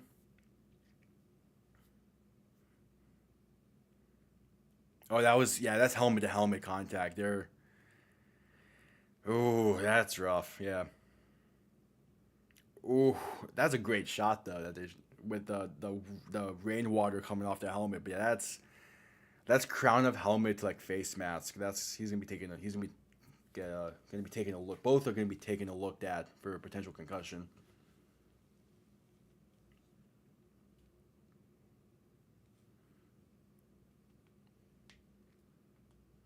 It KC played terrible, but a lot of it is because the Niners have a really good defense and kind of matched up well against KC.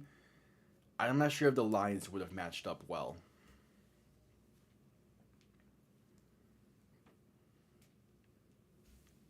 So Corral in shotgun back to his right. Gonna look to throw on 1st and 10. Has time. Now trying to escape pressure, rolling to his left. And it's going to be sacked back at the 30, about the 36-yard line. So a big time sack for DC. Corral had plenty of time, but just misstepped and fell on his own for a sack. Black magic. I mean, yeah, that's also a good point. The power of Taylor Swift. So that's the 4th sack on Matt Corral today. It's a loss of 8. In shotgun back to his right, looking to throw on 2nd and 18. Pump faking, trying to escape pressure now. Going to keep it himself. Plenty of room to run. Going to get the first down and more to about the 43-ish yard line. So a solid piece of running.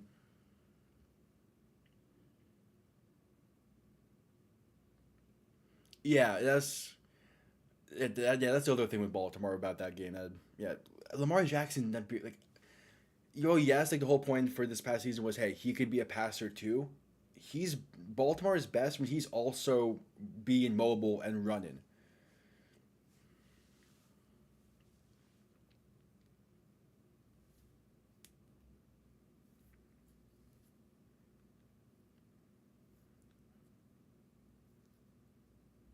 The Lions definitely got cheated during that Cowboys game, 100%. The Niners game, I mean, there was a few rough instances of like bad calls, but that just happens. As DC is going to challenge for a potential hold-in, I believe, on the previous play. So Corral had that long run. DC looking to bring it back as, yeah, that's most likely going to be brought back. Gary Jennings, pretty clear hold-in there on the defender that wasn't called. So it would have been a long time run. Instead, it's going to bring up a 2nd and something.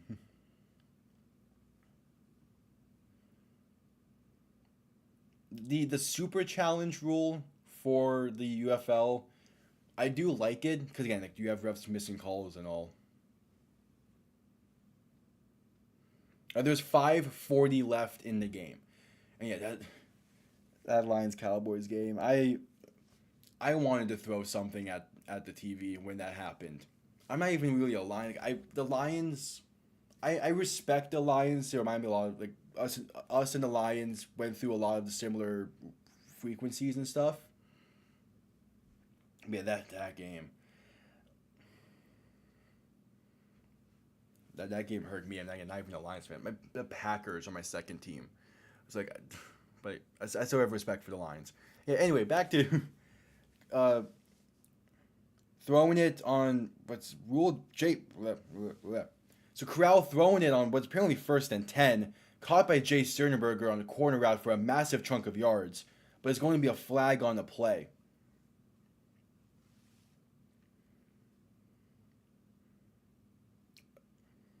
Yeah, beautiful pass by Corral to Jay Sternberger.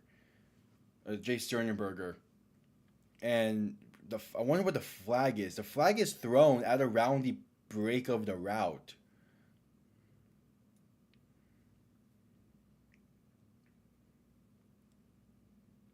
So there was a hold-in call, but because it was a spot foul and they got the first down on it, they moved it back to where it was still a first down.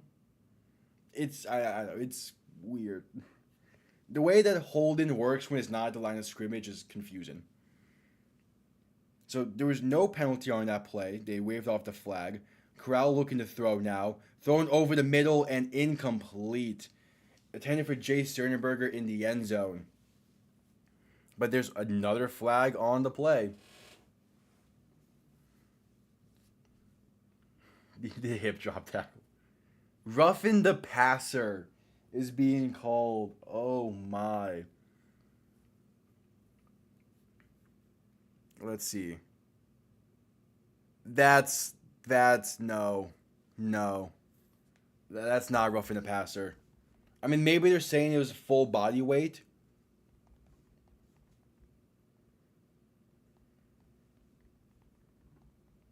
But that's just no. That's what no matter which football league you watch, you cannot escape roughing the passer being the bullshit.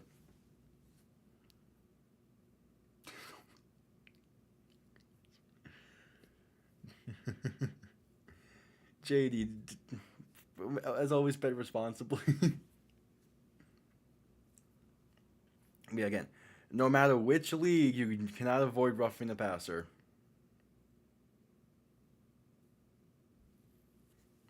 Actually, seems like that the replay booth said no roughing the passer on 2nd and 10.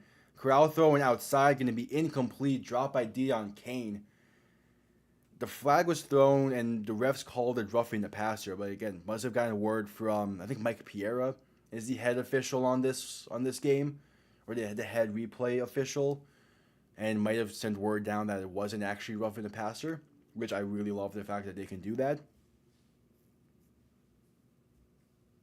So 3rd and 10, 4:20 left in the game.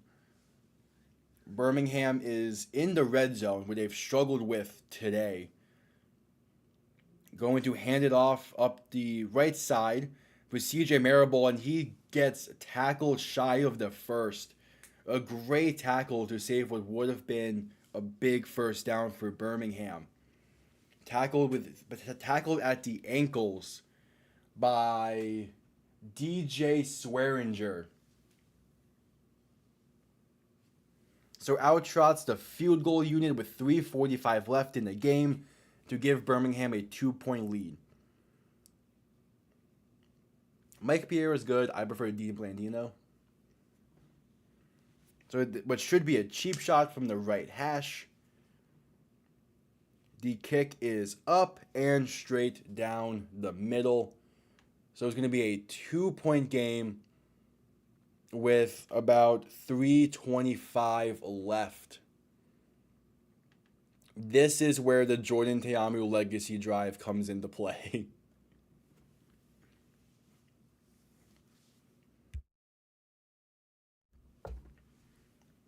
So again, need 2 timeouts left for DC. They're in very, very good position to win this one.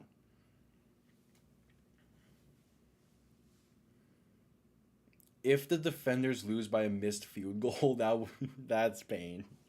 That would be the thing is the thing is again, like, kickers in the UFL have been extremely good this season.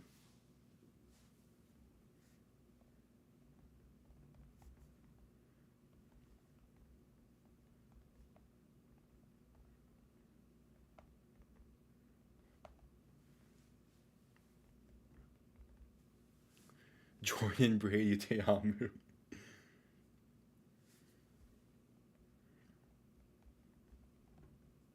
So the kickoff is underway shortly for the potential legacy drive of Jordan Teamu. It's all going to start in where they get field position in. The kick is underway. Return is going to begin from about the 10, 13-yard line. Gets past the 30, past the 40, has plenty of space past the 50. Tackled about the plus 45-yard line. What a kick return for Chris Rowland. And that is exactly what DC was looking for. Beautiful field goal range, only needing a field goal. They can try to run the clock out here and keep this as a final possession.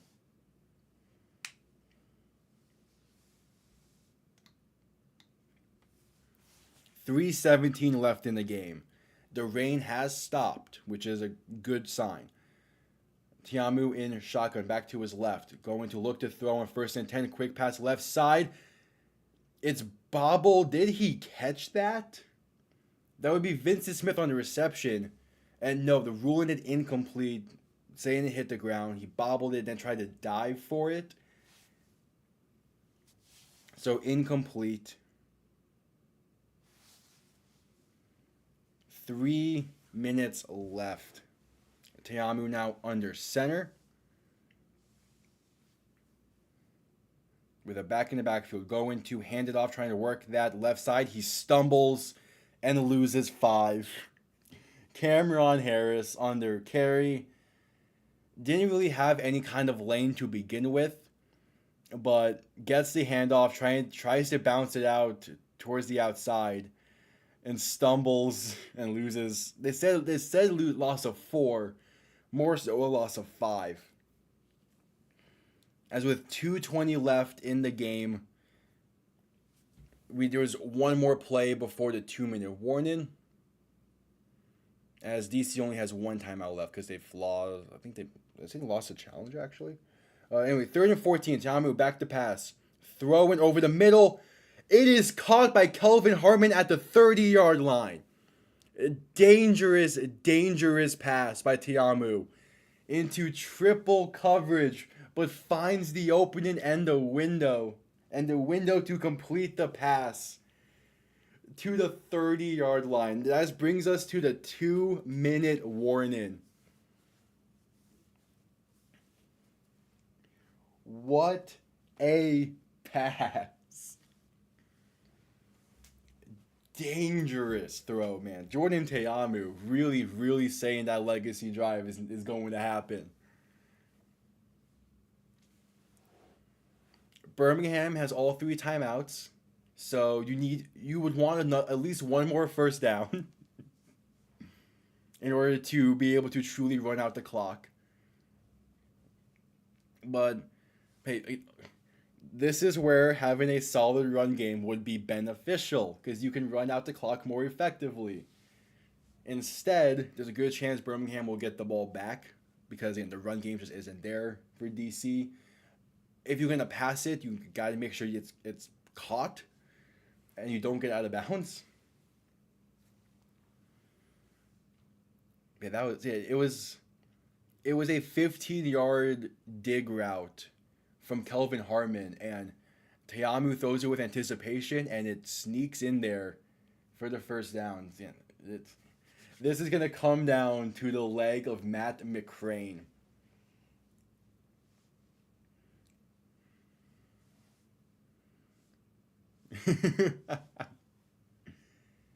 I do have the Renegades winning tomorrow. I do. I've been trying to stay high on the Renegades because their offense is a really fun offense and a really fun team to watch. So I do have them winning. A win will boost them in power rankings. In theory they should win. Houston's a rough team right now due to injuries. All I'm saying is if Arlington blows 3 fourth quarter leads, they might just be cursed. I don't see it happening, but if they do,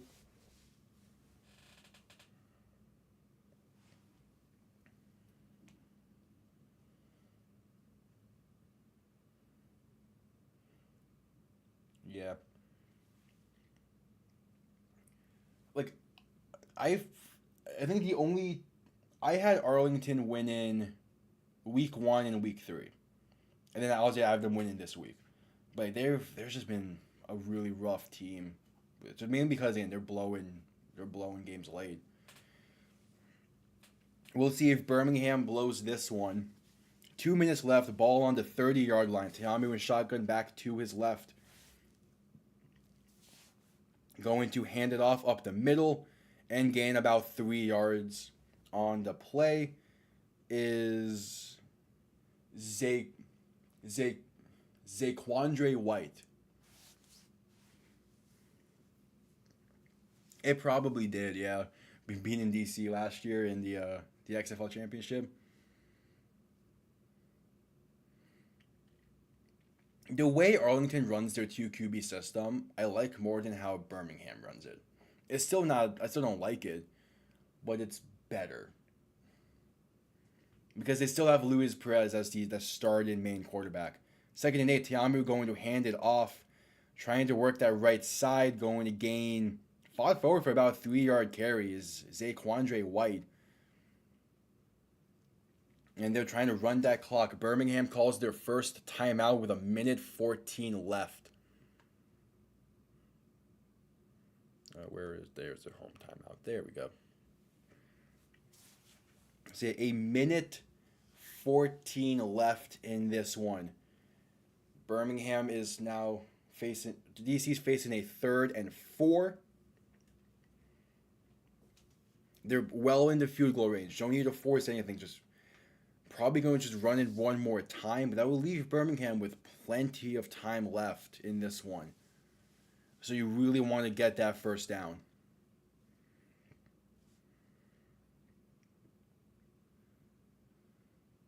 Yeah, White's been doing solid today. Hopefully he's the back here because you want to still try to get that first. Tiamu under center, back in the backfield. And there's going to be a flag on the play. A Birmingham defender did jump, but the flag came a few seconds after it. So we will see. It is false start on DC.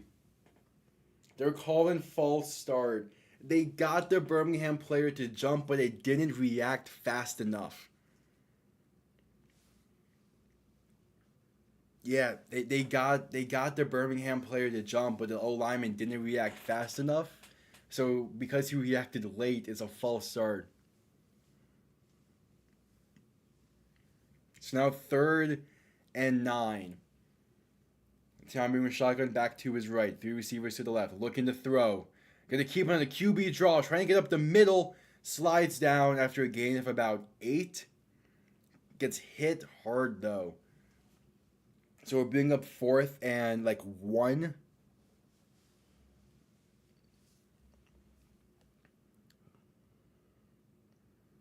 Yeah, it's kind of it wasn't a late hit really. But Birmingham's calling their second timeout. Yeah, the O line. If the O lineman would have reacted as soon as the Birmingham player jumped, it would have been first down. Instead, out comes Matt McCrane to try and give DC the 1-point lead with a minute left.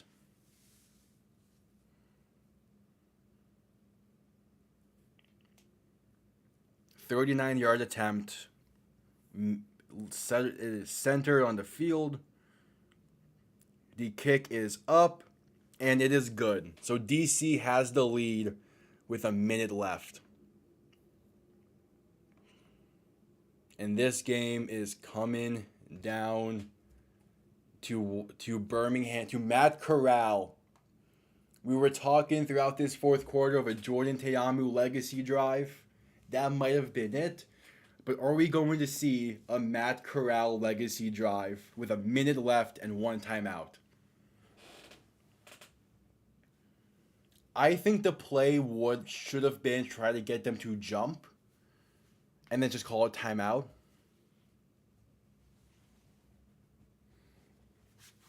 But again, a Matt Corral legacy drive potentially in the making. All this talk about Jordan Te'amu needing a legacy drive. Does Matt Corral get his instead? Pick this man off. Again, Corral is a pick waiting to happen. A lot of his throws are questionable. With a minute left and 1 timeout. UFL kickers can kick a long ass field goal, so they don't need a lot when it comes to field goal range. It all starts on the kick coverage, as the return is going to begin at the 17-yard line. Deion Kane out past the 30 to about the 41. So good starting field positioning for Matt Corral. All comes down to this. 1 minute left. Matt Corral trying to prove himself through the UFL. A former third-round draft pick needs a drive here.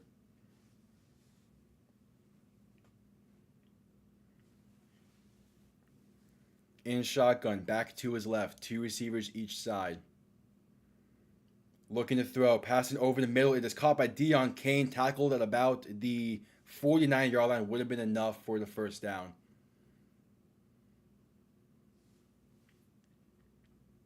That's the background setup I like with the jerseys. Corral, 5 wide. Time is still ticking. 40 seconds left. Looking to throw. Throwing outside. It's going to be caught past the 35 to about the 34-yard line. Amari Rodgers. So kickoff coverage is trash because they kick from the minus 20. So returns typically begin from about the 10, 20-yard line on the other side of the field. So like a good kick coverage is tackling between the 40 and the 35, really.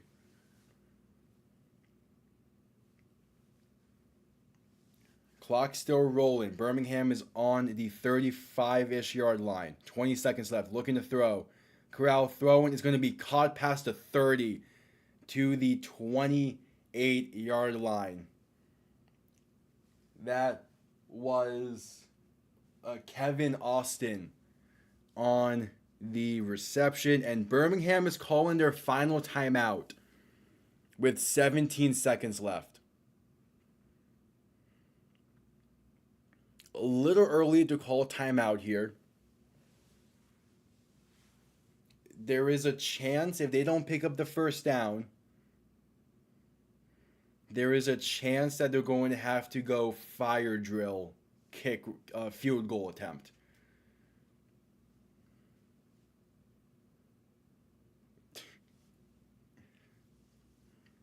I'm not gonna try to take any chances with showing the game, even through reflection of a mirror.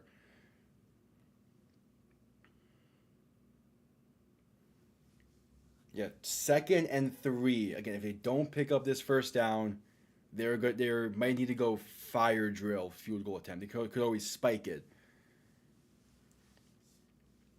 But Corral in shotgun, back to his right. 2 receivers line wide. DC stacking the box, going to send a blitz.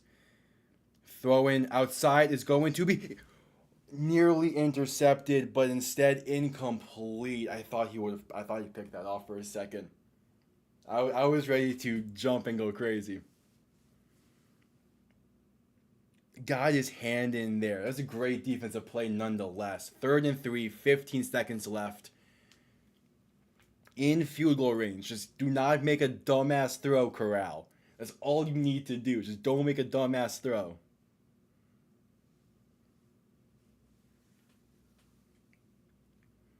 In shotgun. Looking to throw. You need to throw in it deep down the field. And incomplete. Attended for Kevin Austin in the end zone. And that sets up the 4th and 3 field goal try. Yeah, anytime, Metal. I sadly I'm not that bounced it off his face mask. He should have caught that for a touchdown. Yeah, right off his face mask. Yeah, sadly I'm not able to do the Arlington Houston game tomorrow, but there will be a draft stream on the 25th, and then I'll be back to the play-by-plays next Sunday. So DC is calling their final timeout.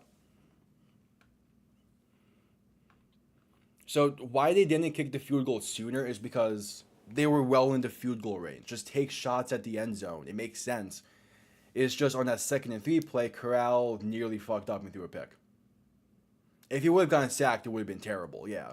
But he didn't. So now they have a chance to kick the game-winning field goal. 46-yard attempt He has hit from 27, from 32, and from 46 so far today.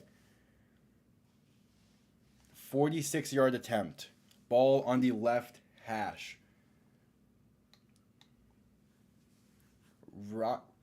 Ramiz Amen to give Birmingham the win. Snap good, hold good, kick up, and it is straight down the middle. The Matt Corral legacy drive comes to fruition.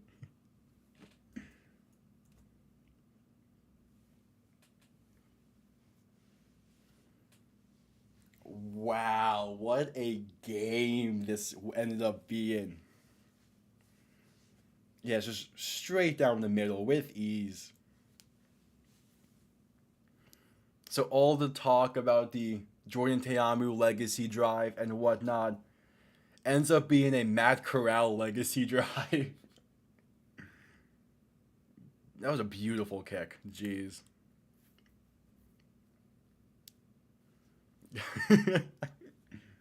Hey, there's still the kickoff. There is still the kickoff. You never know. You never know.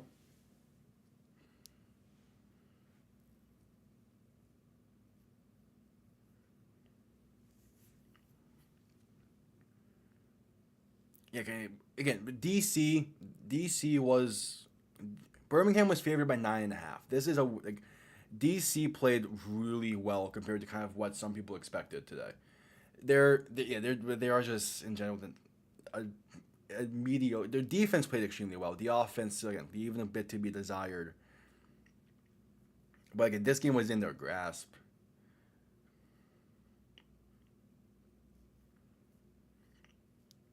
So, the return is going to begin from inside the 10-yard line. And this needs to be a kickoff return. Time has expired.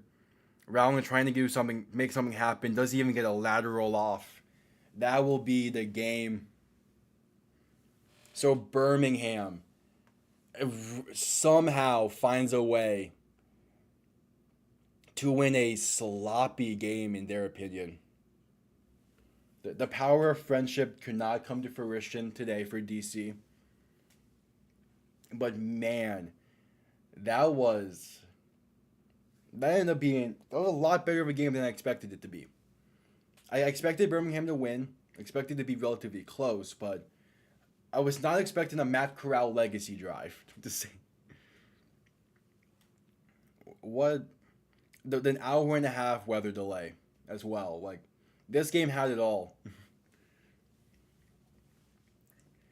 Yeah, so with Birmingham getting the win, they move to 4-0, keep undefeated. Someone needs to beat them at some point, please. Can't allow another perfect season to happen. But with all that being said, thank you all for tuning in. Again, a really good game. Again, I wish I could have. There's still a small chance I might be able to do Arlington, Houston, but don't count on it. If anything, I'll see you all for power rankings on Tuesday. We're going to have the NFL draft stream on Thursday next week. Predictions on Friday. And yep, going to keep this up. So thank you all for tuning in. Thank you for watching. Leave a like, subscribe, and I will see you all next time. Have yourselves a damn good one.